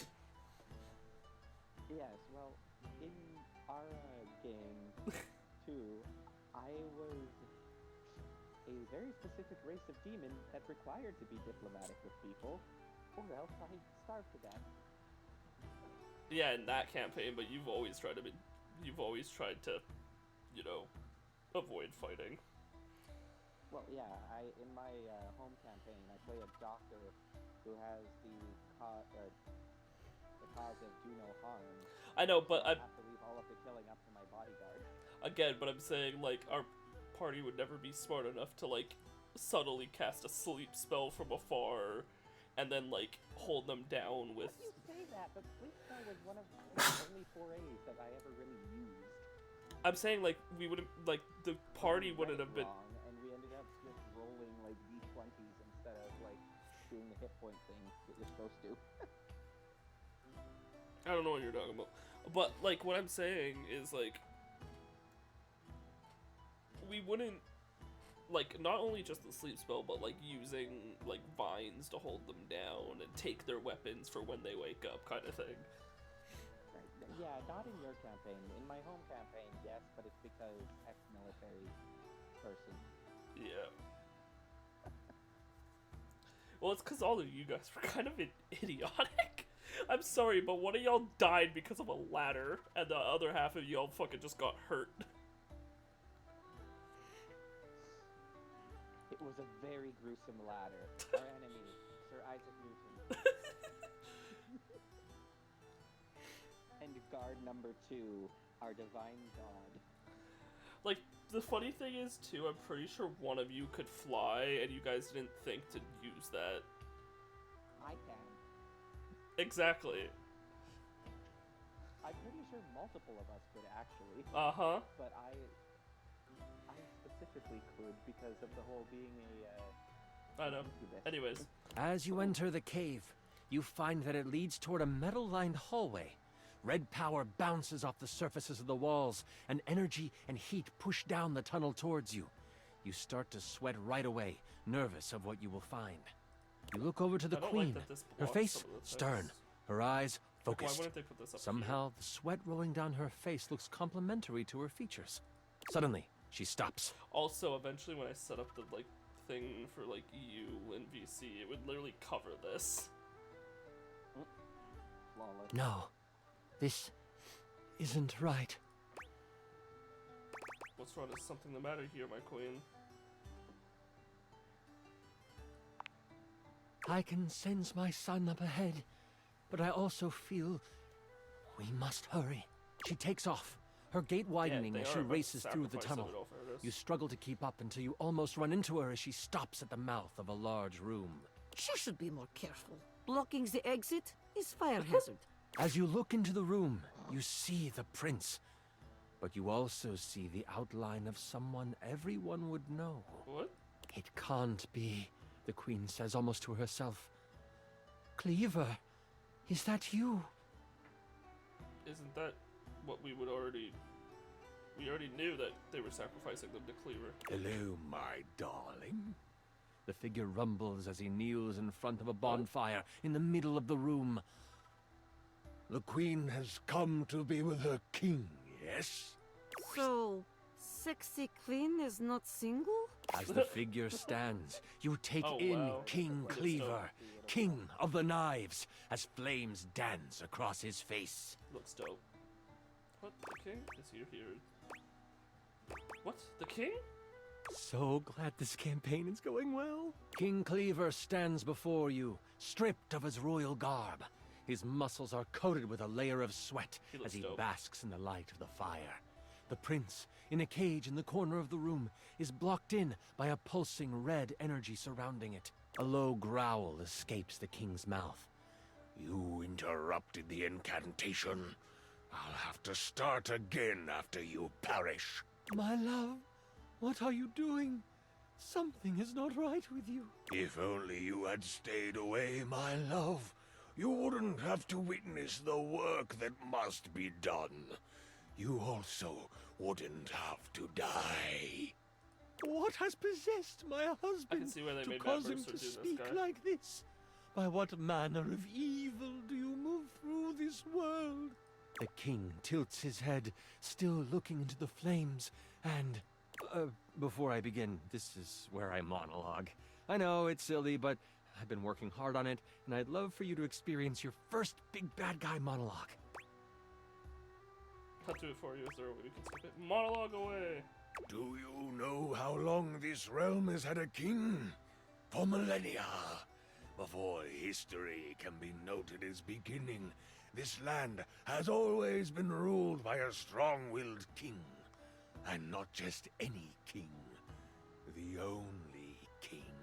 Me. The king turns around, and his face looks hollow in the firelight. His eyes are glowing with a sinister glow. The queen lets out a gasp and goes to move toward him. Your reflexes kick in before you realize it, and you put up your arm to stop her. she heeds your protest. And for millennia, someone in the royal line has vanished. Either in war or out at sea, some tragedy has fallen to a young member of the family, and the kingdom has mourned for a time. But they have moved on, and queens would die, and kings would pass of a broken heart, and a new king would take the throne. Always some cousin or uncle from a small parcel of land no one had heard of. Always of humble means, always young, always handsome. What is happening? Always me. And all I have ever needed is the blood of my line to rejuvenate me, and for my inner circle to make sure the butcher block failed in their search. So he's an immortal king who uses his own children to fuel himself. Yeah, he's some kind of lich, I guess. It's a shame we only had one child, my darling. You could have kept the other one, but I need him sadly.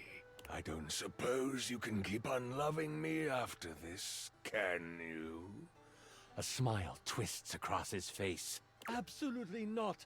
I shall never love you again. What a pity. I guess you must die here as well. The king launches himself at you. What do?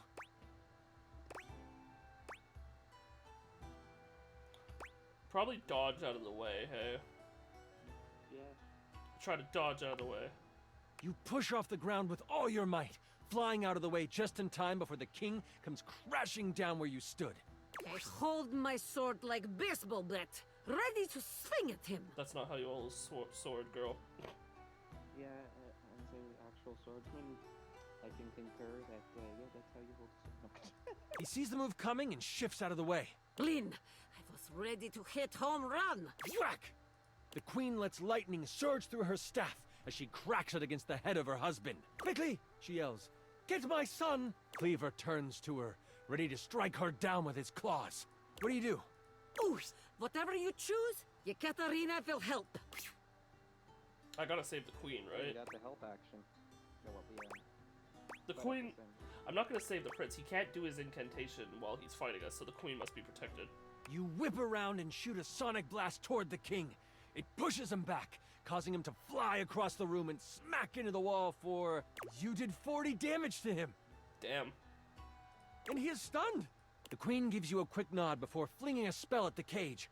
Her power serves as the final straw, as the energy dissipates and the prince is able to escape. Like, I'm not gonna let the queen die. The prince runs toward the queen, and they embrace. Like, especially if we're gonna have to kill the king here, like, we need the queen here to, you know, make sure we don't go to jail for life. Or get executed. But the king recovers. You will both die! He is a figment of himself, overtaken by rage. He launches himself at the two while they hold each other. The queen raises a hand, trying to summon an arcane shield. It might not come in time. Can I reach them in time? Do you have a reaction that doubles your speed? I do not. Shucks. It looks like it is up to you, Miles. Yekaterina cannot help you. What do? I hit the king with everything I got. I hope the shield works. I jump in front of them. Self-sacrifice, or should I hit him? Self-sacrifice. I jump in front of them. You... Oh, holy crit! Okay! As you bravely leap in front of the queen and the prince, the king comes down on you. He knocks you to the ground, placing his face inches from yours. Damage, so. He says, at least you will die a hero. And with both his hands threaded together into one demonic fist, he comes crashing down on you for... Oh. I have 70 health, bro. I'm so sorry. 92 damage. I rolled a crit. You feel the impact. Everything begins to blur. And you die.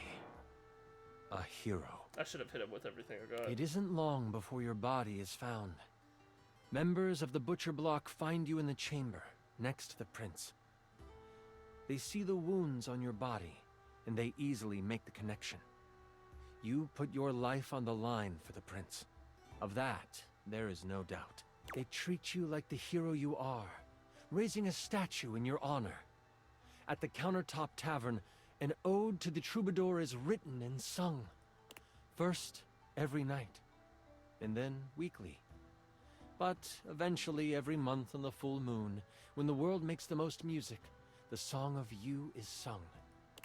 And that continues until forever. Ekaterina will sing the troubadour song for the rest of her life. Oh, you die in the cave as well. Bro. Oh.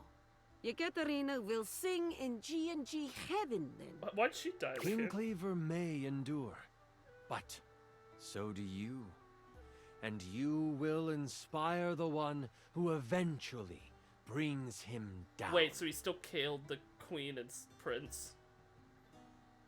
Yeah. Fuck. Thank you for running this beautiful game for us, Chance. Ekaterina will live on in my mind. That was incredible! The way you sacrificed yourself? Holy He liked crit! it though. Oh, that was better than I could have imagined. That was... You are perfect. I'm sorry. That's super embarrassing. But like, if that's how you roleplay here, I'm excited to see how you might like some other roleplay. You passed the Q check, that's for sure.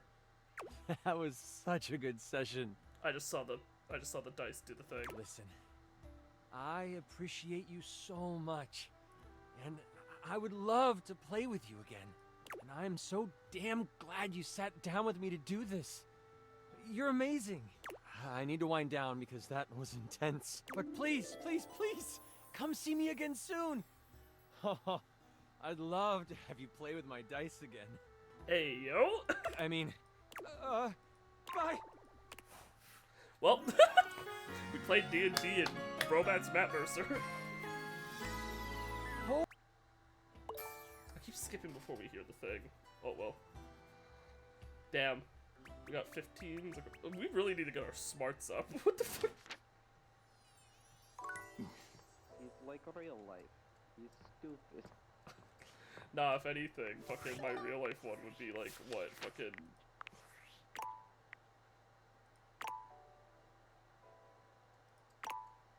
Yeah, okay. My real one would be like... barely any charm, probably, or poise. Is there a way charm can go negative? I don't know. Okay, wait, hold on. So... the real question is, smarts. Who is smarts? I don't know, computer maybe?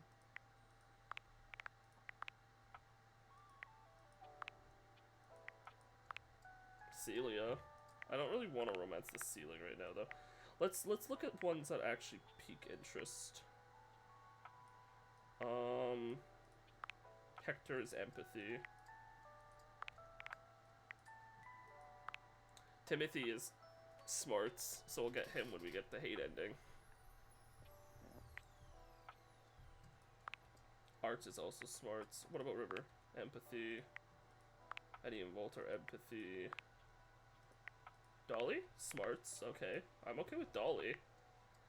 I do like Telly as well, but that's, like, sass. Luna's empathy.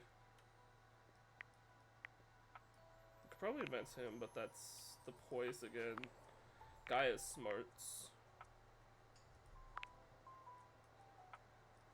I do really like Tina. She's romance, though. That was pretty obvious.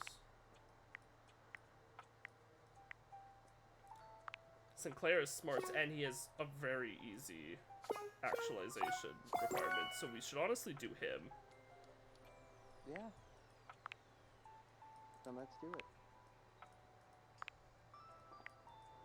Is there any character you specifically like that we want to do? Nightmare, but, I mean...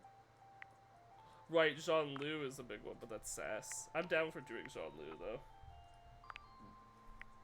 Oh, Bathtub's really cute. Right, Dasha, but she's poised. Dasha, yes. Let us do Dasha. Best go. And yeah, Mac is smarts, obviously.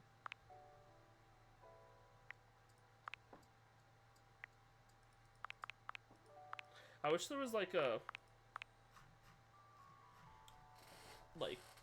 typing type deal, if that makes sense. I have somewhat advanced lyric, like I started writing a book with him, so we could probably continue his.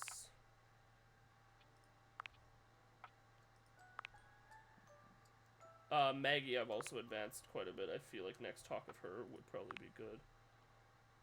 Probably. But she's cute. He's another hate we can get. Yeah. Because I'm pretty sure to do anything with Reggie, we need at least 3 hates. Yeah. And I think that's the case for any of the, like for Dorian, Skylar, and,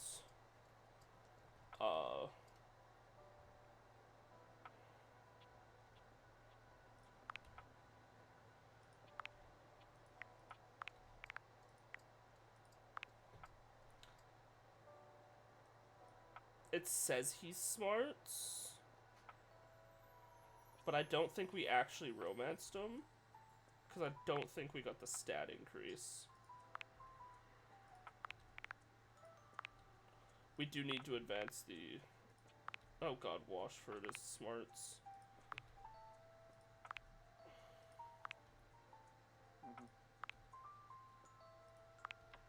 There's so many poise.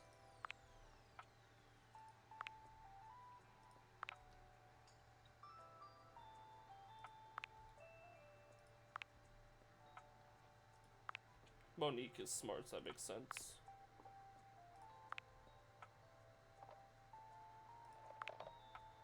Textbox Chan is also smarts.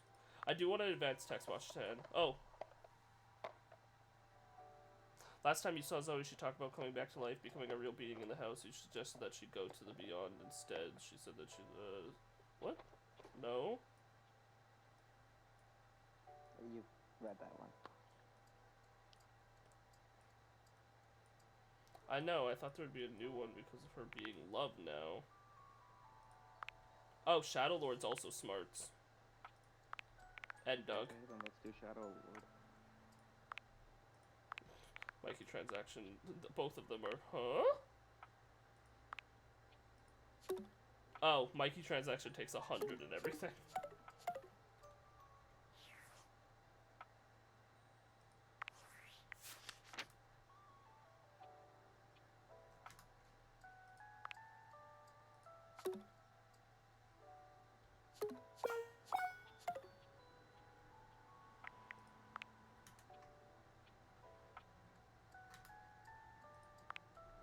And purely out of curiosity, who is the smarts one we already have?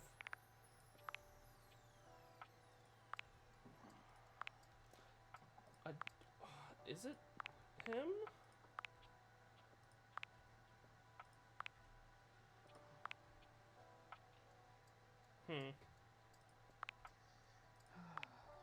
Okay, so never mind. We did get the point.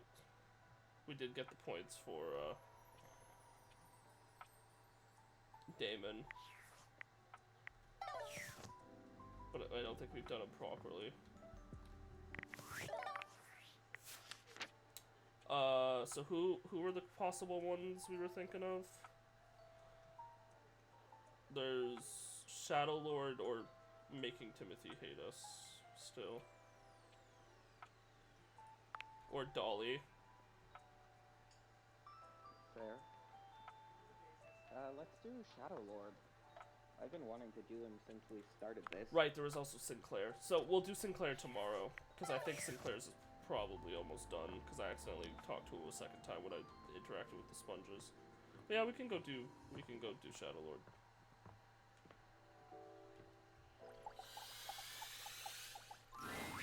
Ooh, welcome back, my dark ally. Come, let the next trial commence. Give me all the trials. The trial of the letters begins. Of the letters? What?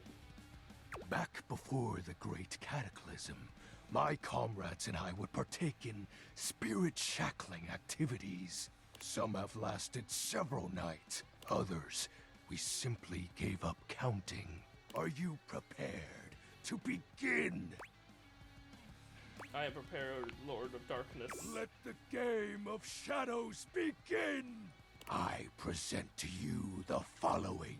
He holds a sheet of notebook paper up to you. Hangman. It contains a macabre illustration of a dead person and a few mysterious lines. Blank, blank, blank, blank, blank, blank.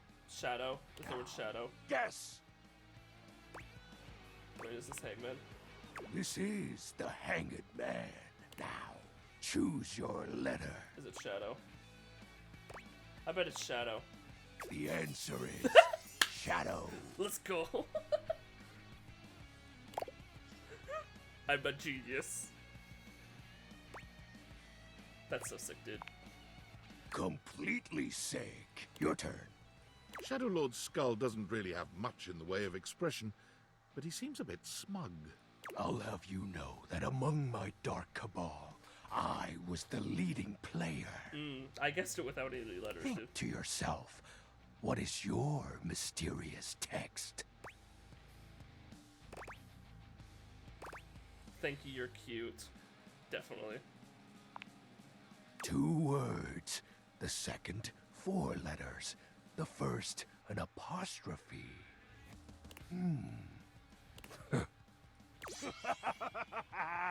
This is most certainly a declaration of praise and endearment. How sweet of you, Penumbra. It's most certainly you're cool.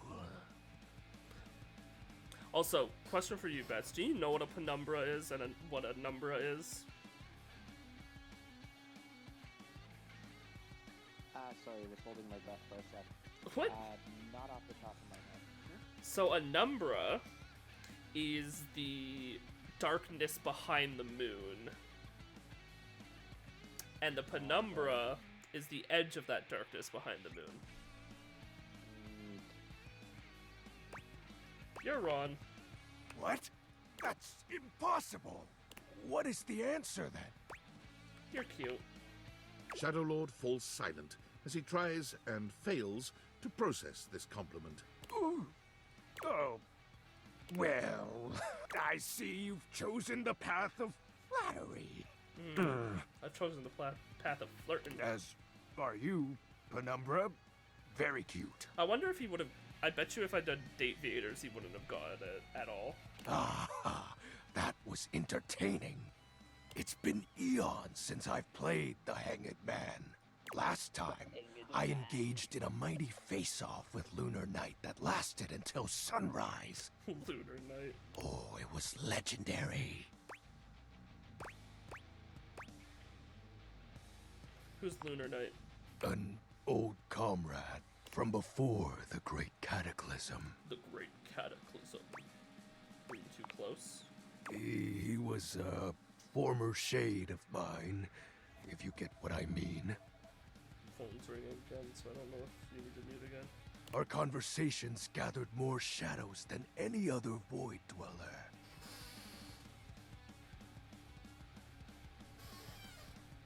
The Lord of Shadows and his loyal knight. Us two were perceived as an eternal pair. What happened? The Great Cataclysm.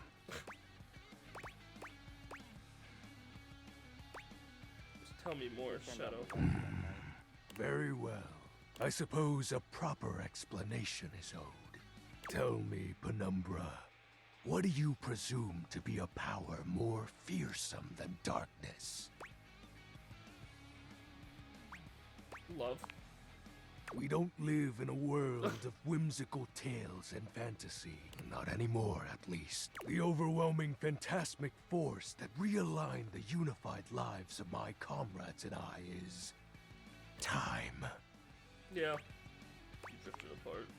There was no one moment or act that caused it. One night, I was with Lunar and my friends, joyfully conversing about whatever came to our minds. Also, Lunar Knight is just another fucking Xbox gamer tag.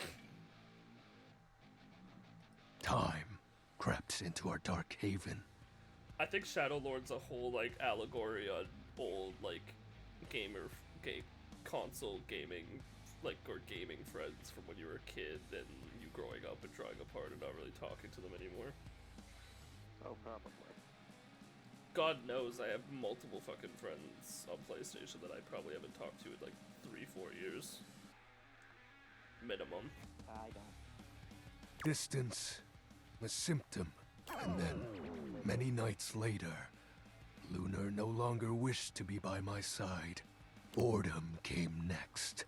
My friends took less and less interest in our nightly discussions.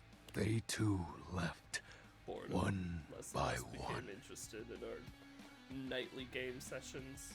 And then, I was alone.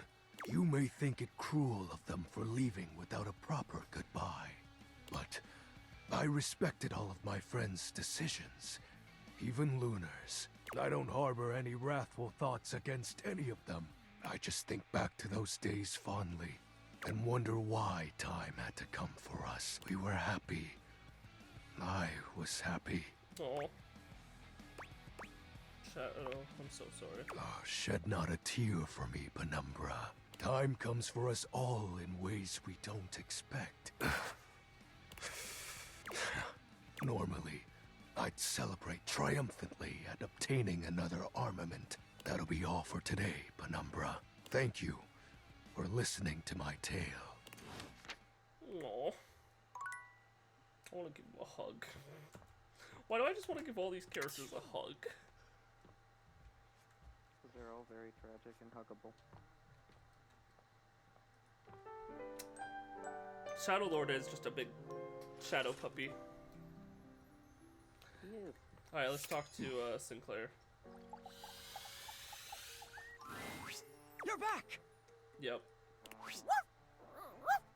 Oh, Sudsy, go lick someone else's hands. I don't care how dirty they are. Off with you. Go to your tray. So, have you found someone to help yet?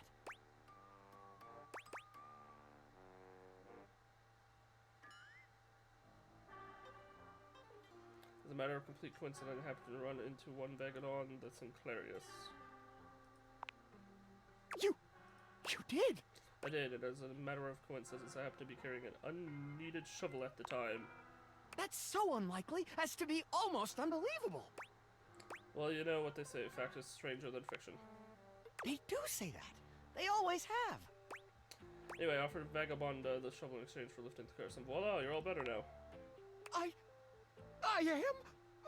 Wow! Thank you! Let me shake your... That's odd. What's odd? Nothing's odd. Everything's totally fine, and you believe me. Your tricks won't work on me!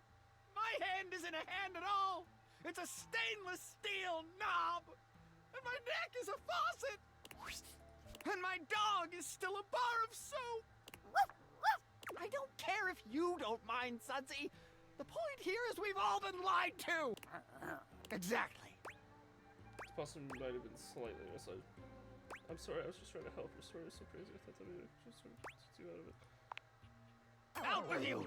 Out of... Okay, I'm going, sorry. Whoops.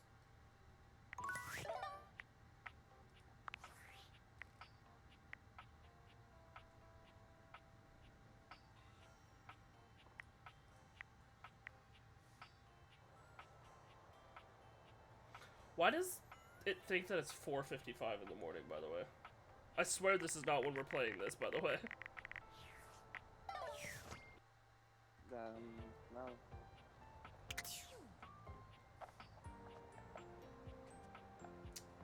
Can't believe I fucked that up.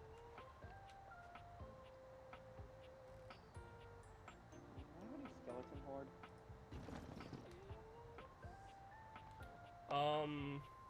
Who else was I gonna talk to? You wanna talk to the vent again? I don't know. Or, oh wait, no, Timothy Timepiece, but he wants us at 3 o'clock, so one more charge.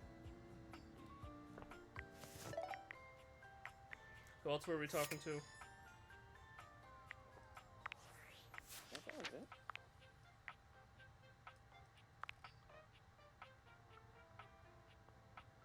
Oh wait, professional mystery solver. Fucking Maggie. forgot I had to do that. For a sec. I'm gonna talk to Maggie then. I'm so glad to see you again. You look lovely. I hope you don't mind. I took the trouble of ordering your tea for you. It's a jasmine green tea. From Kopi, of course. Before we get into any of that, does the name Martin Applegate mean anything to you? Fuck. Oh, I want to date her. But we want to advance Martin, so mean anything to you? Shh, we can't discuss that. At least not yet. Maybe I'll feel differently after we've gotten to know one another a little better. Oh. Seems a little railroady. Sorry, but I can't get into more detail yet, so how about some tea? I have yours right here. It's very How did you know my order? Simple. I just pulled your old MyFace site and sorted through the archive posts until I found one where you listed a few teas you enjoyed. Then, I cross-referenced that with photos of you drinking various warm drinks and did some basic image enhancement on them to determine which exact brand appeared most regularly. She's doing it again. Oh, that's awesome, thanks. Image enhancement, Maggie, that's a little related. I like jasmine green tea. Oh, well, that's awesome, thanks. I'm so glad you approve. No matter how you found out about my order, at least the thought is nice. It's fun to be here with you. I have to say, I may have made a mistake having a date with a detective like this. No matter how you found out about my order, at least the thought is nice. I'm glad. You know, I've been thinking about you ever since the last time we met. What our time? So I won't be talking for a second. Oh, what have you been thinking? The way you gave yourself to that last mystery. Dropped everything in order to help me solve it. Nobody has done that for me before. Am I about to romance Maggie right now? There's a lot of hearts. I've been thinking about you too, Maggie. Oh, what about? I don't think we should keep seeing each other. I'd like to take this to the next step. Really? I'd love that too, only... Only what? Only there's just this one other case that's stuck in my mind. It's hard to focus on anything else. Would you be willing to help me solve it? If so, I promise we can return to this conversation after. I was hoping you might say that. Let's get to work. Obviously, it's a bit of a turn-off. Let's just be friends from here on out, okay? I was hoping you might say that. Let's get to work. It has recently come to my attention that there is a counterfeit object in the house. What? Rumors have been circulating about it for a while. At first, I wasn't sure there was anything to them. After all, rumors can be nothing more than loose talk. Sometimes they are more than just rumors. But behind a rumor might be a grain of truth. Exactly correct. The only problem is the rumors are coming from all over the place, and I can't make heads or tails of where they came from. What do you suggest?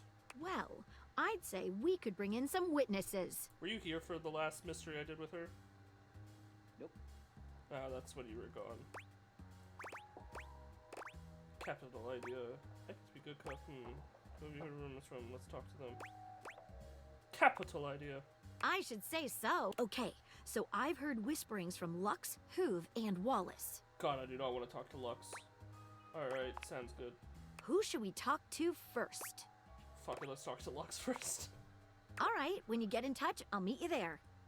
Oh, really? Oh, fuck. Okay, well first I'm gonna go talk to Timothy and make him hate us. Timothy is just putting the finishing touches on polishing a pocket watch. When he sees you, he waves you over, setting the watch aside and pocketing the cleaning cloth. There you are, just on time. I must say, I'm absolutely chuffed to see how timely you've been. You're right on schedule. I was just polishing some of my timekeepers. He said it properly. He said schedule properly? He just said it properly. Would you care to join me?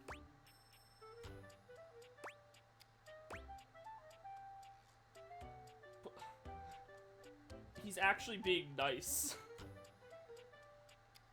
So now I feel bad.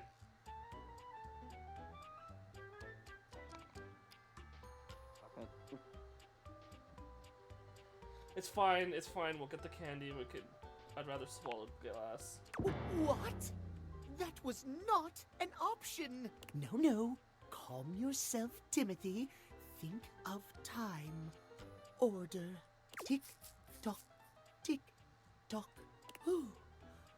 Nothing better for one's nerves than the steady ticking of the clock.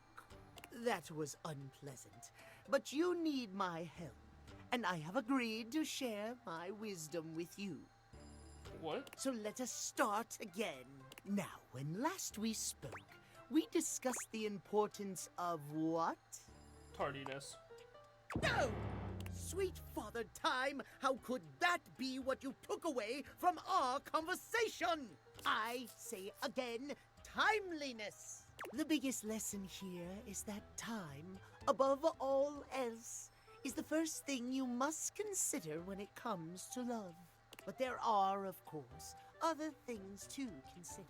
Having a schedule for he's your saying it wrong date again. is imperative to ensure you are using every moment with your lover correctly.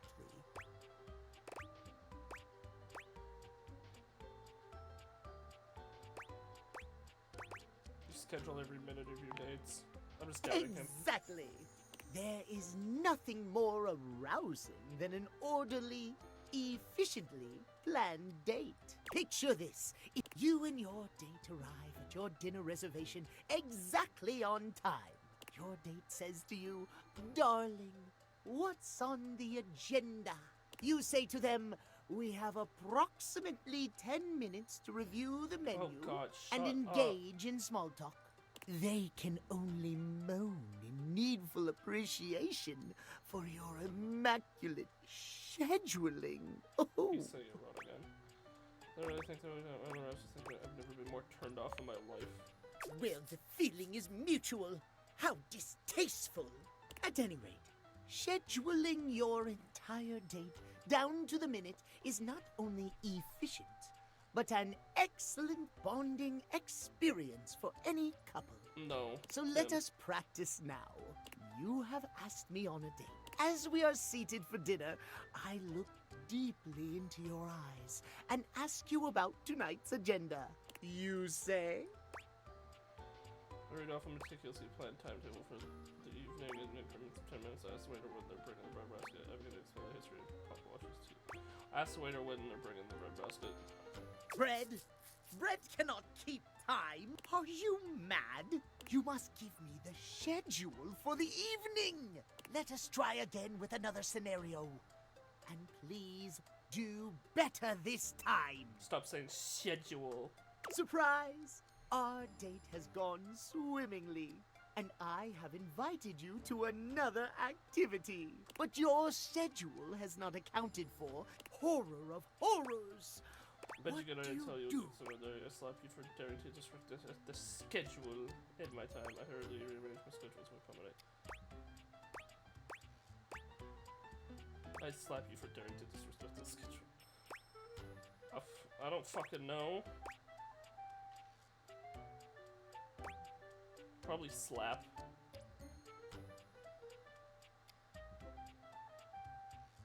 Fuck it. No! We cannot enforce time under threat of violence. I suppose I should be happy I have managed to make my point, but unacceptable. Our time for this conversation is beginning to dwindle. Before I bid you leave me once more, tell me what you have learned. Last time we learned the value of timeliness. Today we learn the value of Shouting to emphasize your words. for the love of time, scheduling! Scheduling! Stop saying it. I would so love to talk to you at length about crafting a proper schedule, but I'm afraid my time runs short. If you wish to continue our talks, return to me at 9 p.m. As ever, no sooner, no later. Farewell.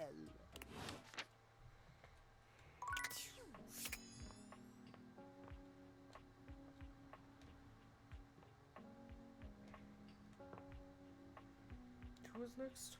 Right, we have to go talk to Lux. Oh, Lux!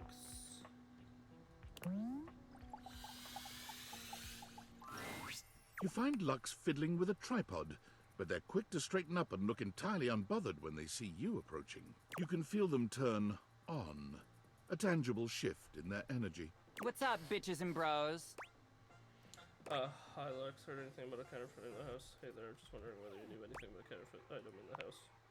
Oh my god, seriously? I love that you're even asking me. I am so flattered. Let me just, like, hashtag gratitude that right now. Lux, we really need... Oh, MG, like, just give me a second, alright? Sorry. He must perish. I am just trying to give you a shout out. What's your handle? Lux, I've told you my handle about 45 times now. Okay, sue me, I forgot it! What do you even want from me? Yeah, Timothy is driving me insane. Anyways, can you please, for the love of all that is good and holy, just tell us what you've heard about a counterfeit item being in the house. House? Item? About? Because I'm beginning to think it's you. I never thought that you would even freaking ask me that. And I even have an answer. So, like, don't we love this for me? We do love this for you, Lux. Let me just set up my camera so that we can film me answering it. Oh my god. I'm leaving now. Gotta look your best, Lux. Okay, so, like, I'm ready for my interview. Okay. Oh, hang on. Let me just do my hair. It needs to look like I spent $500 on it, but also like I spent $8 on it and got it done by my sister. It's not a complicated question. You look so good the way you are, Lux. Lux! What have you heard about a counterfeit item? Thank you, Maggie. And who have you heard it from? Answer me before I back my lens off, turn your light into a narrow beam, and singe you with it! Oh? Please, and thank you. I heard that one of the dishes was a counterfeit. I heard it from Stepford. Maggie, that was the hottest thing I've ever seen. Thank you. Lux, get out of here. You leave Lux for now and continue the case at Maggie's usual meeting place. So we've agreed that Timothy, Candelabra, Scandalabra, and maybe Lux will be the three that we hate. Again, I have heard Lux gets better though. Like, I don't mind Lux, honestly. It's cheesy, but everything's cheesy. They're just cheesy to the extent of something that I do not like. Honestly, Washford's more likely that I'll be like, shut up.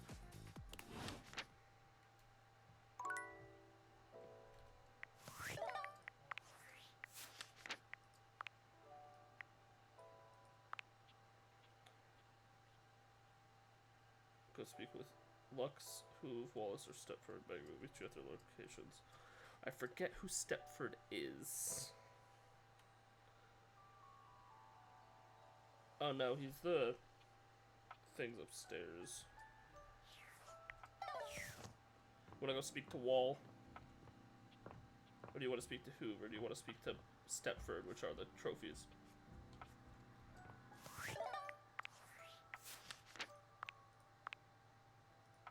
Or we can talk to,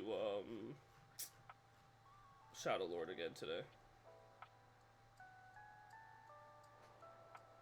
And leave those three for tomorrow, maybe. Bats. Mr. Mute. Batsy boy. Alright, executive decision. We're talking to frickin' Shadow Lord then.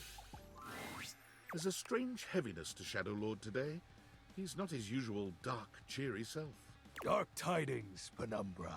The news I carry may be troubling to you. What's wrong, Shadow Lord? What is it?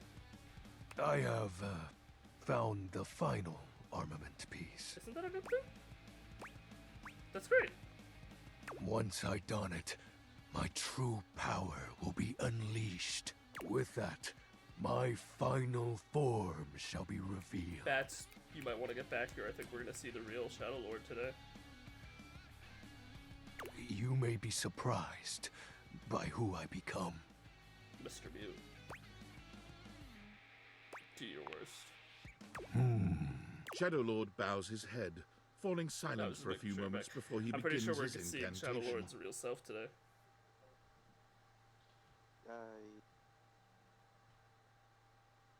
The die is cast. Let us begin. The whispers of the void. Heed my call. Bend to my will and reforge my soul. Let darkness incarnate reign supreme once more! Shadow Lord vanishes from your view with a flash of black smoke. Okay, you back? And you're here to stay? Yeah, I'm back. It's just, Lots of a people. lot of people were saying your full legal name, so I figured you'd want that muted. Fair. Alright. You ready? I want you talking for this. Let's see. Whoa. The Shadow Lord you once knew is gone, replaced by what appears to be... The question is, would you prefer him to stay the way he looks now, or would you prefer him to be like an anime boy? It depends. Honestly, same for me. I like how... If they keep the wolf aspects, then okay. If not, then...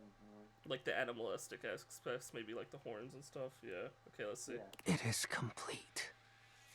Oh god, he's L from Death Note. Why did his music just become like it's playing out of a phone? Yeah. He's an edgy teenager. I thought he would be like it sucks that he's an edgy teenager. I thought he would be like older, I guess. Some nerd? Makes sense. Shadow? As I suspected. You wouldn't recognize my form as it is now. It's me. It's me. XXX Shadow Lord 420 XXX. It's lowercase now, and it's a zero. The exclamation mark. Good job. But my real name is Skips. His real name Skips. Honestly? Skips? Skips Shadley. Skips Shadley. I'm sorry for disguising myself, Penumbra. I thought you wouldn't take me seriously if I appeared to you like this. I mean, your other appearance was one thing, but this... It's a lot, huh? You have any questions? I have so many questions. Like deja vu? What do you want to know? Who is Shadow Lord, then? It's a handle. You know, like a online name. Uh-huh. My friends and I would chat with each other online using DIM. What's DIM? Oh, DOL Instant Messenger. Yep. Okay, what's DOL? Darkness Online. Are you too young to know what that is? So your shadow gatherings were all just online chat rooms? Yep.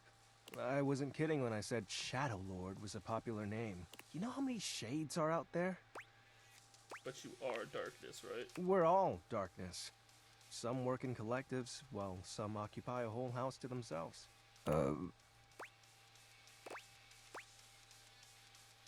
is Skips? That's my real name. Skips Shadley. So this is the real you? Yep. Told you you'd hate it. I didn't say that. I'm not actually the Lord of all shadows. I noticed. My friends and I love role-playing, so we made characters to chat as. And armaments. Not real, but wasn't it nice feeling like you were making progress? What was the point of the rituals then? I was excited to talk to someone again. I'm gonna cry, this is so cute. Ah, gross! Well, maybe that's okay. Dude, your background noise is horrid.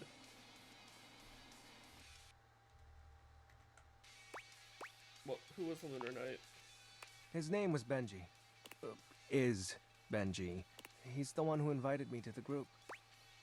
The group. The chat room. He was really encouraging with everyone's roleplay, especially mine. Did you ever meet in real life? Do you miss him? I think I miss our time together more so than him. Does that make sense? I hope wherever he is, he's happy. He probably misses you too. Yeah, Probably. So was the Great Cat closing the line? Well, that was actually the most accurate thing I've said. You had a rift with your friends. It was slow and sudden at the same time. Maybe it was happening the whole time, but I didn't notice. But it doesn't matter. The fact is, my friends all stopped hanging out with me. You know, we just grew apart.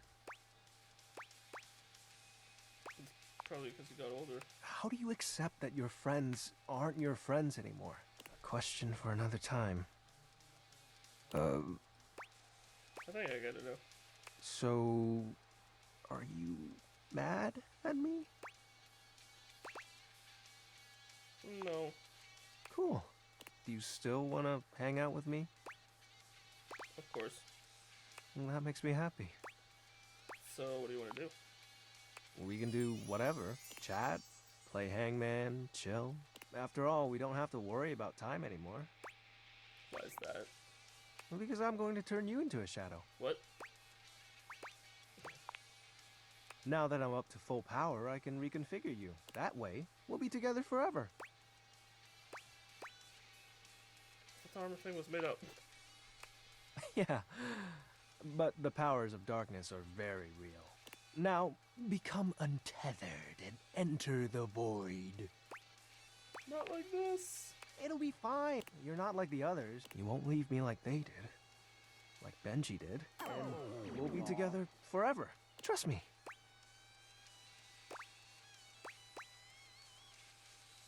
Okay, shadow time. Oh, you chose correctly. Now, let the dark ritual commence. Skips holds his hand out to you. Penumbra, join hands with me. You take his hand as Join hands directed. with me. It's hard to tell, but you could swear you see a blush spread across his cheeks. Ooh, excellent.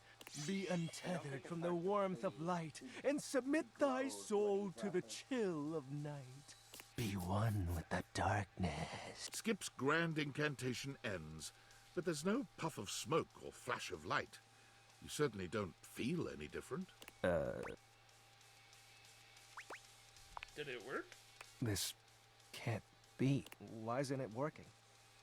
Aren't you fully attuned with the shadows? No. That's not right. If you can't become a shadow, how can we truly be together? Skips, it's fine. For you, it is. You have so many other friends to talk to.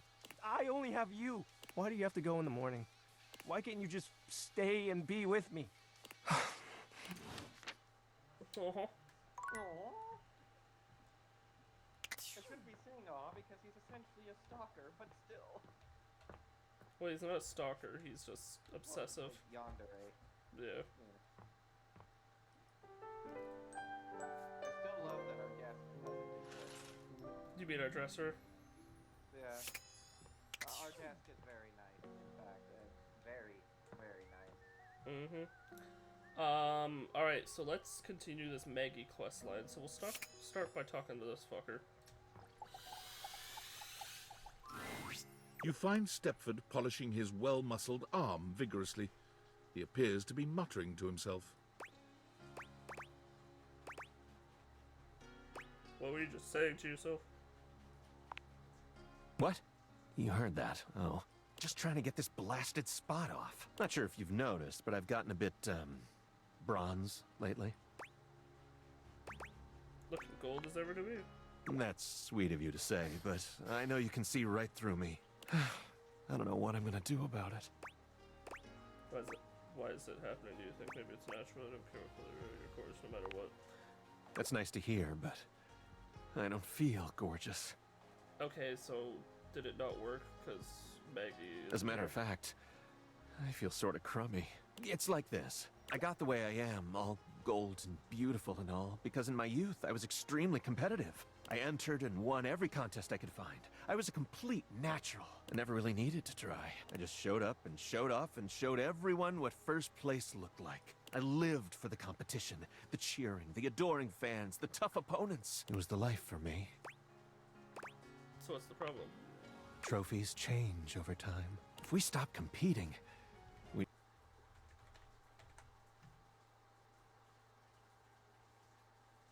Bats speak. sure.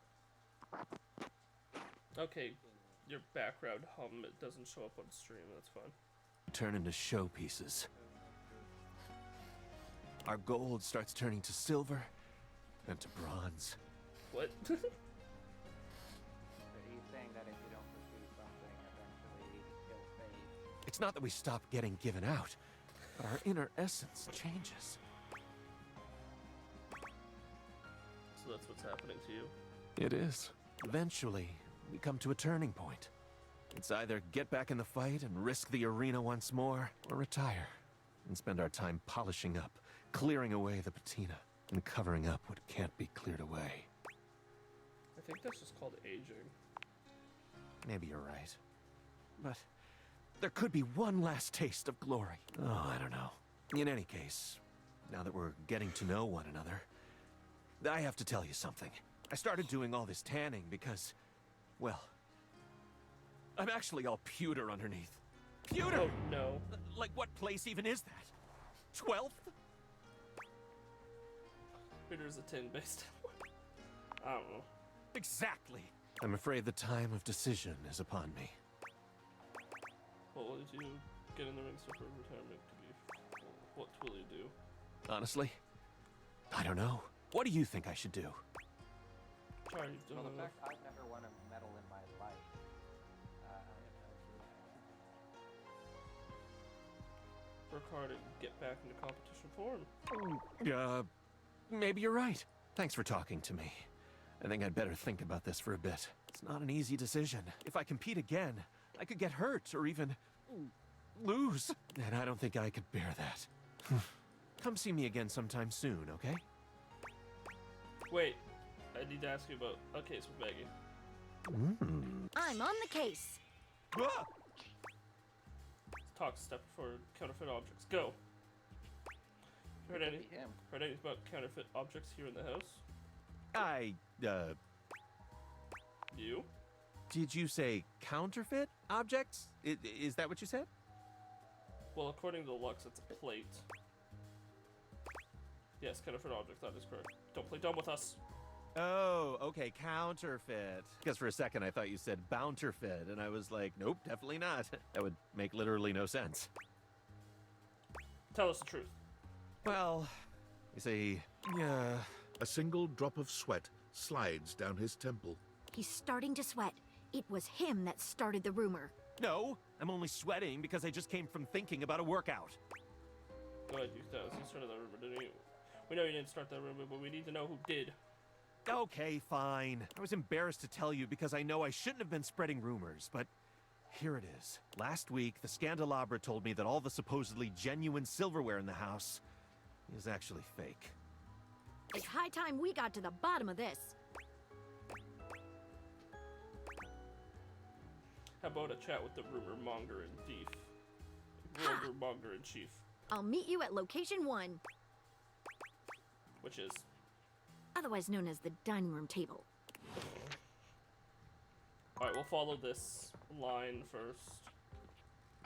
Scandelabra, of course it's him. Ah yes, the scandalous Shabralabra. Ah, you have been awfully rude. Trust me, everyone knows about that now. Everybody. And you return. Like me, your curiosity for scandal keeps you coming back for more. So, I will allow you another chance. Would you like to hear the latest gossip? I'm just trying to get an ending with you. An ending? You want to kill me? Yes. Yes, I've come here to kill you. Aghast! Alarm! Guards! Guards? 0 cards answer Scandalabra's summons. Ah, there are no guards. Well, I must say, though my life is at an end, it will have been for the most salacious scandal I've ever heard. I'd always hoped that my demise would make the others rather cross. Yet there is nary a pip out of the place. But do give this antique one last wish before I go. No. Why have you done this? To avenge a lover? To steal my pure silver? Or is it mere sport? Here's sport. mere sport. The mad hunter stalks her prey and chooses the most beautiful, yet most immobile of them all. Though No, his the most dueling annoying. days are behind him, he lights his wick for one last stand against evil. Well then, human, do it! Slay me! Kill Scandelabra. You give killing Scandelabra your best shot. So terribly scandalous! It gives me life. It gives me strength! I'm not alive, you ninny. You are a fool who thinks they can kill an inanimate object. Let's break you in half. The plotting, the extreme hatred. This is the stuff scandal is made on! Is he liking that I hate him? Thank you so very much for the glorious tales I can tell. What? No, I think I guess it didn't work. I need to talk to you, you fuck.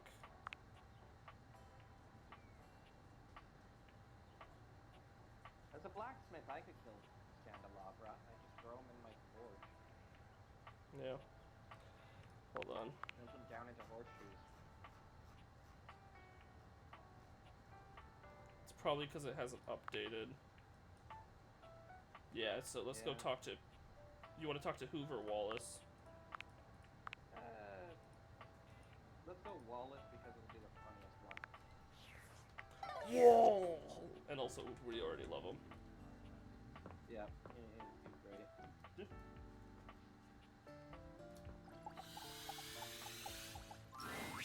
Wall. Wall.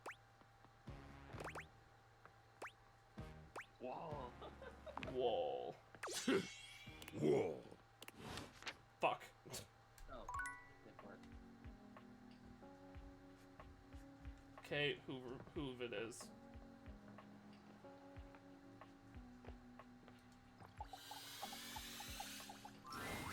Hey, nice to see you again.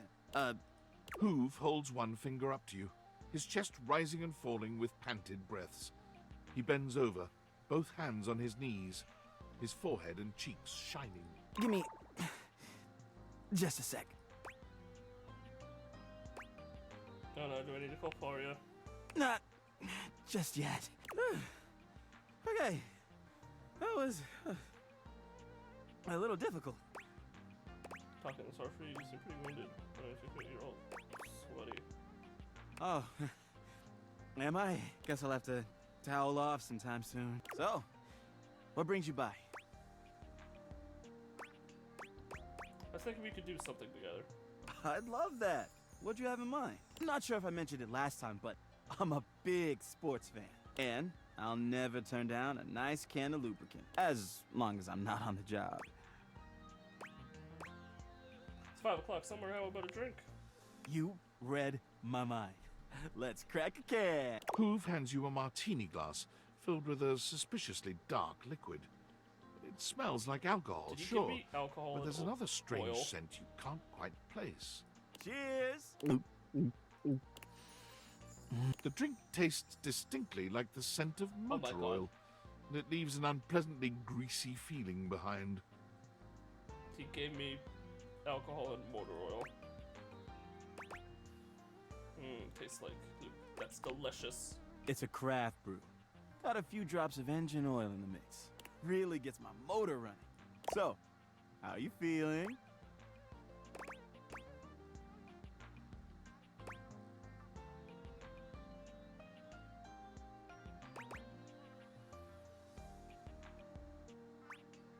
Like I want another. Round 2 coming up. Ooh, nice buzz going now.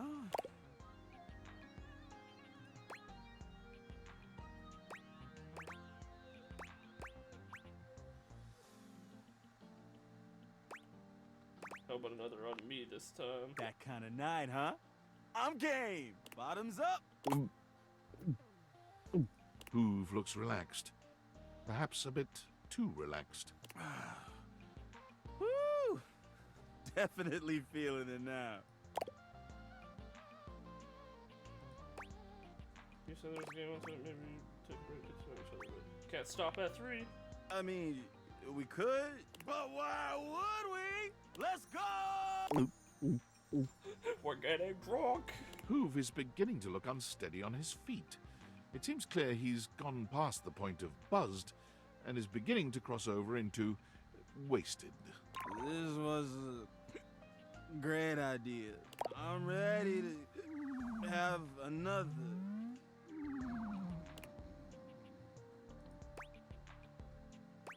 Ooh, you alright? Son, what? Where am I? Did the badger make it to the microwave? So you might be drunk. I think I might be drunk. I think I better call it a night. Come around some other time and we can do it again. Oh, I fucked that one up too. He is a functional alcoholic. Let's go talk to Skips. Sorry. Thanks, Nero, for the raid. How are you doing? How was stream? What were you playing? Also, Hey. let me. Hold on. Oh, we got raided? Uh-huh. Woo! Let's go. We get raided.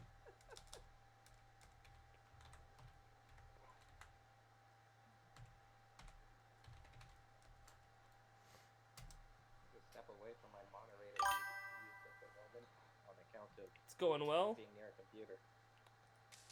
How was your stream?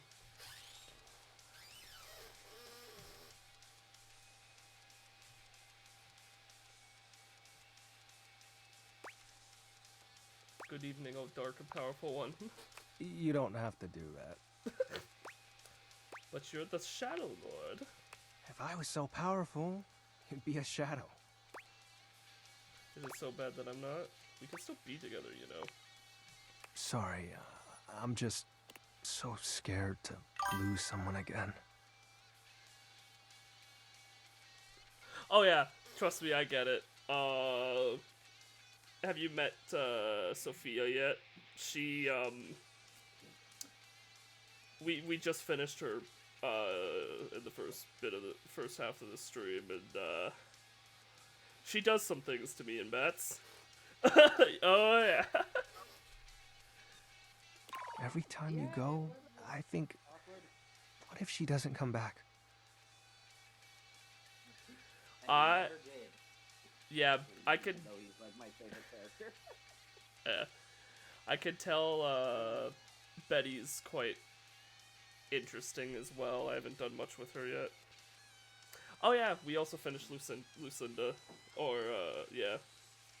So you have the DLC as well, I assume, if you've done Lucinda. Oh yeah, we also just finished the Poltergeist too. My favorite girl. That is true, yes, we did finish Zoe the Ghost. She's great. But my fears subside when you return. Why do you keep coming back? We have a quota to fill. You just started with Zoe, nice. Every single character. Because I love you, dummy. I see. If that's the case, I've grown fond of you as well, Penumbra. I'll think of you always throughout my days. And I of you, through and beyond my nights. This is lovely. Your warmth. You're such a dork. What? I know. So are you. Now, what sinister... Whoops. Sorry, one sec. ideology shall we deliberate on tonight? I tapped out. That's why. Hey! There's another one.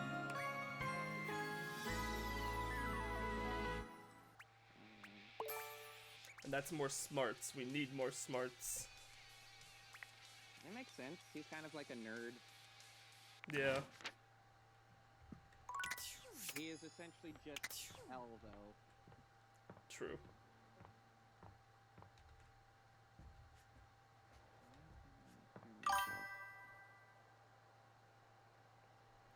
Yeah. Yeah, thank you. thanks for the raid and have a good night. All right. Hope to see you again in stream sometime. Bye. All right, we are. Go. He's always not there. I forgot. Let's just go to bed. I wonder if Nightmare's gonna show up on her own again. Okay, let's try. If not, you can always do coffee. True. At midnight. Okay, let's try to advance Maggie's plot again here.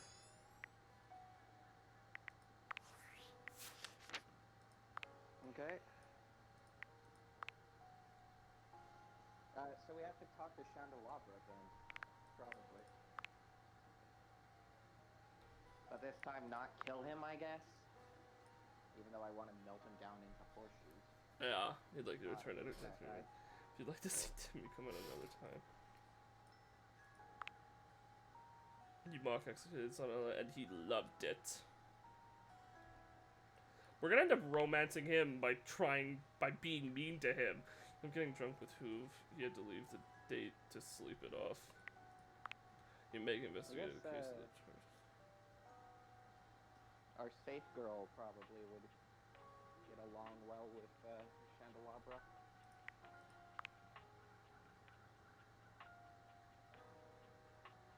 He still shows up as him here.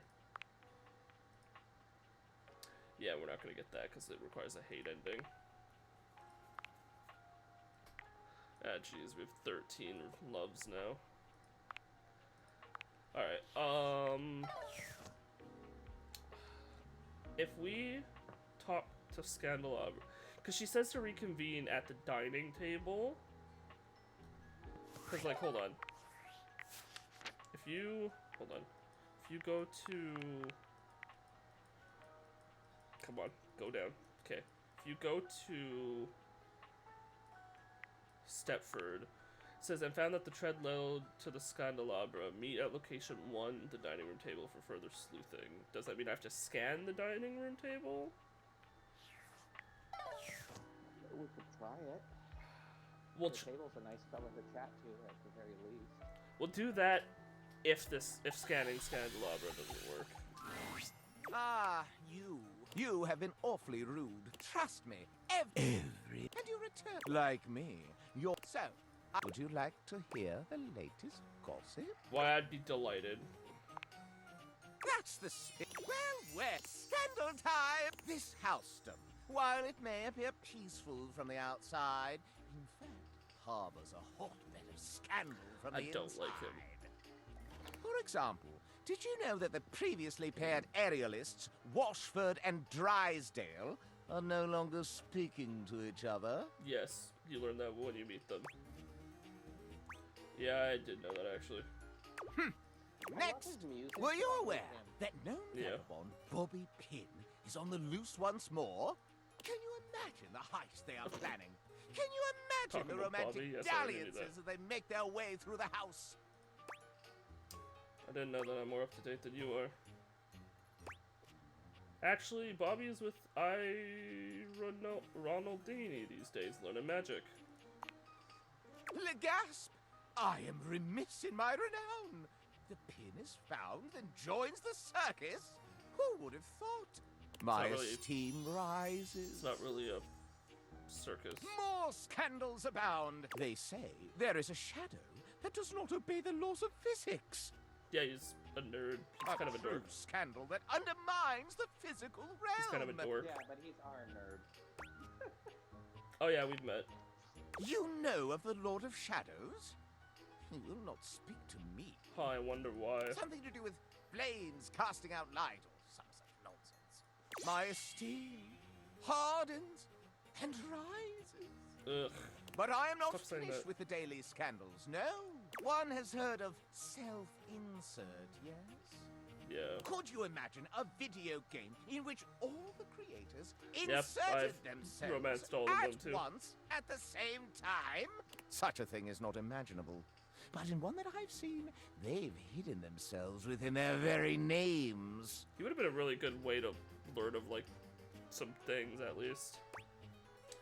I think this is how you're supposed to learn naturally, if I had to guess.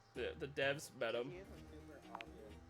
You've met this lot. Yep. I didn't think such a thing possible. Esteem!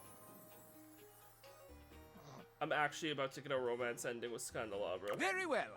One last scandal. If There's it's Reggie, no then I don't know it. Long ago, a relic was stolen from an island nation. Oh, God. Brought to these shores and hidden underneath I the also know this house one. in a box. Surely you haven't heard this yet. I know it to be true because I have found her. I cannot believe this. You did all that before even talking to me once. Yes. I'm the candelabra, placed obviously and magnificently in the dining room. You weren't even curious passing by. No, I talked to you and I hated you. My esteem does not like this. No matter. That is more scandal than your puny pate can handle. I will teach you the ways of the scandal mogger soon enow. Okay, I'm interacting with the fucking table. Abel, please. Save Abel me. was friendly the last time you saw him, but he seems downright cheerful today. He's whistling when you walk up on him, though he stops when he sees you, greeting you with a broad grin. Hey, Abel, how you doing today? Oh, hey yourself, Sunshine. You seem peppy today.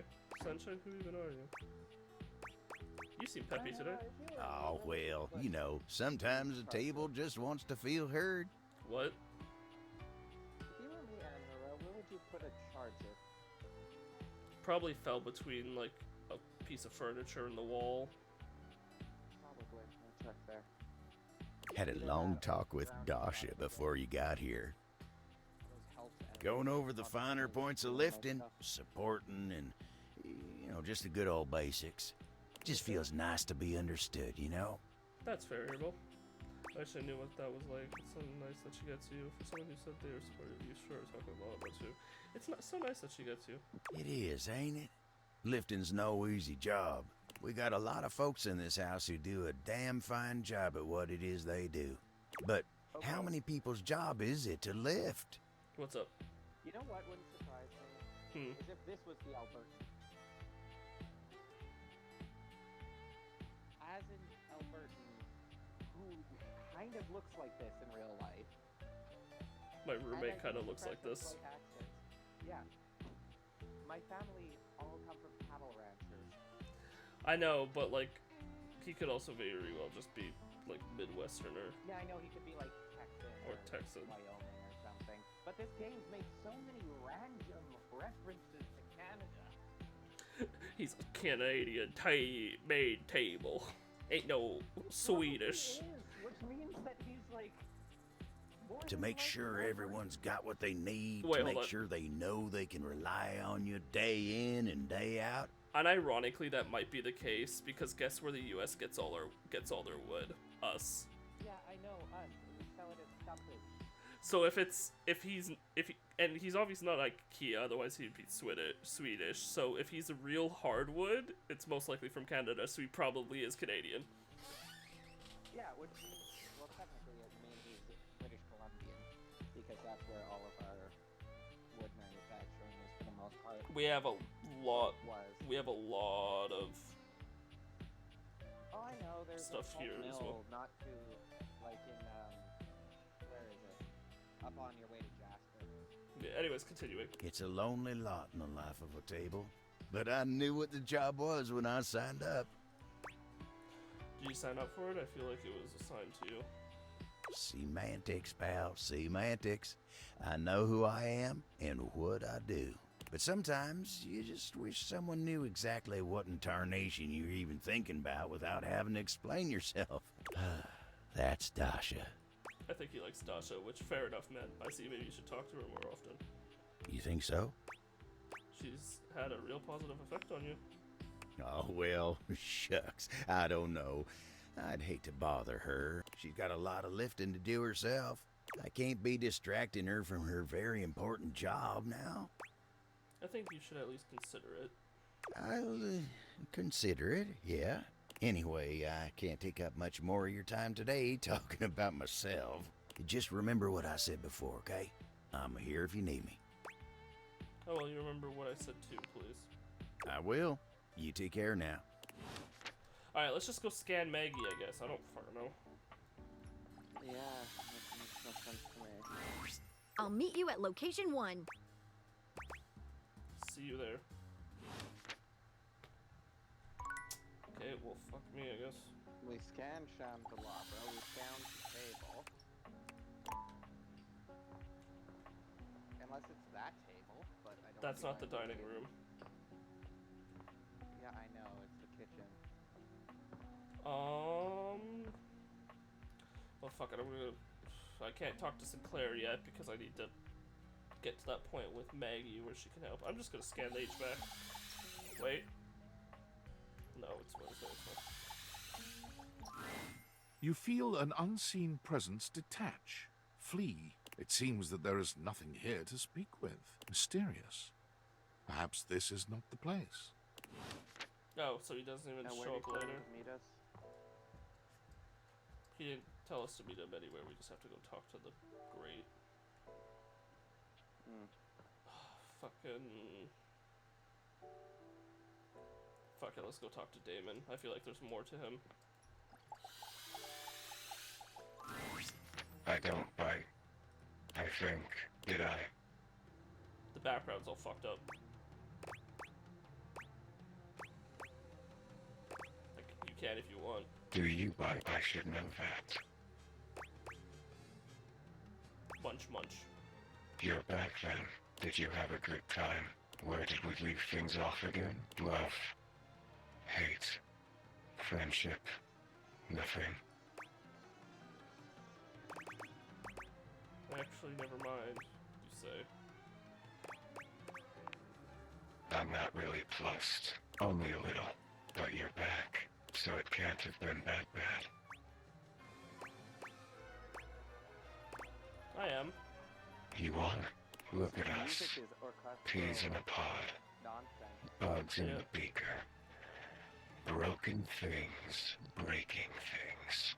For me, in my nature, but you break the broken things. I'm just playing the game. I'm more of a completionist. Well, complete me. Shall we dance? Have we done that already? Shall we do it again? What are you? This must be a frustrating click by now. Damon the demon, the pea in the pod, the bug in the beaker, the broken thing breaking things. I was one thing. The thing you thought I was. A dresser. A dateable dresser in a game where you date all the objects. But the dresser was not a good dresser. What? They said the dresser had too much thematic overlap. With what, the table? So there is no dresser, leaving only me. And now I am nothing. Frayed, wire, flying free. Sorry to hear that you were cut from the game. Not cut. I'm thriving now. Dina is no more. Oh, so it was Dina the dresser before, but now it's Damon the bug. Or Damon the Damon the demon. Damon the demon. Which is why he looked like that. Dina, is that who you were? Yes. Created and uncreated. I'm done with this lore. I feel down in the dumps. I wonder if this is how they actually came to, like, make this character. Oh, probably. What do you want from me? Because they could have very well, like, had the idea of a glitch character, but then, like, put it, I don't know, somewhere on their phone or something. Yeah. I asked you first. Nice try. I don't care. Ending null. It means nothing. Love was what Define love. What is love? What is love? I asked you first. Love.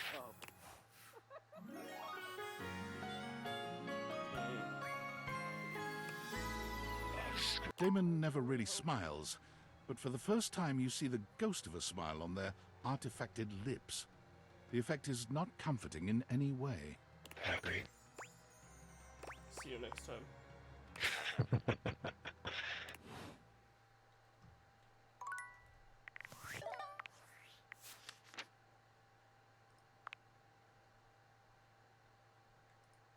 Damon revealed that it used to be a dresser named Dina, which was removed from the game due to thematic overlap. Now they are just causing chaos. They gave you an ending again. Oh, that's cool. Like, you see him more as Dina in this one. Yeah. He also only takes one of each stat to actualize. Or realize, I guess.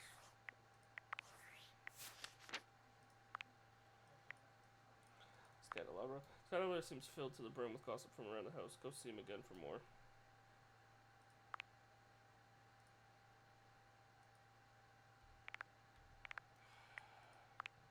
Maggie said she would meet you at the location after you Stepford agreed to help with the latest case about the fake silver.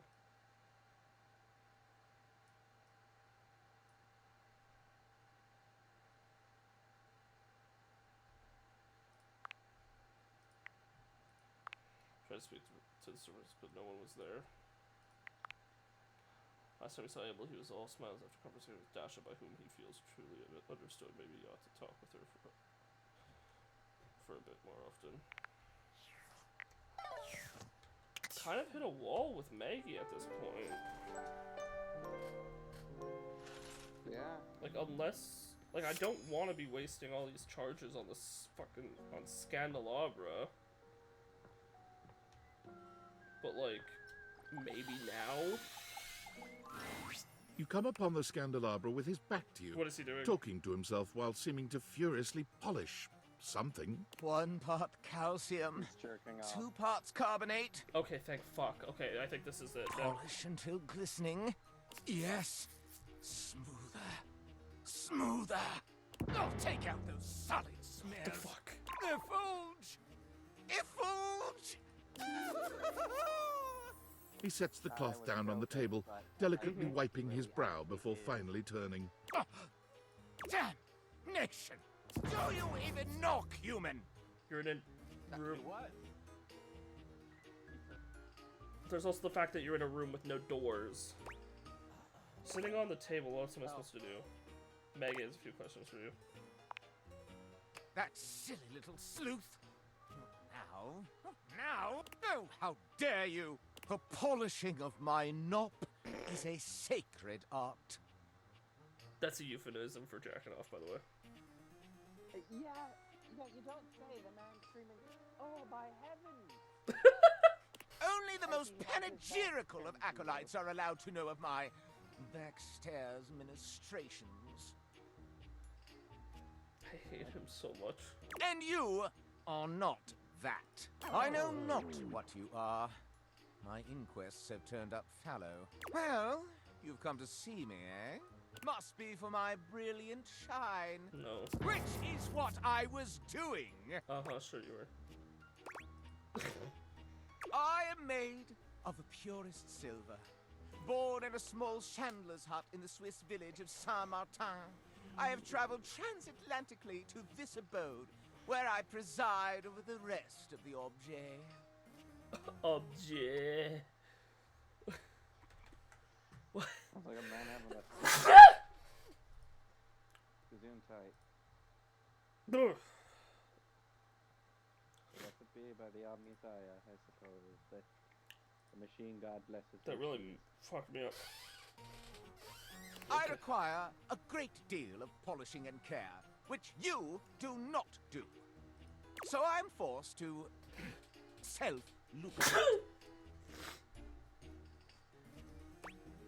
I think I picked you up at a Valdivimart in the bargain bin.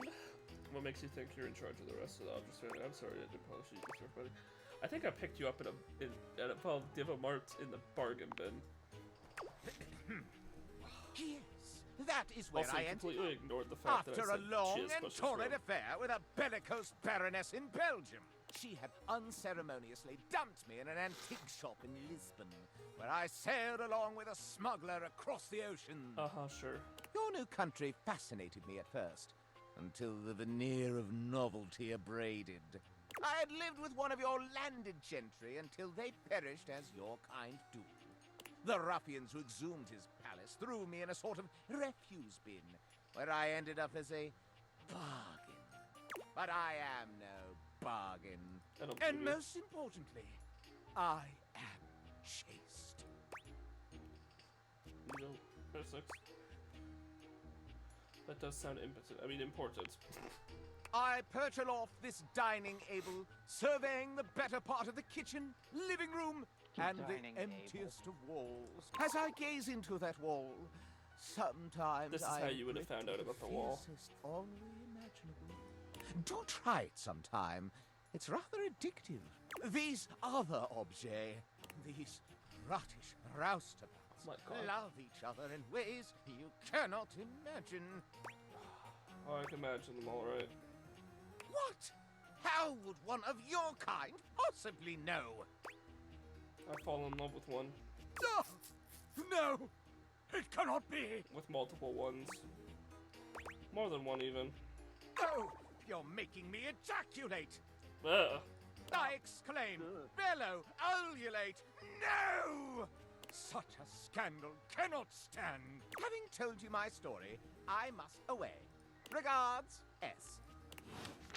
Bitch! I literally... He is a complete racist. He is clearly against mixed-race couples. Mit's following of his publishing community told you that the tale of his okay, which maybe explains why he Saying looks that down we on can't everyone. be romantically inclined with an object out there. Okay, now I'm gonna go talk to Maggie. Because I'll have you I know mentioned some of my Maggie. greatest friends are inanimate. I'll meet you at location 1, Which is... otherwise known as the dining room table. I literally said... Well, we talked... I literally said he has a question for you. We weren't good enough friends or something, so we finished because he was busy jacking off.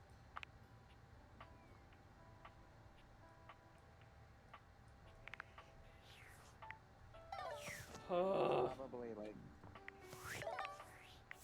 we'll have to try different times or something. I'll just talk to the Dust Bunny or something. Guess.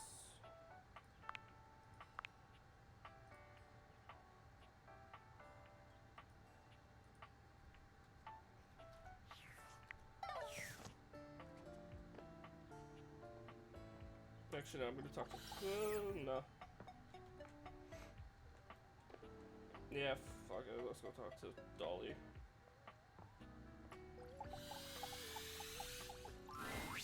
Well, say howdy, honey. Don't you look nice today?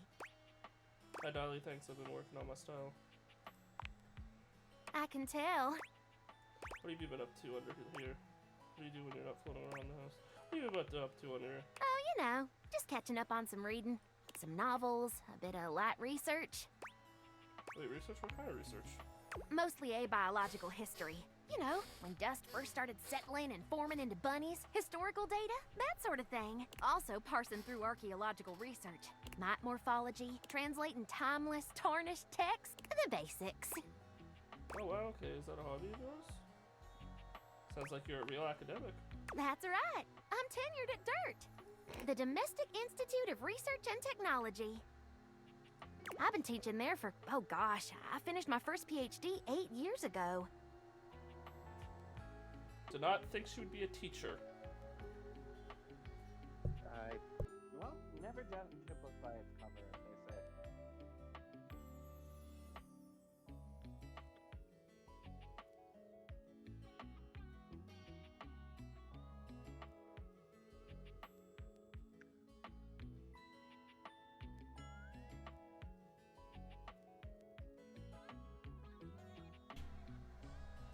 Plus, my time as a PTI during my master's, so...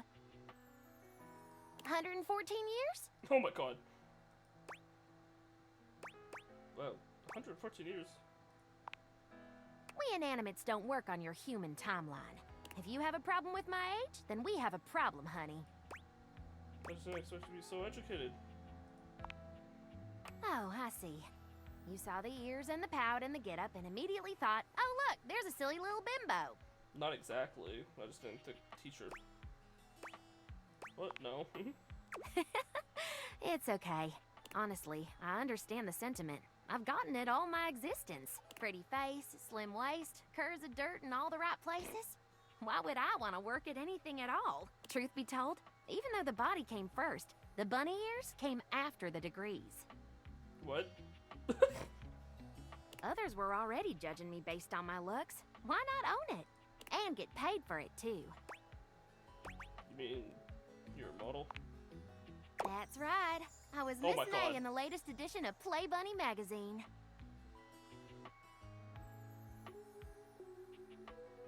Huh. That's the lewdest thing in this game. It is. Getting dirt-y.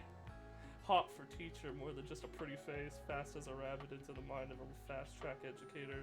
Find chemistry with this scientist. Getting intimate with her research and teaching at the Domestic Institute of Research and Technology.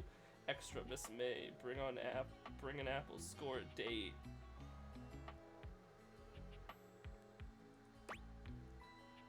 Can I have a look at the inside? For my interview, right? For the interview? Yes. I'm teasing you, sugar. You're awful cute when you're flustered. So you've conquered media and academia. What's next? That's a good question. I'm not quite sure. I knew I loved her. I suppose. Well, what any dust is looking for. Fair enough. Love, friendship.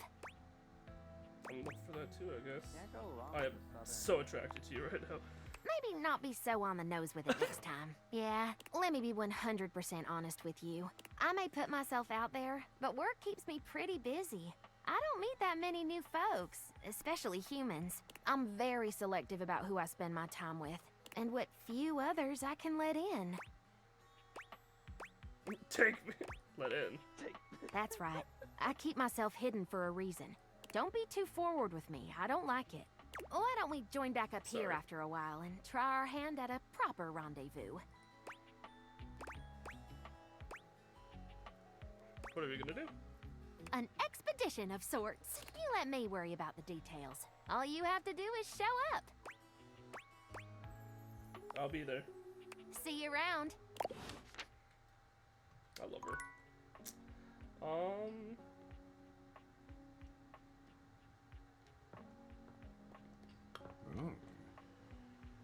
Don't be making noises at me, Doug. I have no idea. You want to talk to Dishy again?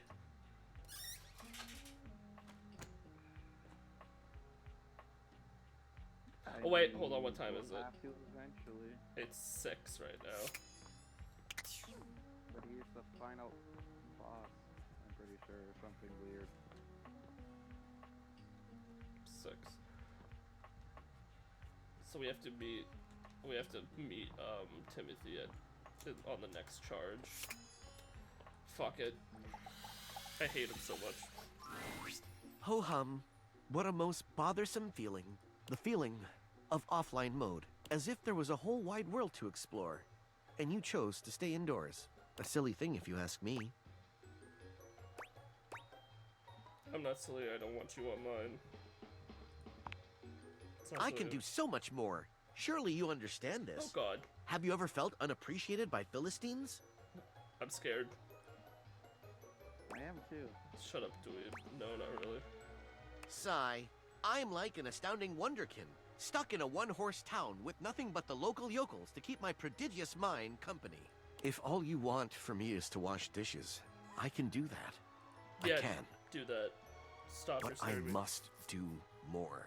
Please, appreciated Valdivian customer, won't you share that power? I will not. My infinite dishwashing abilities dash to pieces like so much fine china. I will remain here, ever faithful, ever cleansing. He's horrifying. Alright. He is. Alright, what do you want? Timothy. Hi, Timothy. Oh, hello. Goodness me, but it's quite late, isn't it? I hadn't expected to see you in the dark. You told me to come at 9. But you're the only one who gets to stay up late. What? How did you possibly get that from what I said? You've an impressive ability to extract negativity from the mildest statement, haven't you? Only with you. Still, you cannot bring me down. Not when I have these gorgeous things to keep me company. Timothy gestures expansively to a collection of pocket watches in front of you both. I know I promised to help you with your love life, but if you'll help me care for my collection, I think it will achieve both of our aims beautifully. I'm gonna help you clean them. If you don't mind. You really trust me with my love too. I guess it could help you rest. I mind quite a bit. If you cannot touch a pocket watch with respect and tenderness, then there's no future for you in love and romance. You are far beyond my help. You are dismissed. Seriously. Seriously. You may see me another time at 9 a.m. if you truly wish. But our conversation is finished for tonight. Whatever, have fun polishing your dumb clocks. They are pocket watches! You can hear him speaking soothingly to himself as you walk away from him, talking to his watches in a register used only for babies and pets. So I guess I hate to say it, but I do that. Talk to your pocket watches. I love my pocket watches. I'll have you know they're very expensive. I guess we'll talk to him tomorrow. Right in the morning. I need to get my most expensive one, though, a new battery.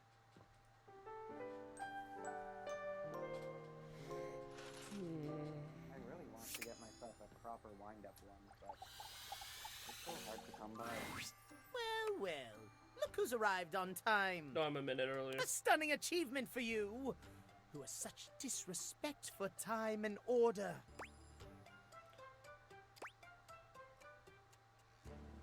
Just because I don't like you doesn't mean I have to be late. A sentiment I could almost respect, were it not spouted from those loathsome lips. Since the first disgusting moment you and I interacted, you have shown an abiding and all-encompassing disrespect for timeliness and time. But still, I, being the gentle clock I am, told myself, now, Timothy, patience. Not everyone sees things as clearly as you. I have invested time and effort into my attempts to educate you. And what have you done with it? Nothing, as I should have. Disrespectful! You are an affront to the concept of time itself. A waste of space and existence. I like the very single thought bakery, of honestly. you rusts my gears. I have never before loathed a person the way I loathe you. It is simply too much effort, you see. But see here, I have set time aside in my schedule simply to see about you.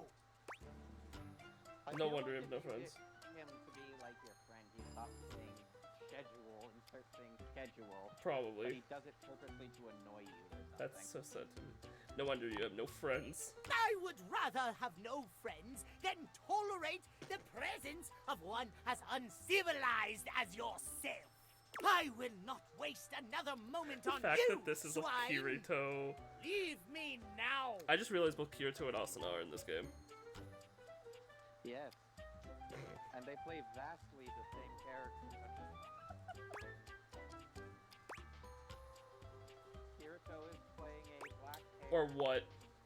Oh, I shall be very cross. May you be late for every event, for any moment of importance, for anything you desire for the rest of your miserable life. Timothy continues shouting at you as you leave. The last thing you hear as you disappear around the corner is a strange tick-tock sort of noise. Is he ticking to himself? Whatever it is, it's no concern of yours. You refuse to waste any more time on him. First, hey. You are a complete waste of time! You did it. And did that get us smarts? Yes.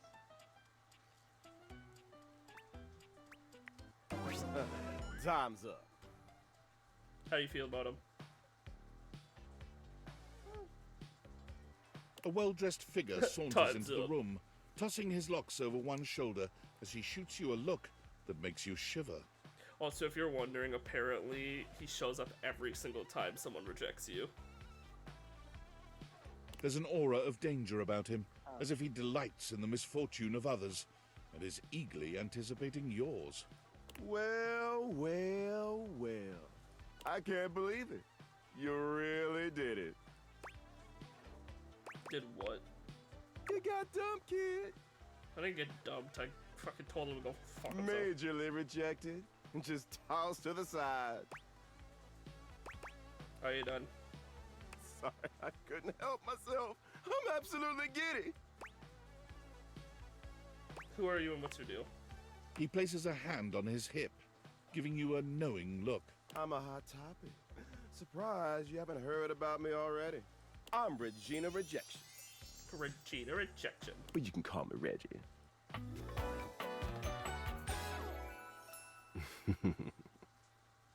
They're an interesting one.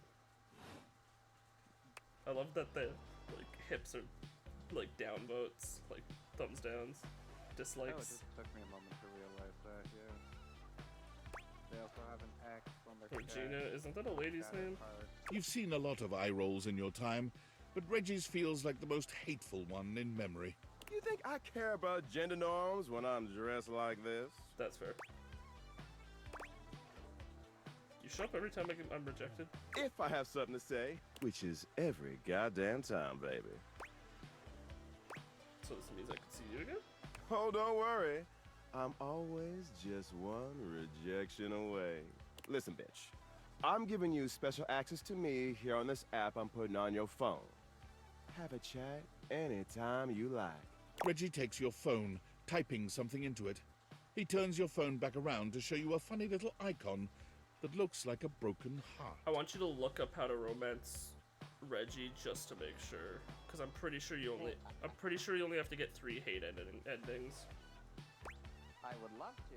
The only problem is this game is so new that the cheating websites and stuff don't really work well. What's the point? Don't you want to see me again? Usually I only get someone if you get dumped, so this is an easy way to find me. He hands your phone back to you, shooting you a sleazy wink. I'll be there, dreaming of your next rejection. Fine, I'll look it up. I'm doing it. It's fine.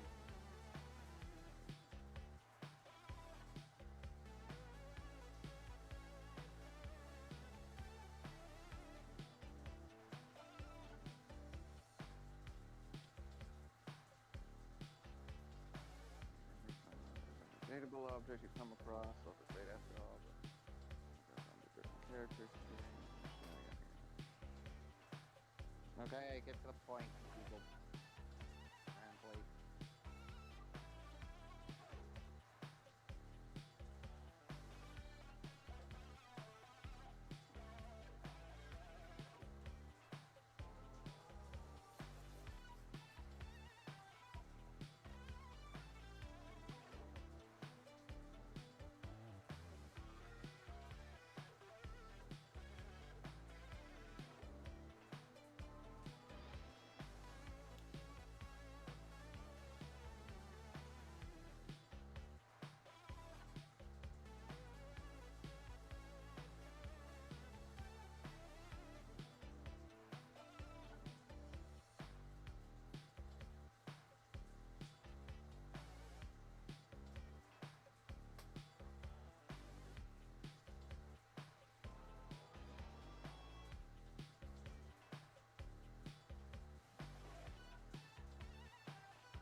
Okay, so it seems like you can only get love with him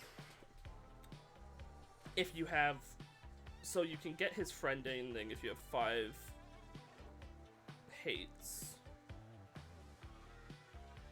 But if you have everyone love you, then he hates you. So I guess he will be our one and only hate in the game. I guess. I don't know.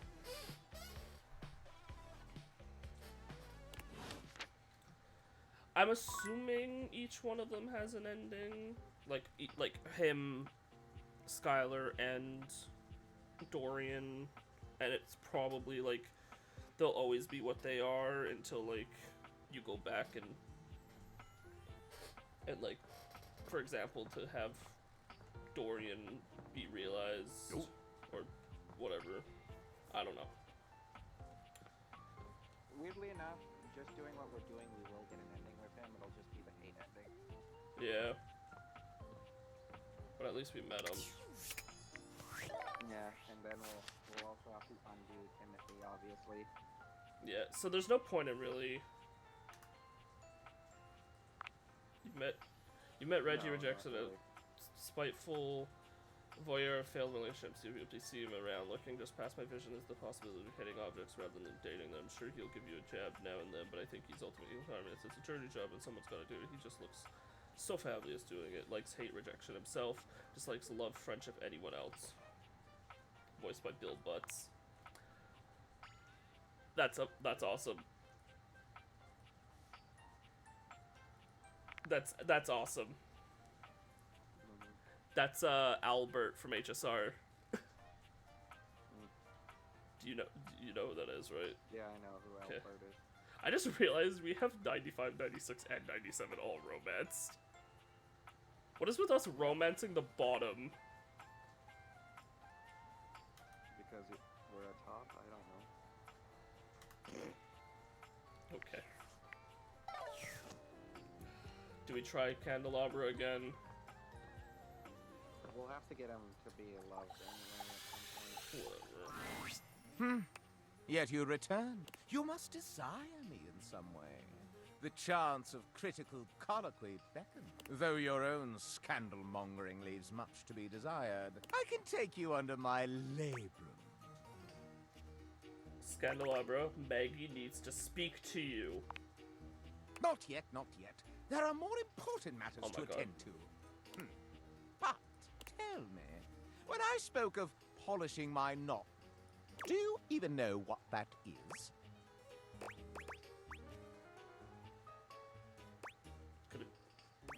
It's the midpoint of the candelabra where the arm comes out. So, that's been a vicious rumor for years. I don't care. The knot is above the base and is decorative. Now, where on me is my labrum?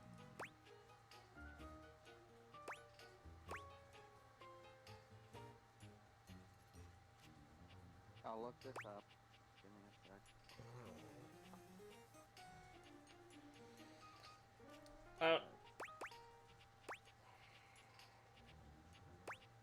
I honestly don't care. Indeed, my labra hold the sacred flame aloft. Last, a capital may mean an uppercase letter, or, but where is the capital on my corpus? The lip where the candle sits on. No, that is my sconce! Do they not teach this in schools? No. The capital is underneath each sconce. Well, there went your chance to further gain my esteem. A mere single question correct about my anatomy? For shame. Allow me to tally up my feelings for you. I deem you not yet worthy of my inner victim. Well, how do I get myself into that wick of yours? You must share with me more goings-on. It is give and take in the world of rumor, you see. Do you have any for me? You return. You are rather jejune in your jests. But to become one with a path of scandal, you must give as much as you take. There's a big scandal that Maggie found, and it involves you. Truly? Bring in that magnifying Oh my god, finally. glass. Well, well, well. It seems It's fine, I'm we're in good. high demand. Huh. That's one way of putting it. Enough chit chat. Word on the street is you've been calling someone in this house counterfeit. Me? Why ever would I make such an allegacious allegation? We know it was you. We have evidence. We have a witness that points to you. I challenge you to produce them. You asked for it. Stepford! Hi, Scandalabra. Scandalabra's face falls. Oh, drat. Remember last week when you told me the silverware is fake? It's not real silver, it's counterfeit? I have a faint recollection of such an occurrence. I remember it clear as day. You started the rumor, not me. See, I feel like we got this line because we started with Lux. It probably would have ended on him regardless. But, like, obviously the flamboyant ones know each other. I bet if we went to Hoover, we would have gotten, like, someone else instead of Stepford. And then, like, same with Wall. Maybe gotten Florence. Wall's answer would have just been Wall. One of the achievements, I think, is to make Wall actually, or, like, one of his collectibles is to make him actually speak full sentences. I believe. Answer this allegation. What have you got to say for yourself? Pretty sure, like, allegacious isn't overloaded. Also, the why is pretty obvious. Your friend fiend for drama. Not so fast. There may be something underneath all of this. Is that true? What was the reason you started all of this scandal? It's because he's fake. Why, you ask? Why? Scandalabra loses control, looking rather like a harried murderer at the witness stand. Because it's true. That's why. I've seen the silverware flaunting his authenticity left and right, and I simply had to put an end to it. When you've got real pedigree like I do, you can't bear to see others pretend they've got the same class. Quite a bold claim, Scandalabra. Can you back it up? Why, certainly. Why not give us your evidence then? All right, I will. First and foremost, true silver like me shines brilliantly. Have a look and see for yourself. I'm dazzling. I actually just did an eye The roll. silverware in the drawer is dull. Even has some streaks on it. Second rate, obviously. Silver tarnishes. What else? Second, there's no need to mark real silver. It's enough on its own and needs no stamp of approval. The silver in the drawer is all covered with stamps. Isn't all real silver marked? Yep. And it has a maker's mark, too. The funny thing is, when he was polishing his knob, he said two things that I'm pretty sure don't mean, like, it means that he's fake. So you say anything more? Why, simply listen to the way I speak. Can you question for a moment that such a delicious degree of diction could be achieved by anything less than a genuine article? No, you're very fake. Is that all? I also pinky promise that it's true. All right, no need for further questioning. Case closed. Okay, now it's personal. Nobody closes my cases for me. Uh-oh. Easy, mate. Let's break all this down with a level head. Indeed. Let's separate fact from fiction and flush out the fraud. Where should we start? How about the issue of shininess? What's your opinion? Doesn't silver tarnish? Precisely correct. Real silver must be polished to bring it back up to its highest luster.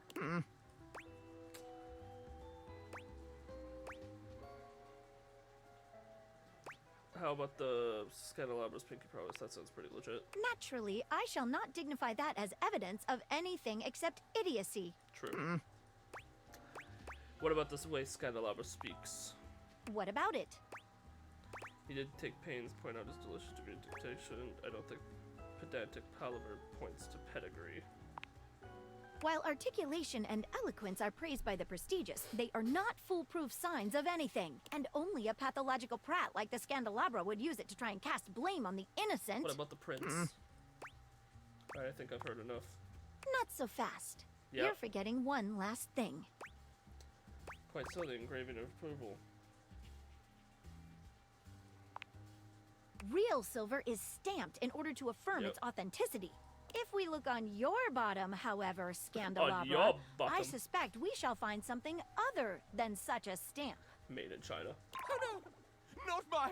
Maggie slips around the Scandalabra, grasping his coat in one hand and lifting it to inspect his posterior. Aha! There we have Made it. in New Jersey. Perfect. Not a stamp of sincerity, but the note of a knockoff. Oh, the shame! You're from New Jersey, bro. Talk normal. Got you now. You better go explain yourself to everyone you spread the rumor to. Scoundrel, time to fess up. And then you can go apologize to the silverware for having besmirched his reputation with your own lies. Spanish, you can go ahead and give it a good polish while you're at it. Spanish, you can paste that sticker on your forehead. I believe that punishment has no place in an enlightened society. The virtues should be held in a higher regard. It said, I don't know, I'm just overread. Give a good polish while you're on it. Scandalabra's expression goes entirely blank. All right. I know what I've lost. He talks so normal. Okay. Yeah. I'm not really a so-called Scandalabra. I'm a completely ordinary, cheaply made knockoff from Freehold, New Jersey. I just want to be special, you know? When you're mass-produced, you just get that urge to strike out on your own. Rebel knows how it is. Shut up, cuck. I forgot about how she is. Okay. I left the factory learning that I was essentially a defect from the start. A bum. But there was no need to lash out at the rest of us. You're right, Maggie. You're always right, Maggie. I've tried to dig dirt up on you, but you're squeaky clean. And for all my digging, all my messing around, I'm sorry. I still kinda get off on learning about all the relations around the house, though. He pokes the tips of his index fingers together in a gesture that reminds you of the way he used to present to you. If it's okay with you, I'll just watch and enjoy from here. He is a cuck. As long as no one is getting hurt, and you promise to tell no more tales. You have my word. Well then, I'll call this case closed. Stay out of trouble. What is your real name? Oh, just a completely ordinary candle kind of name. John Wick. Okay, I kind of like him now. An utterly ordinary name destined for mediocrity. You're quite certain. Mm-hmm. Well, Mr. Wick, stay out of trouble. Case closed. Cheeky. I guess in this case, I'll allow another to shut the door. You were wonderful. You were wondering, I can't wait to work on another mystery. I can't tell if I'm just swept up some woman, but I really have to kiss you right now. I thought you'd never say that. Come here. Maggie curls her arms around you, planting a kiss on you so sizzling, it would make even Scandalabra blush. Maybe you can find somewhere to be alone and celebrate.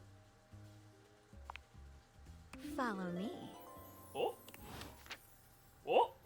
Oh! Oh! The shitty thing is, I think I already scanned her today. No, I didn't. I'm so glad to see you again. After the Scandalabra case, I haven't been able to get you off my mind. Me neither, Maggie. You mean it? I knew I could see this becoming something really special. Of course I do. It was a lot of fun, and I'd love to do it again. Especially considering what we did after the case was closed. You're a naughty one, aren't you? You've got no idea.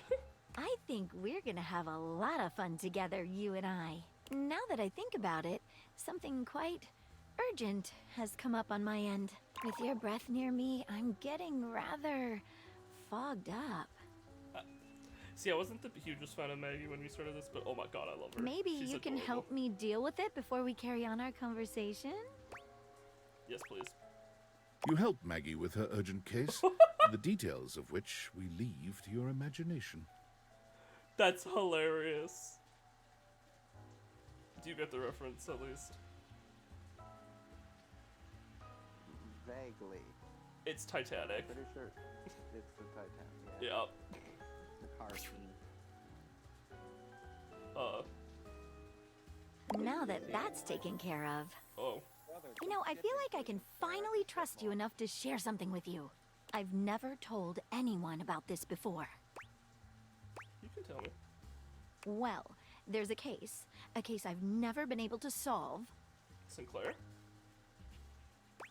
But you're the best there is. Which is why it unsettles me so much. I haven't even hit love with her yet. In spite of everything I've tried, it's escaped me. It haunts me. I've literally, like, slept with her twice now, supposedly.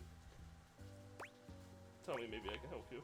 You already know what it is. It's the mysterious case of Sinclair the Sink. Or should I say, Martin Applegate. Are you sure you're up for this? I'm up for it, Maggie. I didn't come all this way with you. Back down now, Maggie. It seems like your life is moving case.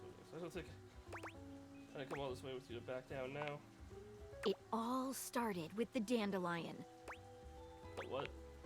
It's the first thing I remember anyway. Up until that point, Sinclair was his usual self. Just a sink and a bar of soap shaped like a dog. Nothing fancy. But then, one day, you came home late with some takeout. And after that, things started to get a bit weird. No. A bit weird might be an understatement of the century, but go on. So I got some takeout from the questionable dandelion. Yes, you must not remember. Perhaps it was one of those ghost kitchens? The ones where they only serve food to ghosts? Just a detail I remember from the night Sinclair changed. He started insisting that everyone call him by the name Martin Applegate. And then rumors started going around about all sorts of strange things he was saying. I've heard quite a few of them myself.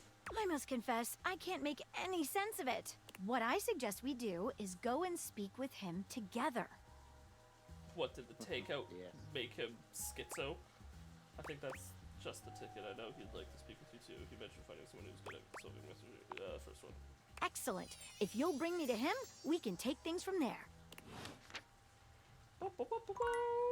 Time to go scan the sink.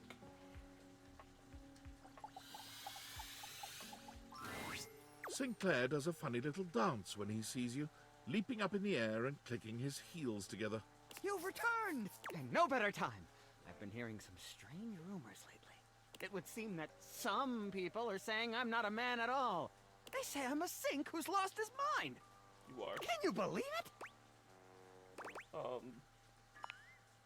Sounds like the of agreeance. Sinclair turns his red and blue gaze to Maggie, his expression completely blank. And who's this you've got with you? My detective with benefits. You don't remember me? Remember you?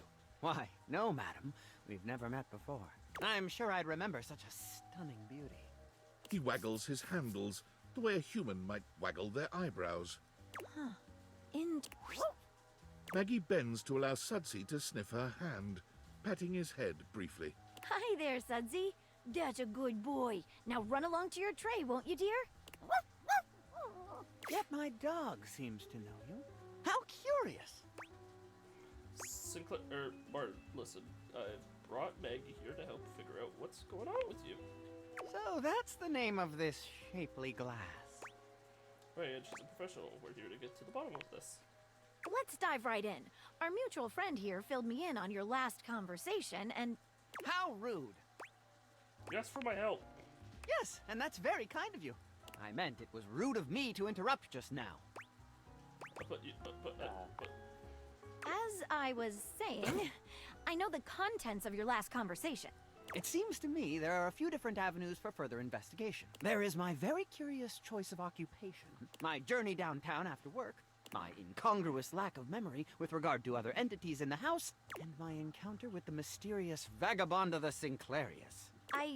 Why, yes, that's exactly right. I never cease to amaze myself. Let's go through these again and see if we can't collect some evidence, shall we? Let's do it. Where should we begin our investigation?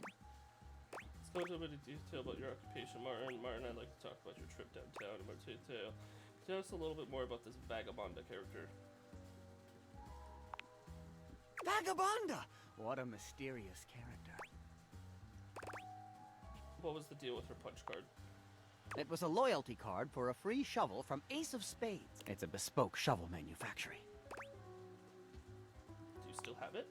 Why, yes. Here it is. That's a sink warranty. You just handed me a warranty for an in-sink disposal. Have I? How odd.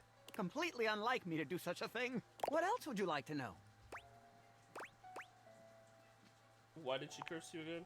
I assume it was because I took her punch card. What else would you like to know? How do I know she's a real person? You don't! I don't! Do we really know anything? What else would you like to know? Let's move on to another line of questioning. Give us a moment, would you, Martin? Anything stand out to you? he has no evidence that she was real. Yes, very peculiar. What else should we ask him about? Let's go into a bit of detail about your occupation, Martin. I work for Generally National Auto Insurance. GNAI. What do you do there? I'm a claims adjuster. What does that entail? Mostly, I just adjust claims. On some special occasions, they adjust me. Can you go into more detail on that? Sure! Adjusting claims is a lot like adjusting the human body. Like chiropractors do.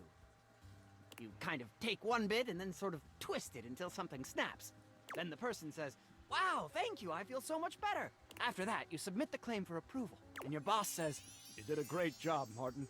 I'm proud of you." I got the feeling you don't have any idea what you're talking about. Me too! What else can I tell you about my job? What's your boss's name? My boss is named Boss. Did you just say that because I... Jim Boss. That sounds like a fake. Jim Bossman. His name is Jim Bossman. Right. What else can I tell you about my job? Tell me about your office. Of course. But first, what do offices look like? You've never seen one before? Not exactly, no. I should have expected that. What else can I tell you about my job? Let's move on to another line of inquiry. Before we do, let's discuss what we learned. Jesus. What do you make of it? He's clearly thinking about what he does for the movie. It's like he's making it all up as he goes. I thought the same thing. Yet there is no apparent ill intention behind it. Yeah, I think he's just nuts. Perhaps his benign fabrication is a clue in and of something itself. we put down the drain. What do you think it points to? He's a man that transfers to so he's saying something deeper is going on here. I'm thinking the same. Let's get back to our interview. What else should we ask him about? Alright, I'd like to talk about your trip downtown in more detail. Let us dive into that unfortunate eve. Let's go over it again from start to finish. Of course. I left work late and made my way to a local watering hole, the Banana Club. What did you order? I had a Shirley Temple.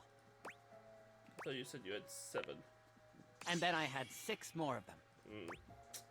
These were alcoholic, or...? Surely not. Or should I say, surely not. But you mentioned them being potent last time we talked. My mistake. I probably just didn't finish. If I had, I would have said they were potentially the best drinks I'd ever had. It's like interviewing a can of silly string. He's all over the place. Lots of lying. Okay, what happened after that? Also, Shirley Temple's Then I alcoholic. went to the questionable Dandelion. The takeout place. What is it? Let's dig into that a bit. With gusto! Water, orange juice, and liquid sugar. I know ginger ale is part of it. Yeah, ginger ale, orange juice, and grenadine. Yeah. I used to make them all the time. How you doing, Solar? I had a drink mixer, and I'm allergic to alcohol, so I Yep. just used it to make Shirley Temples and nothing else. Whose mother am I stealing? What? Why do you say that?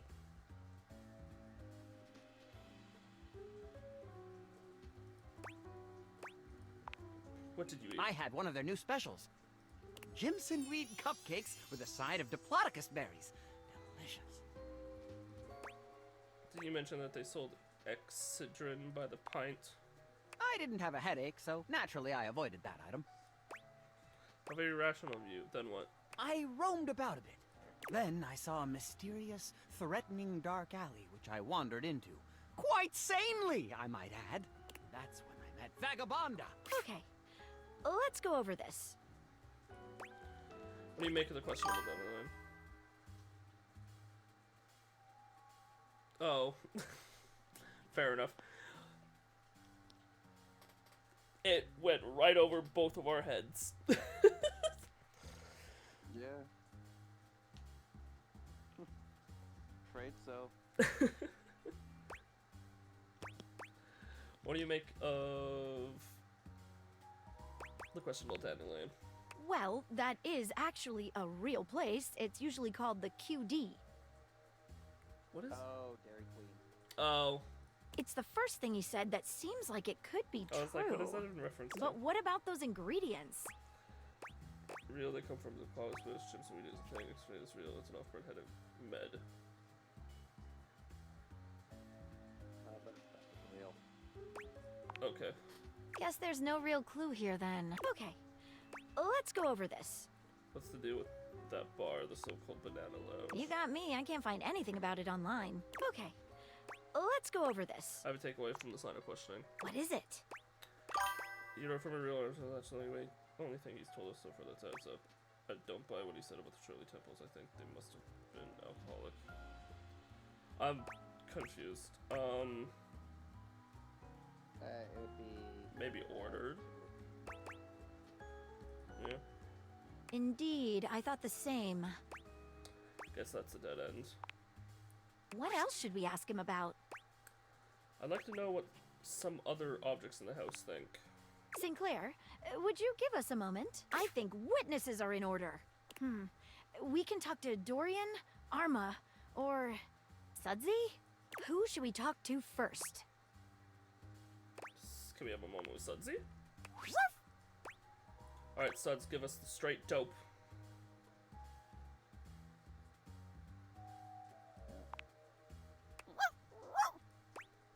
Bark once for yes and twice for no, okay? Alright, is Sinclair really a sink? Bark again to confirm. Are you saying yes, he is a sink? Let's move on. Want a treat? Here you go. Oh. One heck of a popper. I vote this little biscuit for mayor.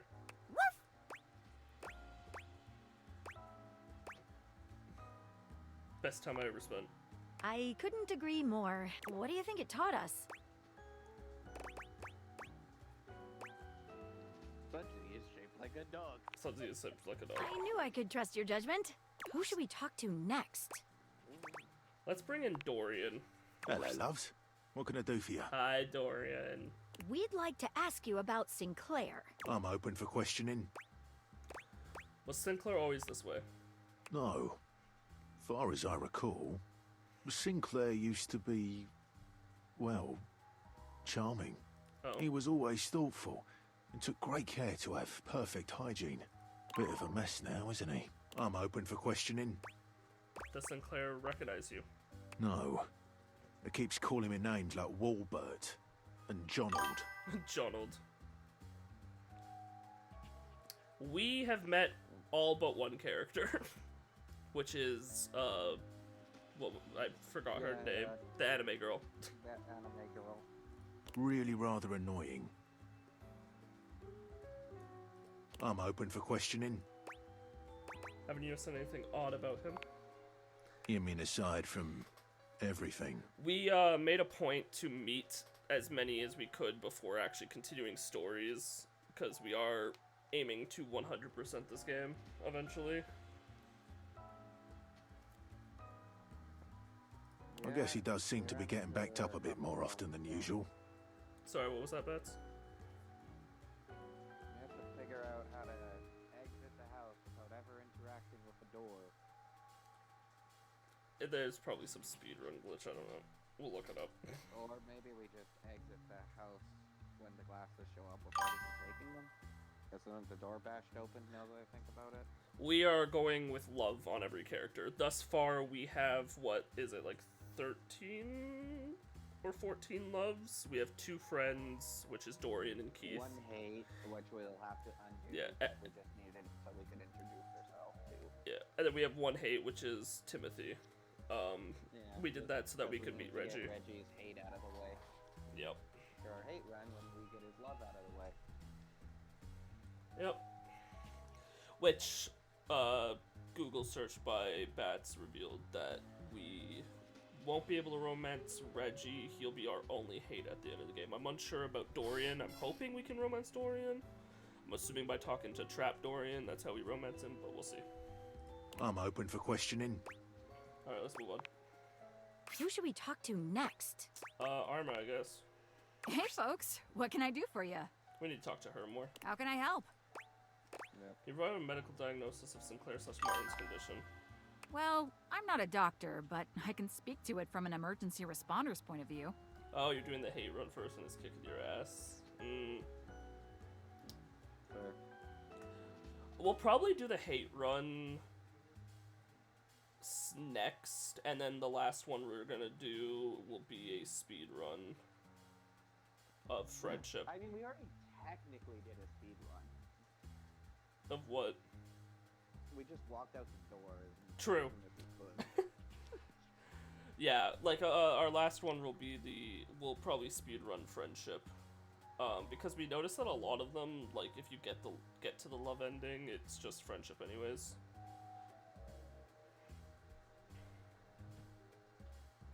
I do think hate run might have been smarter, because then we could have gotten all the first, because then we could have gotten all the special dialogue on the second run through, aka love ending. But I just love too many of these characters. I want to be nice to all of them. Here's what I notice. There's definitely an altered state of consciousness. His erratic behavior points toward a head injury, or intoxication due to foreign substances. I think it's this one.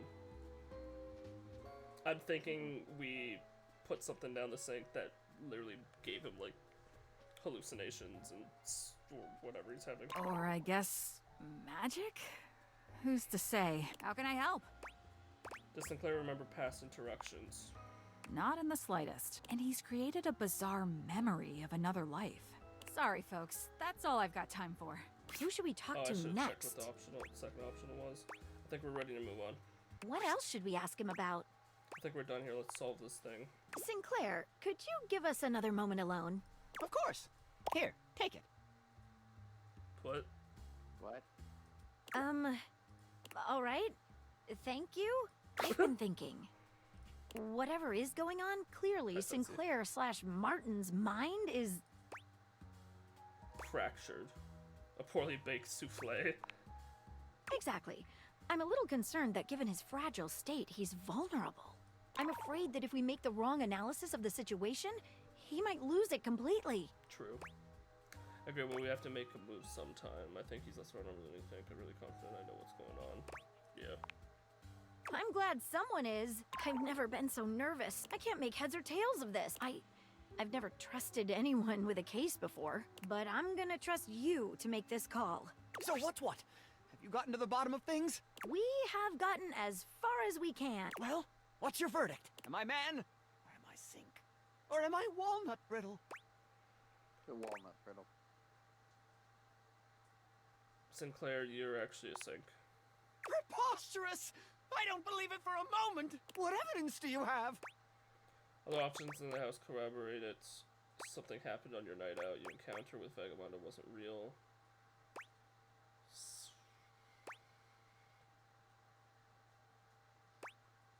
Clearly never worked in insurance. Clearly never worked in insurance. Dare you suggest such nonsense? I've adjusted 1,000 claims in my day. That proves nothing. Other objects in the house corroborate it. What? That proves nothing. Something happened on your night out. Yes, I was cursed. No, Martin, you imagined it all. Yep. What? Preposterous! That proves nothing. Wasn't real. How dare you! It appears to have been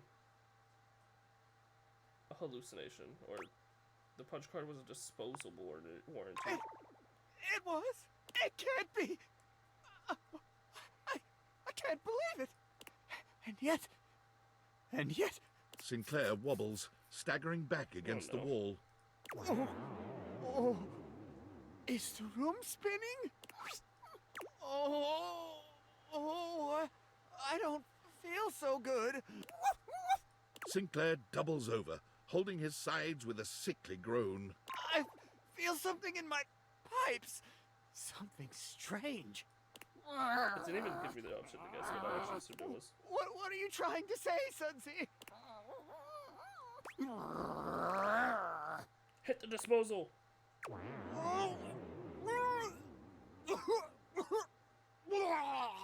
My word.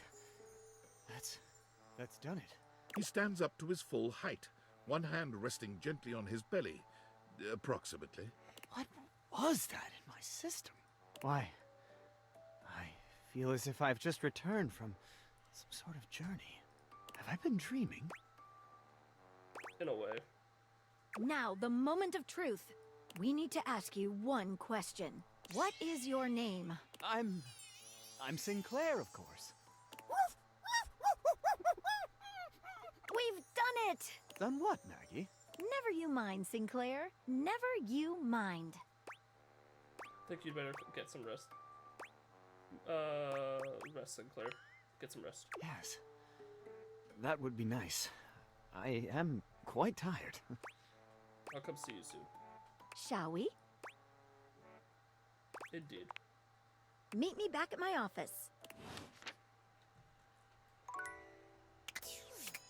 I don't think I could scan her because I already did today, but I'll try.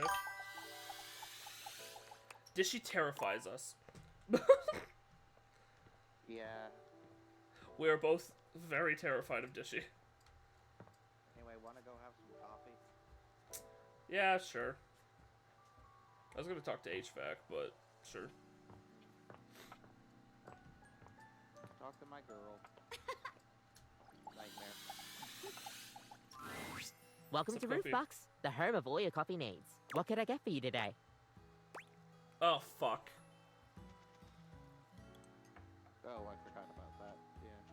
Yeah. I have a delivery. Huh? Oh, the new coffee mugs I requested from Daisuke. Just set them over here, please. We would prefer to not have spoilers. That's why I had Bats look things up, because he suddenly points me in the right direction. Alright. Thanks for that. How come Daisuke wasn't able to come himself, by the way? However, we have slightly spoiled. I have slightly spoiled myself by looking at, like, achievements and stuff like that. Yeah, I don't personally mind spoilers, but for the stream and all of that, you know, that's not too... If you have something you want to say, Bats, if you say something in chat, you could probably whisper it to Bats, and he could point me in the right direction. Yeah. That dish really needs to take a break every now and then. He puts the dishes before everything, even his own health. Which Bats, you do know how whispers on Twitch work, right? I should, I'm your moderator, but I have absolutely no clue. It's pretty much just like a DM. It'll show up in your inbox, which is that little inbox-looking thing at the top. I see. Why does he take his work so seriously? That's all he knows. His family come from a long line of fine figures. Tsubasa, Moridake, Williams Casanova. There's a lot to live up to for him. I'm assuming these are all, like, dishware and silverware company brands. He can't even imagine a life outside of his work. Also, you should probably send something in chat so we can actually whisper to you. So Solar can actually whisper to you. Sorry about that. Do you think he'll ever take time to do anything for himself? I sure hope he will. But I've never There you go. seen it in all the years I've known him. Be delicate. Don't be abrasive. Anyways, thanks for delivering these mugs. Tell Daisuke I said thanks. Okay, well, at least we got one of the deliveries done.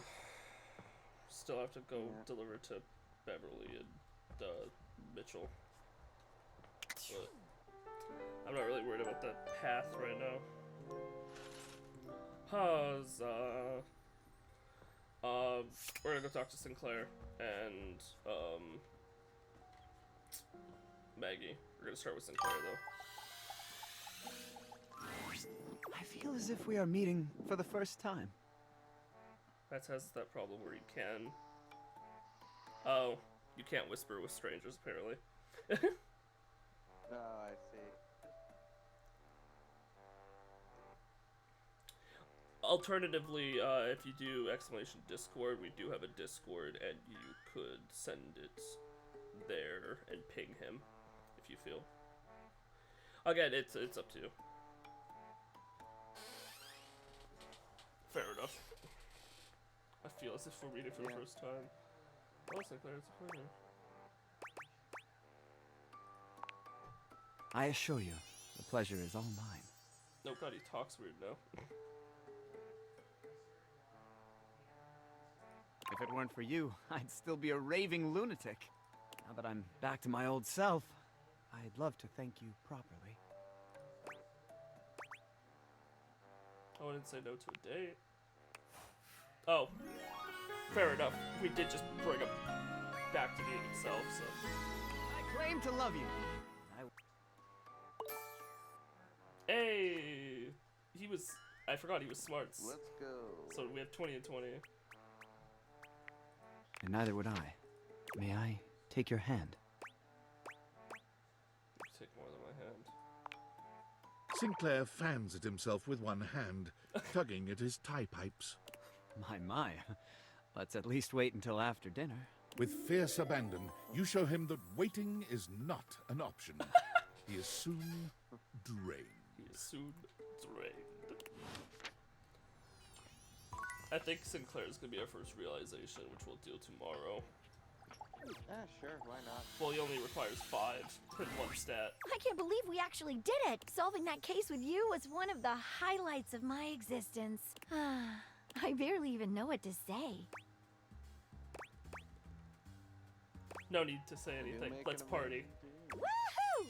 Break out the mystery dance move! And in fact, I've got a gift to give you. Oh? Maggie produces a funny little glass, holding it out to you. It's a shot glass themed like a magnifying glass. That's adorable. It is. If I wasn't highly allergic to alcohol, it would be the most adorable thing ever. Maggie, this is awesome. Now I can finally cut loose! Okay. Who is next? Also, I just realized we probably got a bunch of, Timothy Timepiece, our first hate. Timothy hates you even more than being off schedule.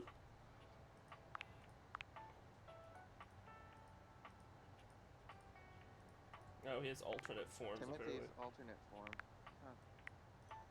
Dolly, turns out Dolly is both a renowned professor and model. She's now looking for love and friendship. And has asked for you to come back and see you again for a proper rendezvous. Yeah. Least into it. Maybe. Planning. East.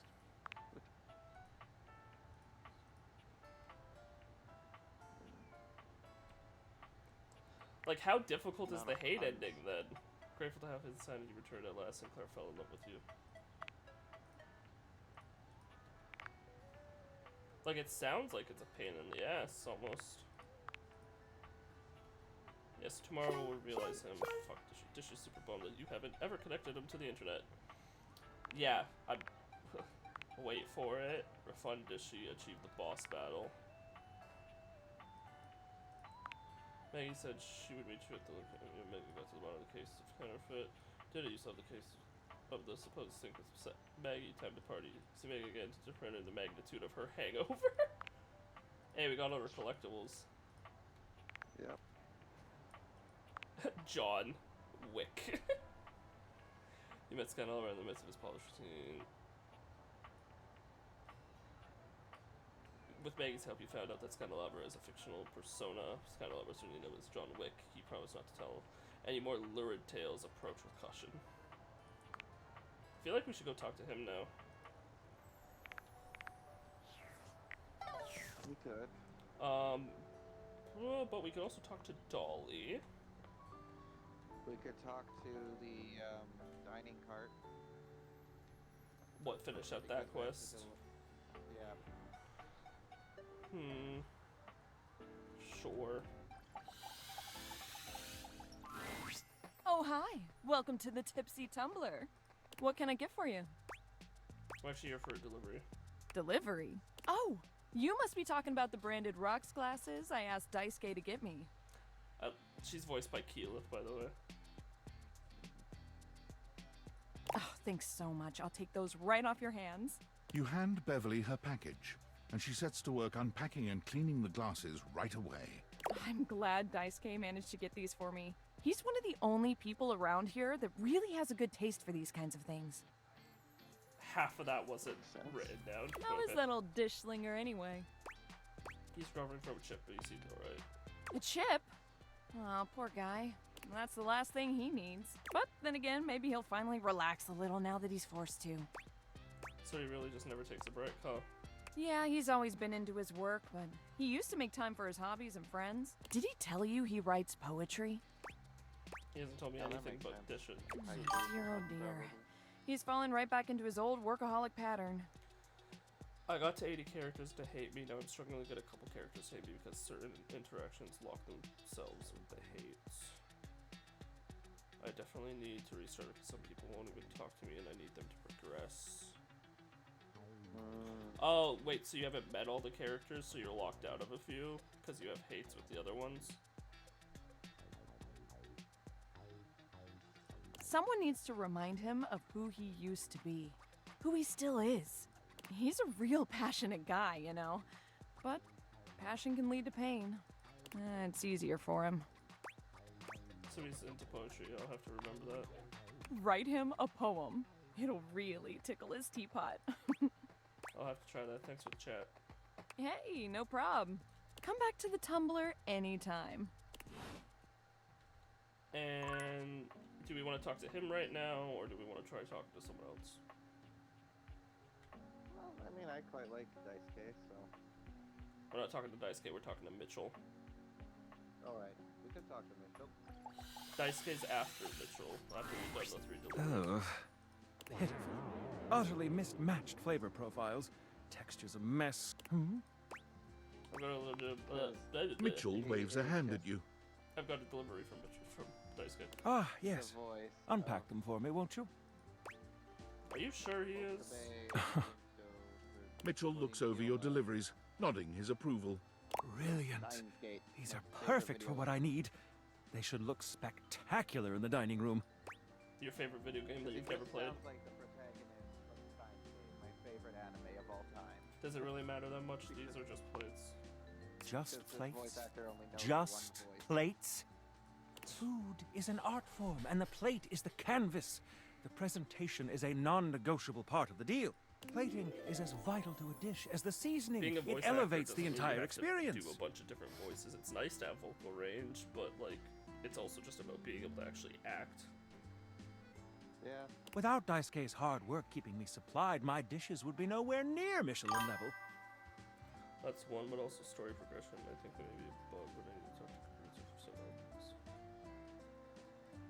Fair enough. Guess I should be more appreciative of my dishware. Damn right you should. Daisuke spent years refining his craft, creating his own ceramics. He has a respect for the work you simply can't be taught otherwise. You do well to model yourself after him. Now, if you'll excuse me, I have reviews to complete. You delivered to me last. Yeah, is that an issue? Well, carry on then. Okay. Daisuke or coffee? Why do you put me in this hard spot? Between a quest and the character I like aesthetically. So coffee. Yeah. Hello, sunshine. Oh my god. Abel told me to say hi. Abel? My sturdy cowboy. I've known Abel for some time now, and I'm not surprised he sent you to me. I swear to god if I get another quest. He's a solitary type, but if you asked, he'd give you the cloth off his table. Why, he holds up practically half the house without a word of complaint. He said he doesn't like the casual stuff, but sort of dodged me when I asked what he meant. Hold on, about to sneeze. Yes, he would dodge that question. Oh, okay. I think the most important thing to know about Abel is that he's not quiet out of any kind of shyness. That's just how he is. If there's nothing to say, he's content to share in your company. So, does he like coffee? Everyone likes coffee, darling. I'll I pour don't. you a cup of his favorite. It's an Ethiopian Sadama Adi that tastes like strawberries, served black and hot. Sounds amazing. Oh, it is. With the coffee in hand, you take your leave.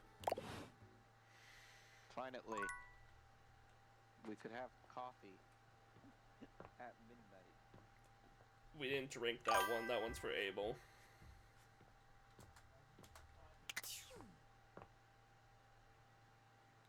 The day you decide to do the hate everything run, make sure you plan your route carefully or else you'll get stuck like me. Fair enough. Yeah, we'll take that into consideration. I'll probably meet everyone again and then go towards it. Yeah. I love our dresser. They're great. Glitched off in the corner. I'm gonna talk to Maggie again. I feel like we've almost romanced Maggie. We have all Maggie four clutches at her head, wincing. Ow, my lens. She's also hungover. My head. Ugh.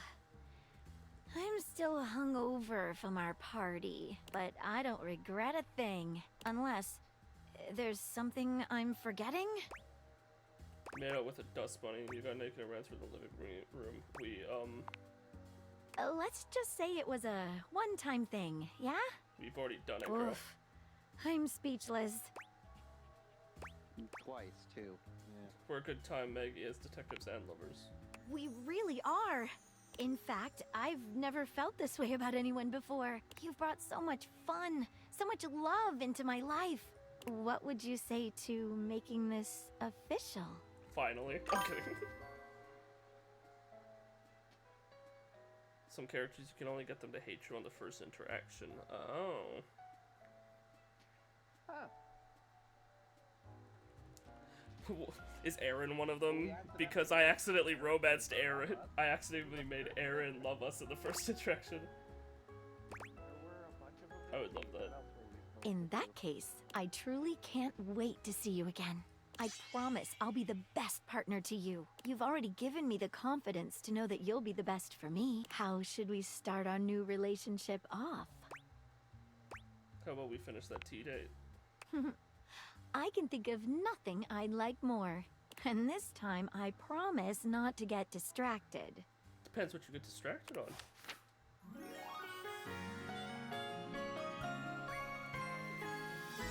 Case closed. We're lovers.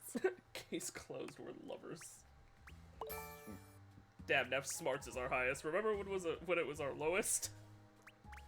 Yeah, boys was our highest. Mm-hmm. Okay, fuck it, Daisuke time. Nope, that's Mitchell.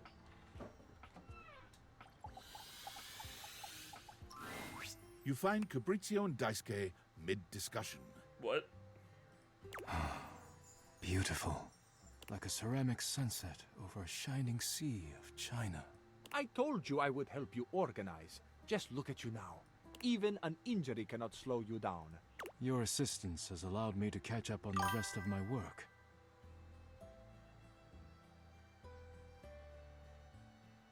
Yeah, it takes several days to make Aaron hate you by imitating Gaia. You know how she likes silence. Yeah, we do know how she likes silence. We did the same shit with Wallace. When they do something weird and I have the option to copy that weird thing, I always do it. So when Aaron was just ... and we got the option to ... I just kept doing that. And then that was our first love and it shocked both of us. It was in our first stream. Yep. It's up on YouTube. But, fuck. It's up on my YouTube, but, and then, and then when we went and talked to Wallace. Yeah, he really. Oh. Yeah, I don't know. When we talked to Wallace, I just kept saying, I kept talking to Wallace and going, Wall. Because it was fun. Did we have any other characters that loved us on first? Jerry. I think Jerry loved us on our first interaction. Anyways, your assistance has allowed me to catch up on the rest of my work. Okay. I'm truly grateful. It's no problem whatsoever, amico mio. Ah, Speaking of friends, it seems as though you have a visitor. Ah, Hey, we will speak again, Fabrizio. Farewell. Ciao. You have the air about you of one who has completed their mission. I hope I wasn't interrupting anything. You're sharp. No, I have repaired my injury. I am perfectly safe to handle now. You finished your deliveries then? Hi. Very good. Hi. It is almost as if our near-tragic accident never happened. With your help and Fabrizio's, I suppose this means my work is finished now. Daisuke stares up at the dishes in the cabinet with an inscrutable expression. You wonder if now might be a good opportunity to bring out another side of Daisuke. There must be something else to be done. Perhaps I can rearrange the dishes again. Didn't Fabrizio just help you do that? Seems a good time to relax to me. Can you show us what English? Seems a good time to relax to me. Is it ever really a good time to relax? But you are not wrong. I suppose I could spare a moment to sit. Would you care to join me? I was hoping to get some time with you. Oh.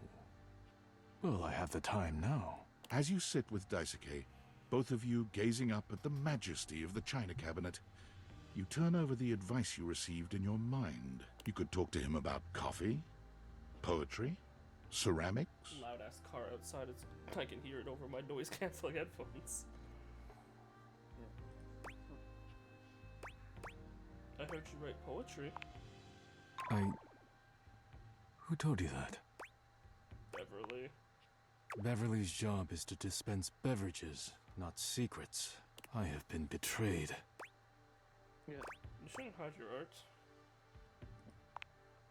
I am not hiding it exactly, but I am not sharing it either, I suppose. I suppose you must think it strange for a dish as serious as I am to be writing poetry. No, it's completely expected. No, it's a common thing that warriors. I find it quite romantic, actually. Romantic? My poems were never love poems, but I am glad you seem to be a lover of poetry just the same. It seems like such a simple question. Friends, lovers, hobbies. I dropped them all one by one. They were pleasant, to be sure, but a distraction. When a relationship ended poorly, I often thought of how much time I'd wasted trying to please others. When a hobby reached a plateau, I felt as though I let time slip through my fingers. Time I could never get back. When I work too much, I do not have similar regrets. Or at least, I used to think so. Being forced to slow down has shown me perhaps my priorities have been incorrect for years. Now, faced with a quiet moment and friendly conversation, I find myself woefully inadequate, like a broken plate fused together with hot glue. That'd be such a bad idea. It's not something you have to just accept. I'd love to help you work on reconnecting with yourself. You're more like a crumbled paper plate. Oh, Saisuke, this voice just makes me eepy. I'd love to help you work on reconnecting with yourself. It is a kind offer, truly. But I am unsure if there's anything left to salvage here. I have much on my mind. Forgive my rudeness, but I must bid you farewell. I am no longer in the mood to chat. See you later, Daisuke.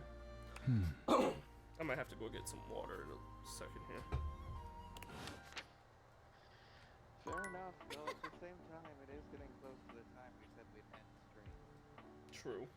In fact, We've been going for We've been going for about 7 hours. Well, I said it until like 1 to 2 in the morning. I bet you did. Who shall be next? Glad you do this on the weekend, because God, these streams on a kendo day would kill me.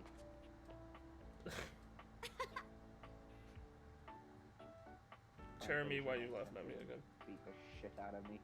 Just being like, why are you sleeping in class? No, bad. Who should we talk to next? Who are we gonna talk to? I completely fucking forgot.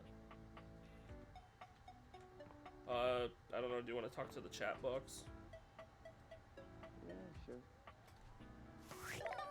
I'm assuming I have to just do it here again.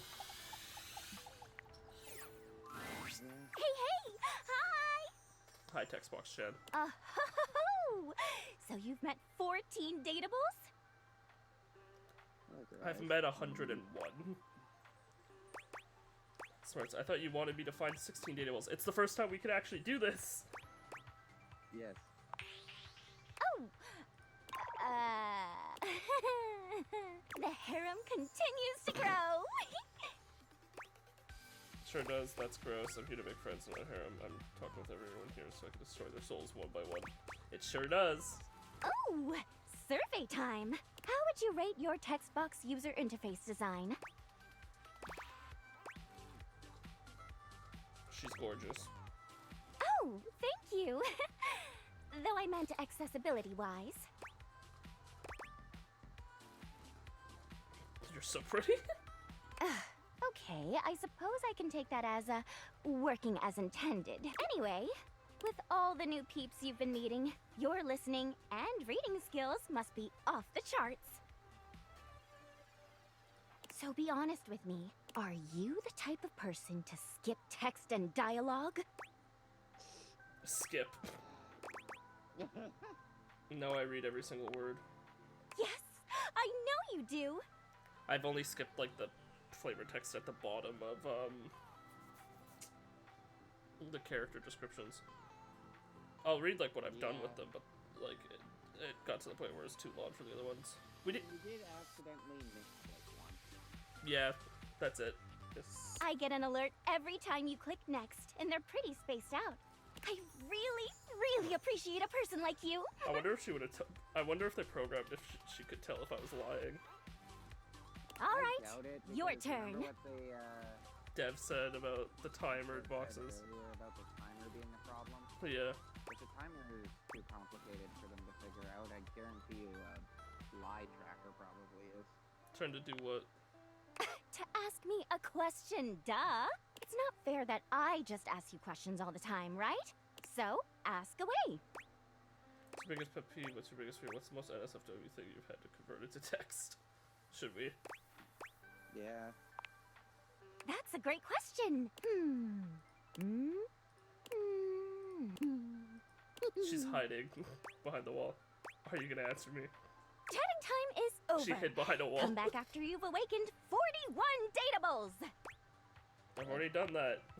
Oh, well then come back later. Give me a chance to take a breather. I'm not used to actually speaking from the heart, and not through the others. TTYL! See ya! Woo! What? I love her hop away. Yeah. It's adorable. Yep. One more thing and then we can meet Kopi again, drink coffee, and actually see Nightmare tonight, ideally. Oh, we could go talk to Abel then, since we got his coffee. But I'll just talk to this Abel. Hey there. You get a chance to talk with Kopi? Yeah, she actually gave me this cup of coffee for you. She said it was your favorite. She sure does know her way around a cup of coffee. Thank you. I needed this today. Something bothering you? Me? No. Oh, it's nothing to trouble yourself over. I do quite like Abel. So did you know a lot of the others around the house? I know most of the house, yeah. We've got our fair share of characters, but as a whole, I'd say we're a good bunch.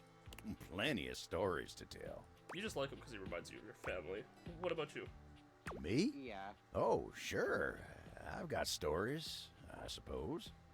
They're not exactly exciting, though. How about this? We'll end at a good evening 8 hours. Because right now we're just after 7. Alright, sure. I don't know, it's like end at a good like work day length stream.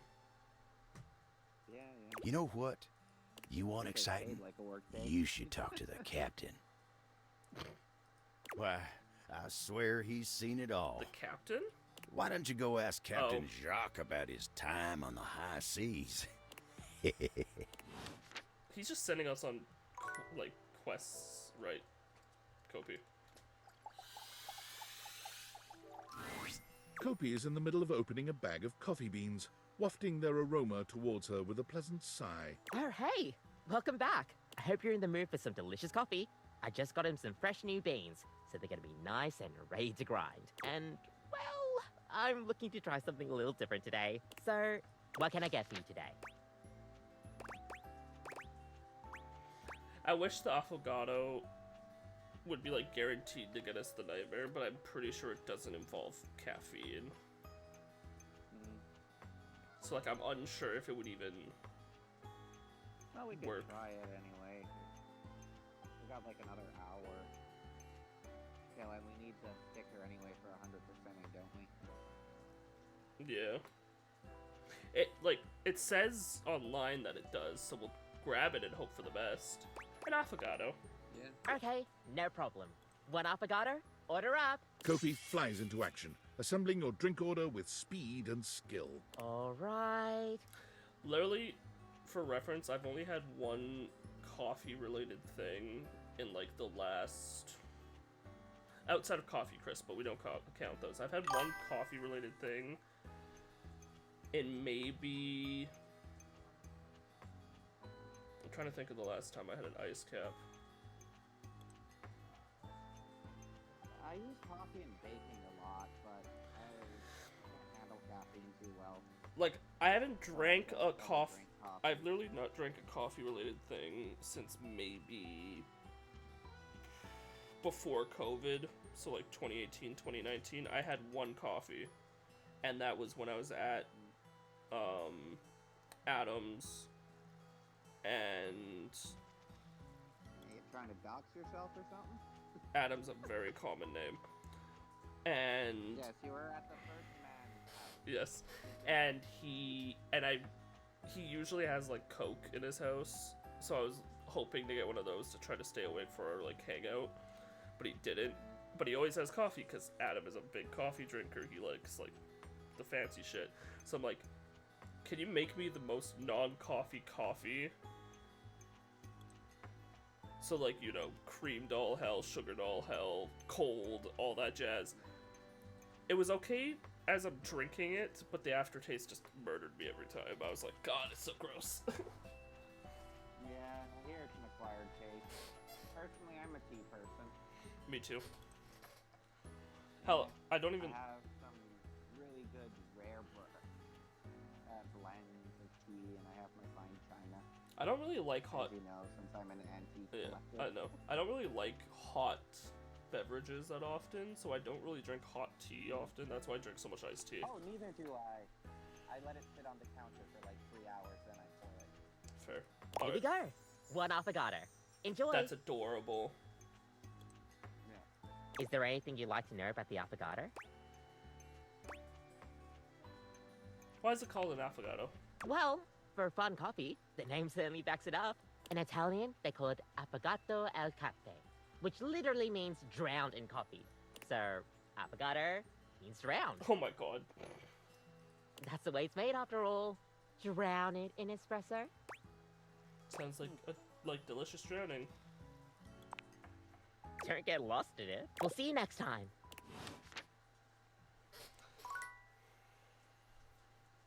Slurp. I don't understand why the plate flips every time. Alright. I don't either, being that it's like, let me just put the plate on the wrong side. No, it doesn't even do that. It 360s. Last time, Nightmare just launched right into an unpleasant dream she prepared for you. But for some reason tonight, she hesitates. Whatever the reason, this could be your opportunity to get to know her better. Or perhaps to swing your dreams in a more pleasant direction. What?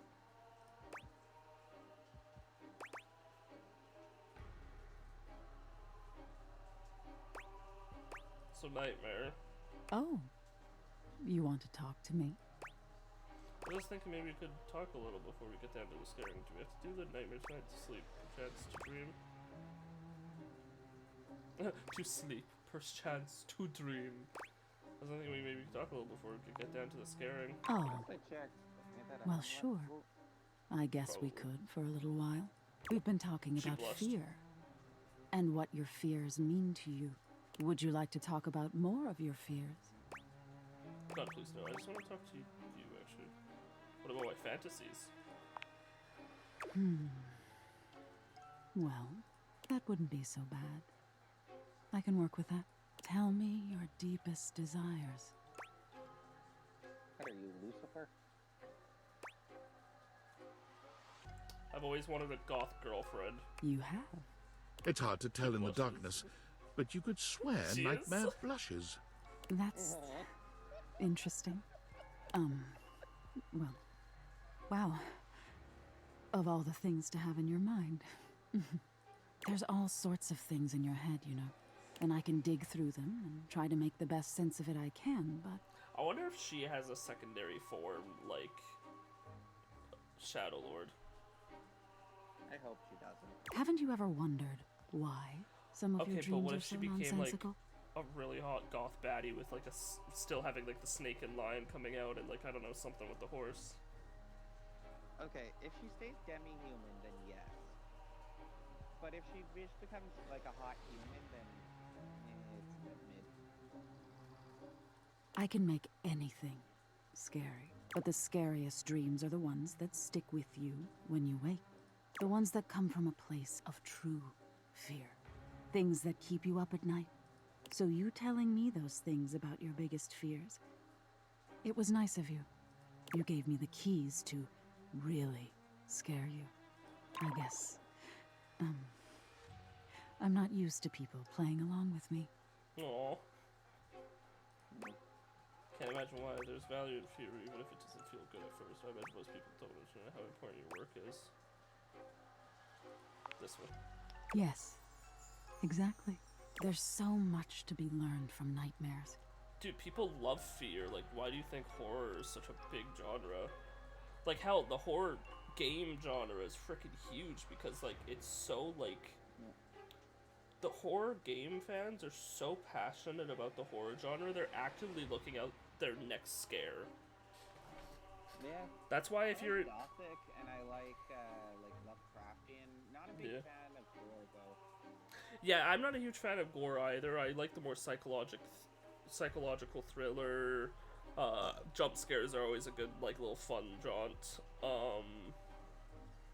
You know, like, yeah, most of they have those to be ones. earned, though. True. A jump scare needs to be earned. It can't just be, oh, spooky thing.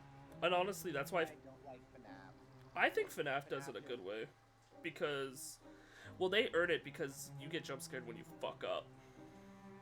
And, like, with FNAF... Again, with me, I just feel like FNAF throws things at a wall. Like, they didn't really have a plan with any of the lore till it's like, oh, people started theorizing. Now I'm just gonna make shit up. Oh no, that was definitely, I definitely feel like that was kind of the case going from like at least 1 to 2. But after 2 was also big, then he definitely started planning more. Oh yeah. Probably got like a bigger theme and stuff, I don't know. But I like FNAF because it's a situation where like the entire time you're on edge, you're stressed the fuck out, trying to survive, and then that's what makes the jump scares so satisfying, because it's like the jump scares earned because you fucked up, you've been stressed out of your mind for, I think each night is what, 6 minutes. Like you've been stressed out of your, I don't even know how long the nights are. I guess just like another issue I have is obviously William's pitch. Oh no, for sure. Because you can't really take it seriously. But to be fair, you are right. Like the whole plot of suspense and all of that stuff is something. And the feeling of euphoria and reward after beating something. Oh no, for sure. Troubled you. It's why I am a Souls fan. Yeah. Like, again, I wouldn't have 100%ed in Platinum Bloodborne if it weren't for the fact that I am essentially just a person who beats my head against the wall until it works. Fair. Anyways, continuing. Yeah. On an animalistic evolutionary level, some say nightmares are sort of like practice for life-threatening scenarios. Oh wait, one caper on the top of that conversation I was gonna add, and that's why honestly, if you're an indie game developer producing like your first or second game, horror is the way to go. That's why I went with horror for our short film in my communication technology class. No, I'll have to see that sometime. We never got past the editing phase because of COVID. And like we had some scenes, but we had to reshoot a bunch, and we didn't get a chance to. Well, when you get popular enough, you can rewrite it. Yeah. Well, again, I know, like, I came up with most of the plot. Hell, half of the the later third of the movie, like the climax of the movie, was shot on my dad's property. That is no longer his property. Yeah. But yeah. Anyways. Others say nightmares are just your brain sorting through stressful events from your day. But the reason because I was like the director coming up with like most of the plots and like supplying locations and outsourcing actors and stuff. Cough, cough, my father and sister. I kind of stepped back completely for the editing side of things, which is why I'm not great at editing. Like, I know the very bare minimum. Yeah, which is why I'm here. I'm supposed to figure it out. The only issue is my computer's a bloody dinosaur. The ironic thing, too, with the editing phase, is, like, I'm pretty sure the only Asian guy in our group was the editor. Yeah. Speaking of which, though, we will probably need a thumbnail designer when we get, like, more serious. Yeah, that's stuff we could talk to off stream. Anyways. All pretty useful things, in my opinion. And yet, despite all the scientific advances humanity has achieved, I'm gonna stop getting distracted. no one really knows that At least much try to. about me at the end of the day. It's a little sad, isn't it? I think that's kind of hot, honestly. I wish people would take time to understand too. It makes sense to me. I think that's kind of hot, actually. You do. Nightmare fidgets nervously. That's cool. Nightmare looks past you at something you can't see. Oh no. Look at the time. We've been talking so long. She didn't even get to scare me. If I don't get started now, we won't have time to finish. You hear something dripping. Drip. Drip. Drip. She's like, shit, the time, I gotta scare you. You look up at the ceiling, then. Nightmare serves you some unpleasant imagery, but it's just not quite up to her usual standard. Something about her seems off her game. What could have happened? Perhaps you can ask her about it another night.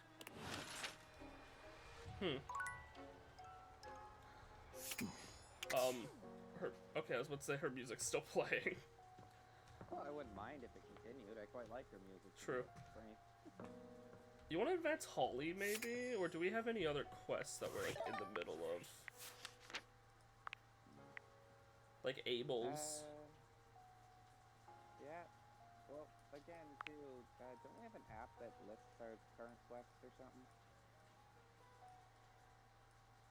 No, the rumors was just, for meeting people. Right. Last time you saw TVC, she gave you the chance to interview her. She told you about the intricacies of her work in the UI. She'd like you to come back after you've awakened 41 Deadbolts. We'll talk with her again, because that's an ongoing quest. Yeah, why not? Pick a fight with her. Continue to speak to text by chat and don't be rude. Ask her to show her emotional range. UI. The last time you saw her, Nightmare really opened up to you. She believes there's much to be learned from nightmares and hopes you can look at them as things of value. She also seems off her game somehow. What could have happened? I wonder what it could have been. Come see Kopi again for a cup of something caffeinated. Nothing else. Oh, wait, no, right. We got all of her collectibles, which is nice. Yep. Dr. Day spied his love for crafting poetry and discovered that he hasn't made any time for it lately. He seemed to be saddened by the realization. We've also got all of his from the deliveries. Hey, well, last time you saw me, thanked you for the coffee from Kopi and suggested you talk to Captain Jax about his time on the high seas. We can talk to Jacques Sparrow as well. Jacques Sparrow again. Spelled like Jacques. Yeah.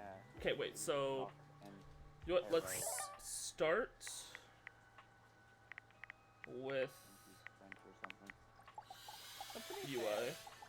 The golden age of piracy was mostly done by the French. Hey, Textbox chat, are you okay? TBC. Oh no, I'm so sorry. Huh? Oh, sorry. I was just doing some of my acting practice. UI is more than just the text. It's the little transitions and animations, too. Yeah, I knew that. Oh, great. I love the little animations, and they help the others here show their emotions in a more reactive way than what might be conveyed through art alone. And practicing can be fun. Can you show me all your emotions? I would love to. Let's go. Okay. Lights up and action. Joy. Sadness. Oh, those. Okay. Anger. Right. Disappointment. Love. Big love.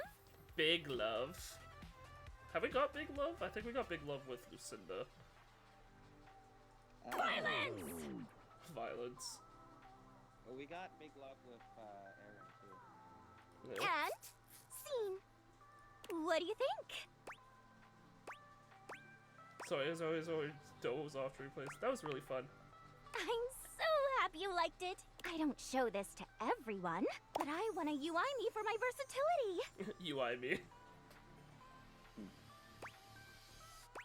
Those things are so cool. Yay! So, you've been meeting more dateables, huh? How's that going?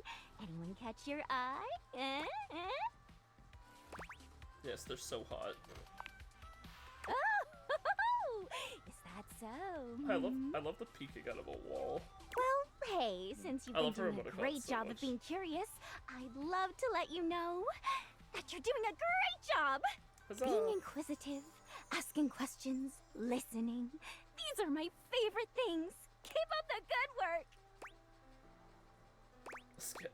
Thanks, I'll do my best. Skip Of course. is wild. Remember, I'm always on your side. Find me again after you've awakened 60 dateables. But I did that already. Oh, don't you know by now?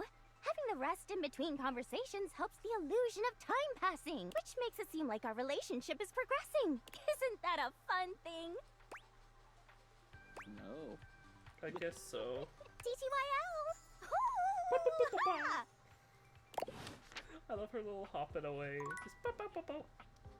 Anyways, who are we gonna talk to next again? Jacques? Yeah, Jacques. Jacques Perrault. Jacques Sparrow. You want a story about a table? Sure. I am a table. I am boring. The end. That's it, I've been on this fetch quest forever. For forever. That's right. Thinks he can hide his little crush for the big desk. Pesh. What's that now? I said, Pesh. Good day. Now go talk to Abel? Dasha. No, I know Dasha, but do we talk to Abel now? Ugh, nothing even popped up for him. Okay. Fuck it, we'll talk to Abel now. Hey there. You look like you got a story you're itching to share. I take it you'd talk to the captain then, huh? I didn't. He told me a great story all about a stoic traveler. He said, fuck it, swore stoic traveler. Oh, heck, I don't like where this is going. They said the traveler was liked by everyone he met, Come on now. and that despite how rough things may have been in the past, he always did his best to support others. Oh, this is the last time I confide in that salty son of a gun. Seems like you're happy to help anyone you meet, but you won't share even a little bit about yourself? Well, Abel? yeah. Look, I just, time spent on me's time I'm not spending on others, right? You remind me of my old rectangular friend. The desk. Right, Dasha, nice lady. Anyway, you remind me of her. She's a sly one, too. Always trying to get me to focus on myself. I think you're more interesting than you're giving yourself credit for. Keep on tabling, you big sexy table. I don't think I have much of a choice. Oh. Dasha? I was thinking vent. Yeah, we could try the vent. Hector. You requested a picture. I have found one. Hector slides a photo through the grate. If that's truly him, he is quite handsome indeed. I eventually want to talk to the version of him upstairs in the attic. This is my appearance. You can tell why I did not want to show it to you. I apologize for my appearance. He's hot. Is that a filter? Wow. What? You look great. Thank you. Thank you so much. I have wanted to speak with you for so long, and now that I have it, I don't want to lose it. Surely, if you're lucky enough to get the thing you've always wanted, you cannot be lucky enough to keep it. Why would you lose it? I'm not playing with you. That's kind of a dark worldview. Why would you lose it? I'm having fun with you. I would lose it if you left. Why would I leave? Oh, surely you would. If you knew what I really was, you would leave and you'd be right to. He reminds me of the Onceler, I think his name was. Yeah, it kind of does. Which is why you must never know. You must never see that. And I will content myself with this halfway openness. Well, he also has that, like, self-hatred that the Onceler really had. Well, yeah, I mean, to be fair, though, the Onceler did doom all of humanity. I'm afraid of what you might think if you saw me. The real me. Like not killing all this of the trees. filtered version. You're right. I am in the attic. The real me is in the attic. But we have something here. We could have something real. It would break my heart to think that all that could be lost in a single moment of laughing or pointing or even a disappointed cast to those beautiful eyes of yours. No, I couldn't bear it. And I won't. Come back to me here. Only here, do you understand? I'm going now. And where I go is only for me. Okay, so we have to meet him upstairs then.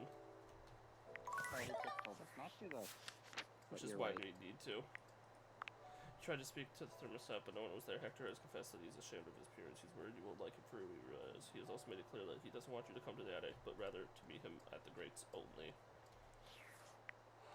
I don't know. Do we meet him at the grates again? Yeah.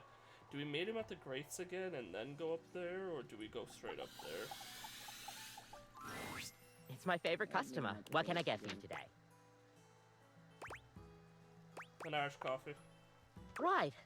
Just, remember that the Irish... Make sure you can take your... Kopi makes a lovely cup. And is there anything you'd like to know about the Irish coffee? Wait, why is there alcohol in here? Yeah, Because it's Irish. it's more of a cocktail. You know how there's usually espresso martini at bars? The Irish coffee is kind of similar. You've got sugar and whiskey poured over black coffee, stir it up a little bit, and then pour some thick cream over it. That's a lot of ingredients Oh, there. but trust me, it really makes it all worth it when you prepare it correctly. We'll see you next time. Okay, tomorrow we'll talk to an event Hector again. What if he, like, you know, goes, don't come there again, and we can't, like, convince him to let us come see him there, then we're gonna go straight there the day after.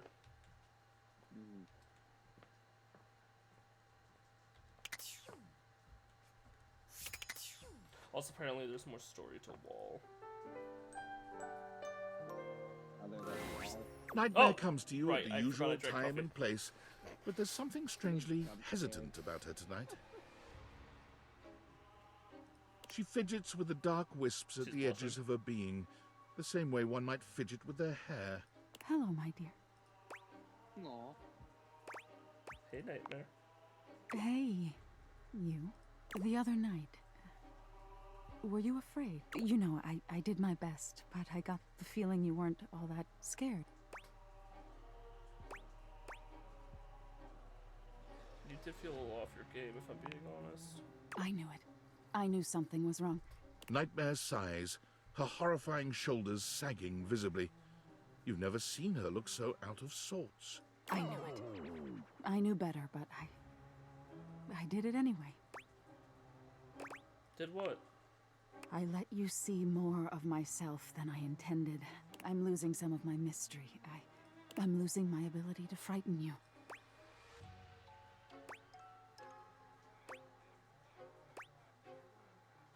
Is that why you look less scary now? Less scary. Nightmare turns to look at the wall to your left, which is now just one massive mirror. When she sees her own reflection, she screams. When did this happen? Oh no.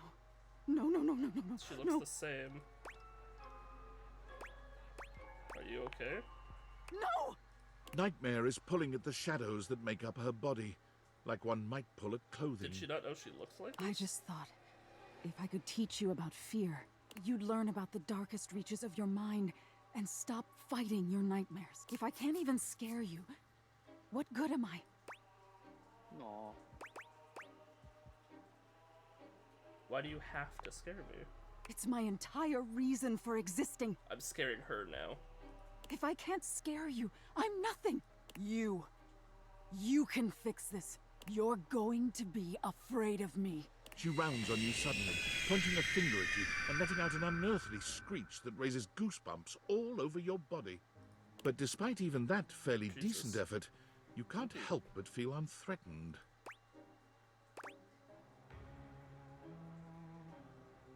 High-pitched scream.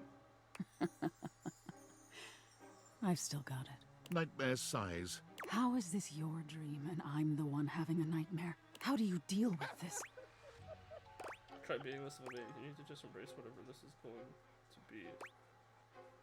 You just need to embrace whatever this is going to be. This? What do you mean by this? Whatever this relationship between us is going to be. Relationship? No, no, no, no, no, no. Wake up! Wake up! You wake up suddenly, sweaty and alone. Your heart races, but you're not afraid. What is this feeling? She's like, nope, you wake the fuck up right now. I ain't falling in love with you.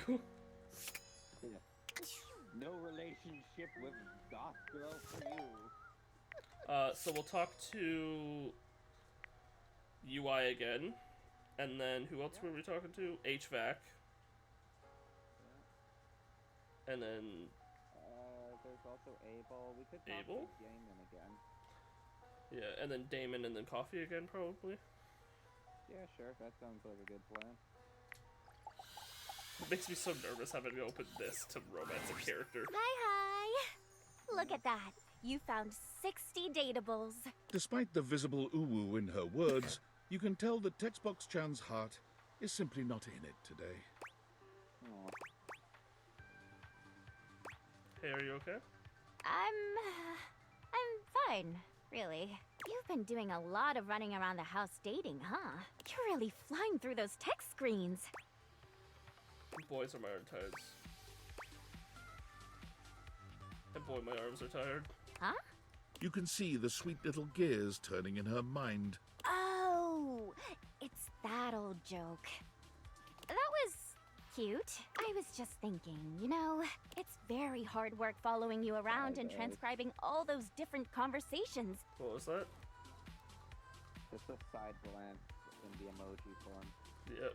And it's my job. I do it happily. But you know, it would mean a lot to know I was doing my job properly.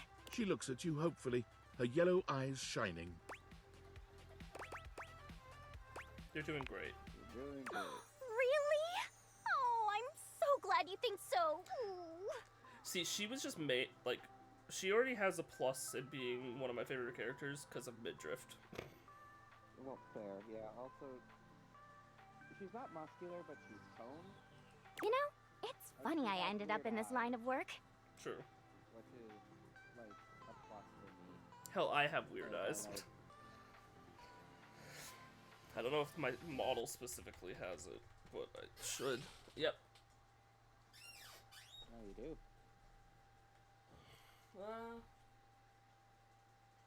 Could be more so, but it's fine. I'll do it when I eventually get my full 3D model made. Hey, fair, yeah. I mean, I don't even have a model yet.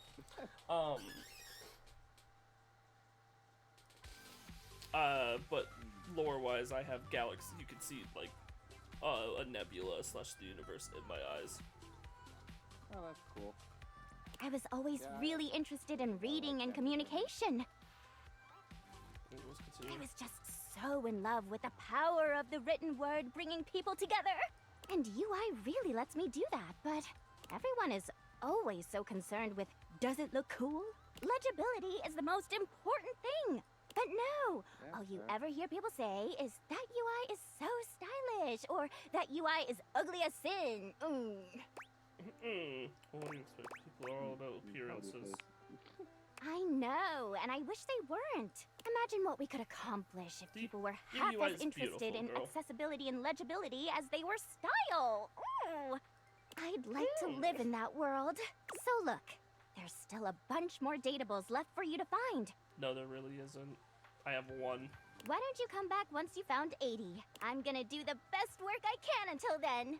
Huh. See, I don't have a choice. I've done that. You're already doing great. You're already doing great. Aw, thanks, heart. See you later. I would have said it, but You missed the opportunity to say. but she's getting pissy at me. I mean, fair, but there's something kind of funny about just telling her, like, we've done this already. It's like how we pissed off Chandelabra.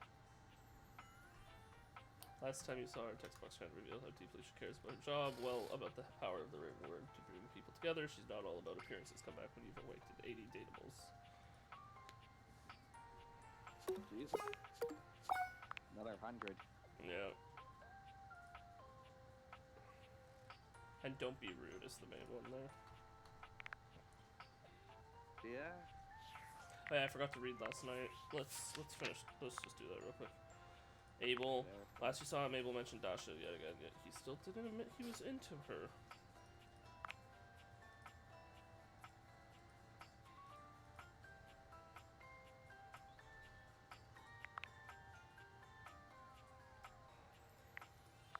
Last time you met Nightmare appeared to be desperate to keep scaring you, however, she is clearly not going to exert her usual power over you anymore. In fact, it seems as if she is the one now having a nightmare. Right, and her collectibles we won't get into our replays. Or we just ask for a specific nightmare, I don't know. If she takes requests.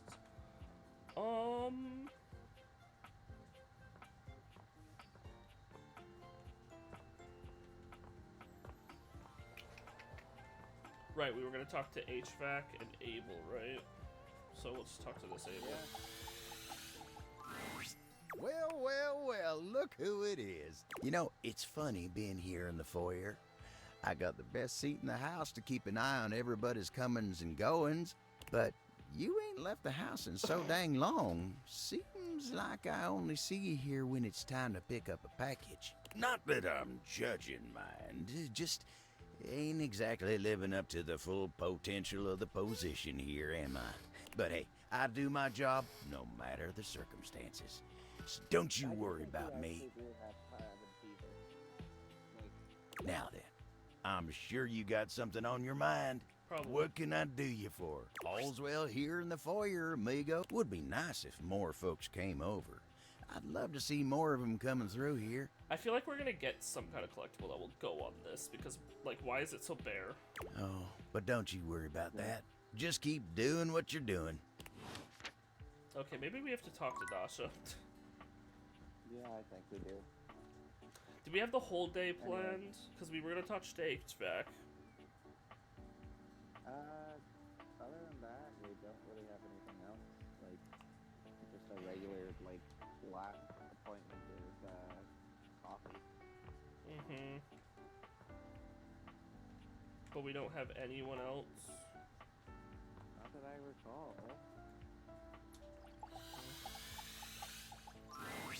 You! I'm so glad to see you. I've been thinking. Oh, I hope it's grape-based erotica.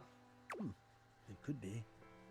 That wasn't what I was intending to share with you, but you know me by now.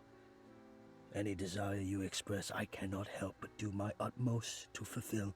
If erotica is what you truly desire, then my request of you will have to wait. No! I have Fuck.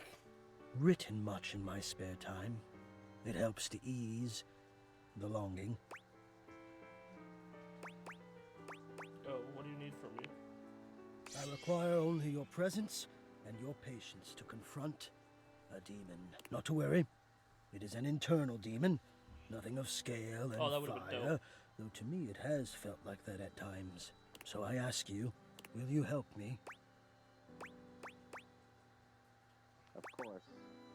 Of course I will. I'm a helping machine. I suppose in a way so am I. From one helper to another, then. Here is what I need. I do not let myself be seen. I become quite frightened. I have even been known to become aggressive, if I am seen at all, but most especially without my permission. Good thing we came and talked to the Great first. This has been my way for longer than I care to admit. Why are you like that? I wish I had something of more substance to back it up. It feels strange to wish that something had happened to me to make me feel the way I do. But the truth is, I am afraid.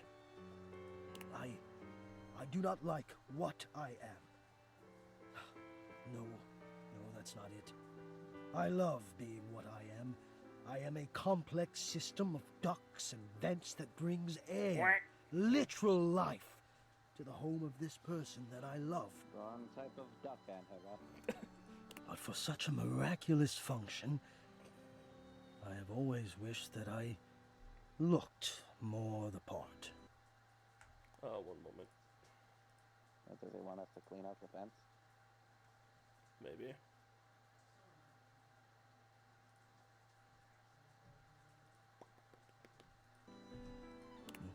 Do you understand what I mean? Wait. Fuck, I didn't finish what I needed to do. Right, what seems to be the technical issue now? Isn't one just pre-planning, if that makes sense?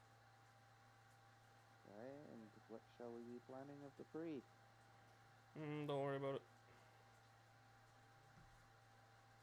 As the co-host, I kind of feel like I might need to. Alright.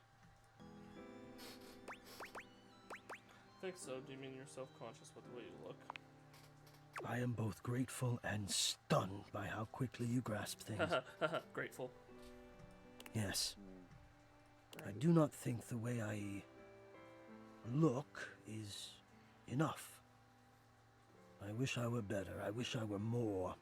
Maybe just... I wish I were... I wish I You're were so different. quiet. Hector, I think we all feel like that sometimes. Well, I'm sure you're right, but I feel that way all the time. And I don't want to have my fear be the dominant force in my decision-making anymore.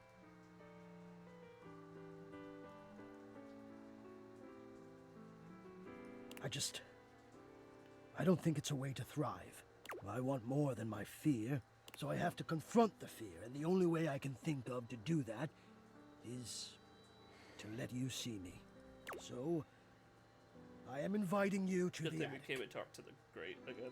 I want you to come up, and I want to meet you, and I want you to see me. And we'll just have to see if the fear can hold out when I've decided to be brave. What do you think? Oh, I'm in. Can't wait. Thank you for the invitation. Wonderful! Oh, God, now I'm nervous. I will see you soon. So we'll go talk to him tomorrow. I like his music too, honestly. Yeah.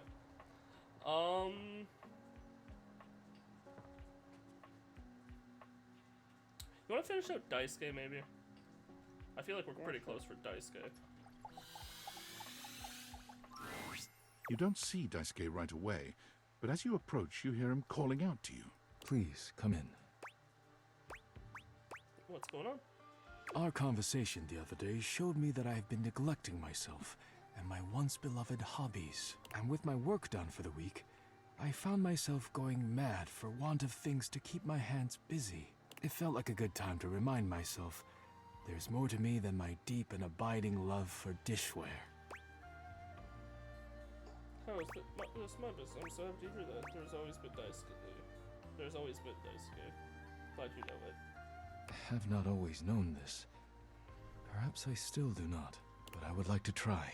When you injured me earlier, I was furious. I thought my worth lay only in my work, and now someone had taken my work from me. But being forced to lean on others allowed me to do things differently. I am embarrassed to admit that you and Cabrizio have even improved on my processes in ways I hadn't imagined.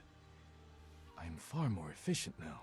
So if you allow me, I would like to invite you to indulge in a passion of mine. Poetry. He gestures to a table laid out with paper, pens, and a few lit candles. It's all terribly romantic. Oh. No. Poetry. That sounds so I am bad. going to presume you are simply bowled over by the moment, or perhaps intimidated by the enormity one of what was I the have bad just one. shared with you. In any case, do not be. You do not have to be a poet to participate in the beauty of creation. Daisuke guides you to sit, not leaving you much choice in the matter. You take a seat and watch as he takes up his pen. Let us begin then. Do not overthink it. Poetry is best Oh my God, when it flows from your mind to the pen with as little interference and delay as possible. I just realized I've said multiple times that I want to advance Jean-Loup, and we have not talked to him once. Yep. Then again, we had. That was the first thing you said. I honestly, we also just have not been inside the bathroom. Do not overwork your words, and do not worry We'll about do how that it next sounds. stream. Just remind me. Simply write with your heart. Oh, that sounds nice. It is as nice as it sounds. Let us begin. Daisuke's pen begins scratching against the paper immediately. Perhaps he's inspired already, or perhaps he's been preparing for this moment. You, on the other hand, simply stare down at the blank paper before you. Write a love poem for Daisuke. Write a haiku about friendship. Write a dirty limerick. Write a love poem for Daisuke. You feel inspired by what's been building between you and Daisuke, and you remember that Beverly said Daisuke would love a poem written for him. You begin to write. You are writing away there. I look forward to seeing what you have produced. I'm ready to share now, actually. Already? Wonderful. I call it Ode to Dishware. It's called Daisuke Let Me Smash. Daisuke Let Me Smash. Nah, I call it Ode to Dishware. Wow. An excellent start. Becky Let Me Smash.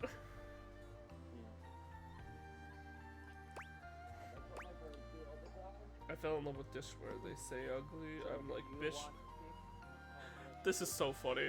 I fell in love with dishware. They say ugly. I'm like, bishware. He's handsome and hot. A loser he's not, and I hope he'll let me kiss. There.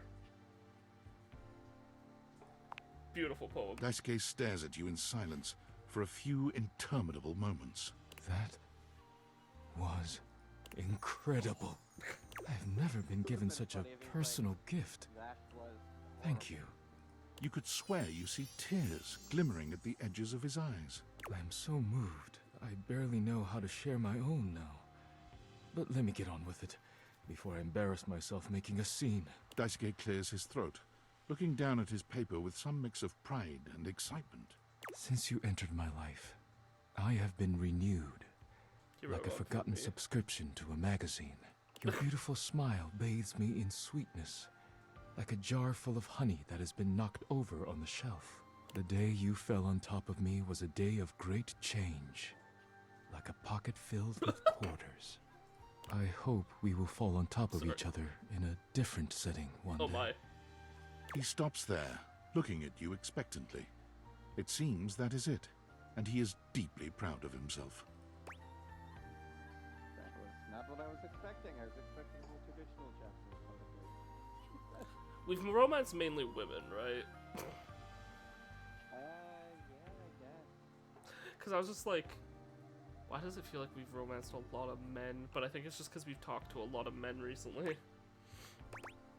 Second, obviously. Oh, Daisuke, that was so beautiful. You are too kind.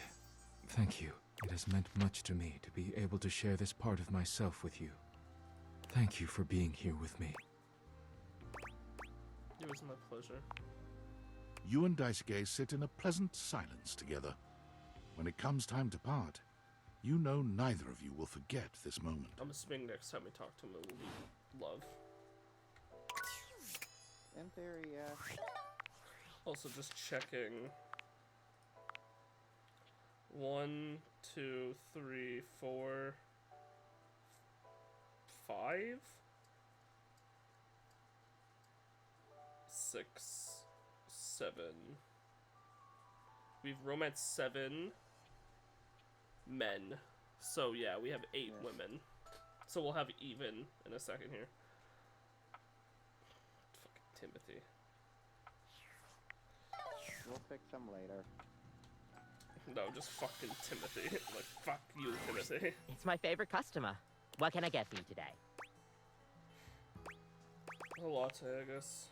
Sure thing. Kopi gets to work, grinding and pouring and mixing with... And voila! One, is there anything you'd like to know about the latte? So, what is a latte? Oh!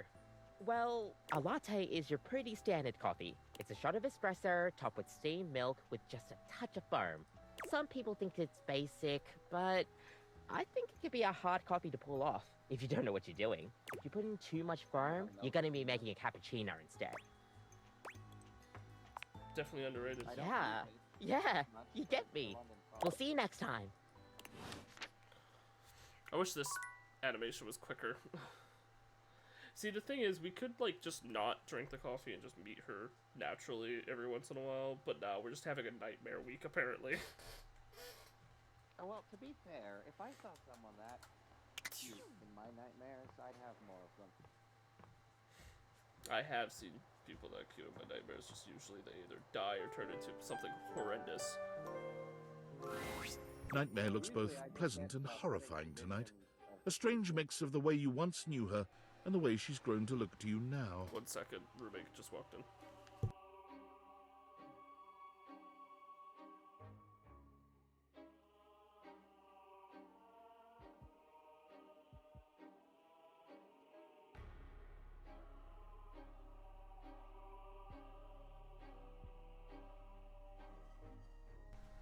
Back.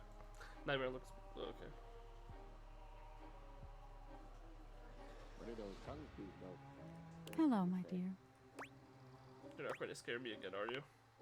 No, not yet, anyway. Like, she says hello, my dear, while she I sees did me, some like, come on. thinking, and I had a little realization. The room feels colder, darker, hostile. I really tried with you, you know.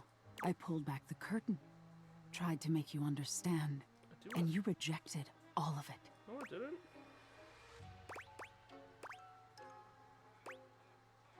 Oh, yeah, I didn't fucking like it. I wasn't like rejecting it. I wasn't like rejecting it. That's exactly what you did. Nightmare seems larger somehow, looming over you in a way that activates your fight or flight. But you can't move, can't speak. That's it. If you don't value me, won't engage with me, I don't think you deserve to dream anymore. You don't deserve to live, really. Maybe I should take more than your dreams from you. Your body is melting, and your thoughts are a chaotic scramble. What? Perhaps you could have avoided this by being nicer to her, but you're past regret now. We were nice to her. Look at that regretful expression. It's too late, dear. You had your Or is chance. this how she's choosing to scare us? Making us think that we hate her. Maybe someday you'll be willing to look inward and find the things I've been trying so hard to show you. But from here on, you'll wake exhausted, with nothing in your mind. No good, no bad, just darkness. Goodbye, Hey, that's how I and good night. What?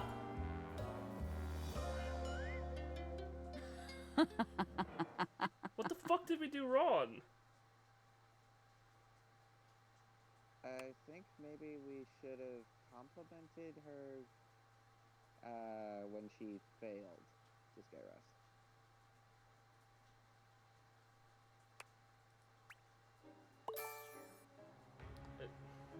Okay, I really don't like that ending. That's the stuff dreams are made of.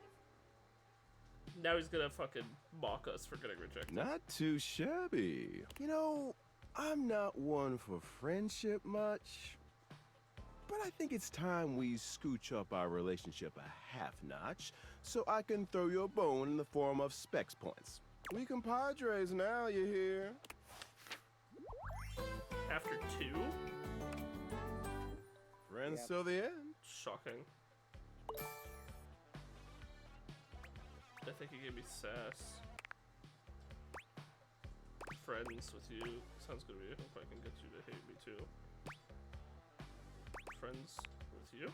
For now. But look, I really do see potential in you. Maybe this time I can teach you my ways. Doing what? The art of pain, my dear. Rejection to its That's fullest a horrible potential. end to today's stream, man. We both like Nightmare. I know. It's weird that you like rejection so much. I don't like rejection. I love it. It's like a warm blanket you snuggle with at night. And hey, getting a hate ending with these chumps around here is real easy if you ask me. Plus, Apparently you not. get the same amount of points. Hurting others is wrong. Wrong? Don't get me started on whether it matters how you treat inanimate objects. These objects here are meant to serve you. And taking their specs points is the best way they can do that for you. Keep hating! I don't know how to fix it. Ooh. That's Sinclair. I Why, know. if it isn't my darling, what an outpouring of joy it brings me to see you again.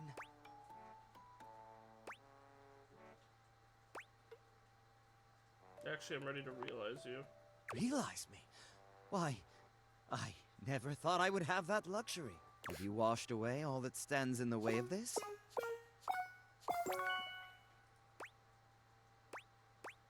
I have, let's do it. Lathe my hands and call me Martin. Well, please don't. I've been confused enough already. Sorry, but Sinclair can't be realized just yet. Why not? Oh, our strange Sinclair needs to be there for Arma and Penelope. I really don't want to imagine why. Does that make sense?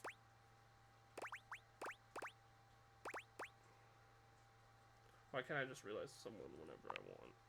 Because they have an appearance to make in someone else's story. If you took them out, then you'd miss out on all the cool stories.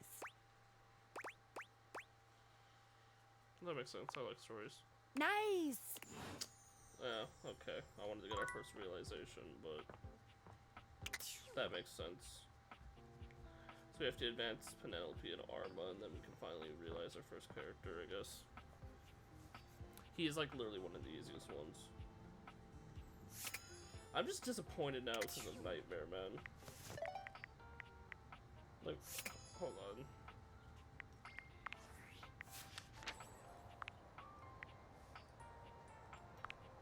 Rejecting Nightmare completely, she hates you. As punishment, she has stolen your dreams from you. Which means he can't even contact her, probably. I'm looking up if I can figure out how it's done.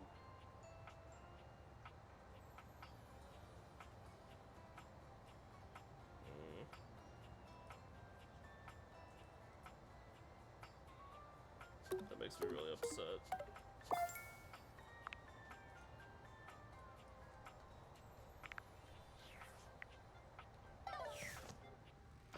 Like, our only other option would be to, like,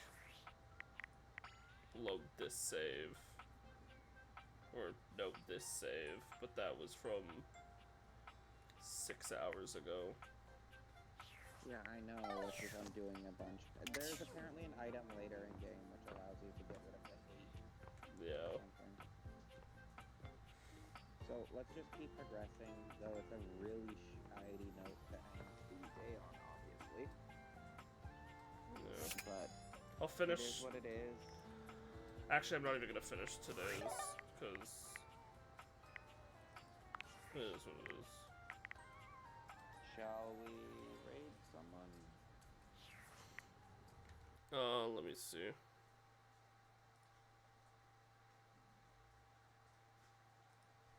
Currently, there's 4 of us in chat.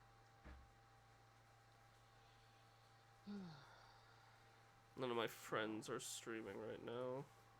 Otherwise, I would raid them. Raid someone random. That's what I'm gonna do. Mm. Wait. Hold on.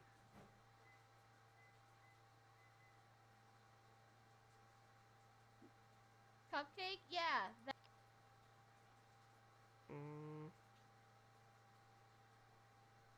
Could raid them. It's just not the same game. That's fine. But nah, we'll raid someone random. Okay. Let's... Whoops.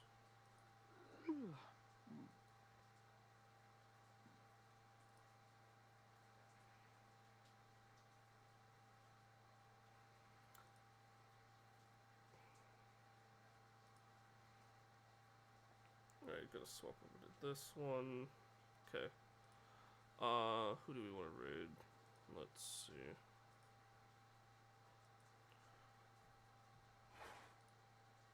Oh, no.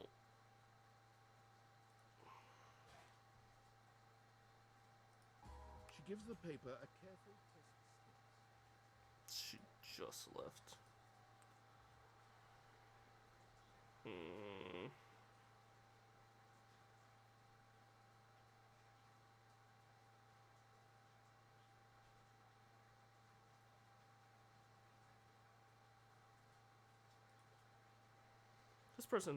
This is this person's birthday, so sure. Okay.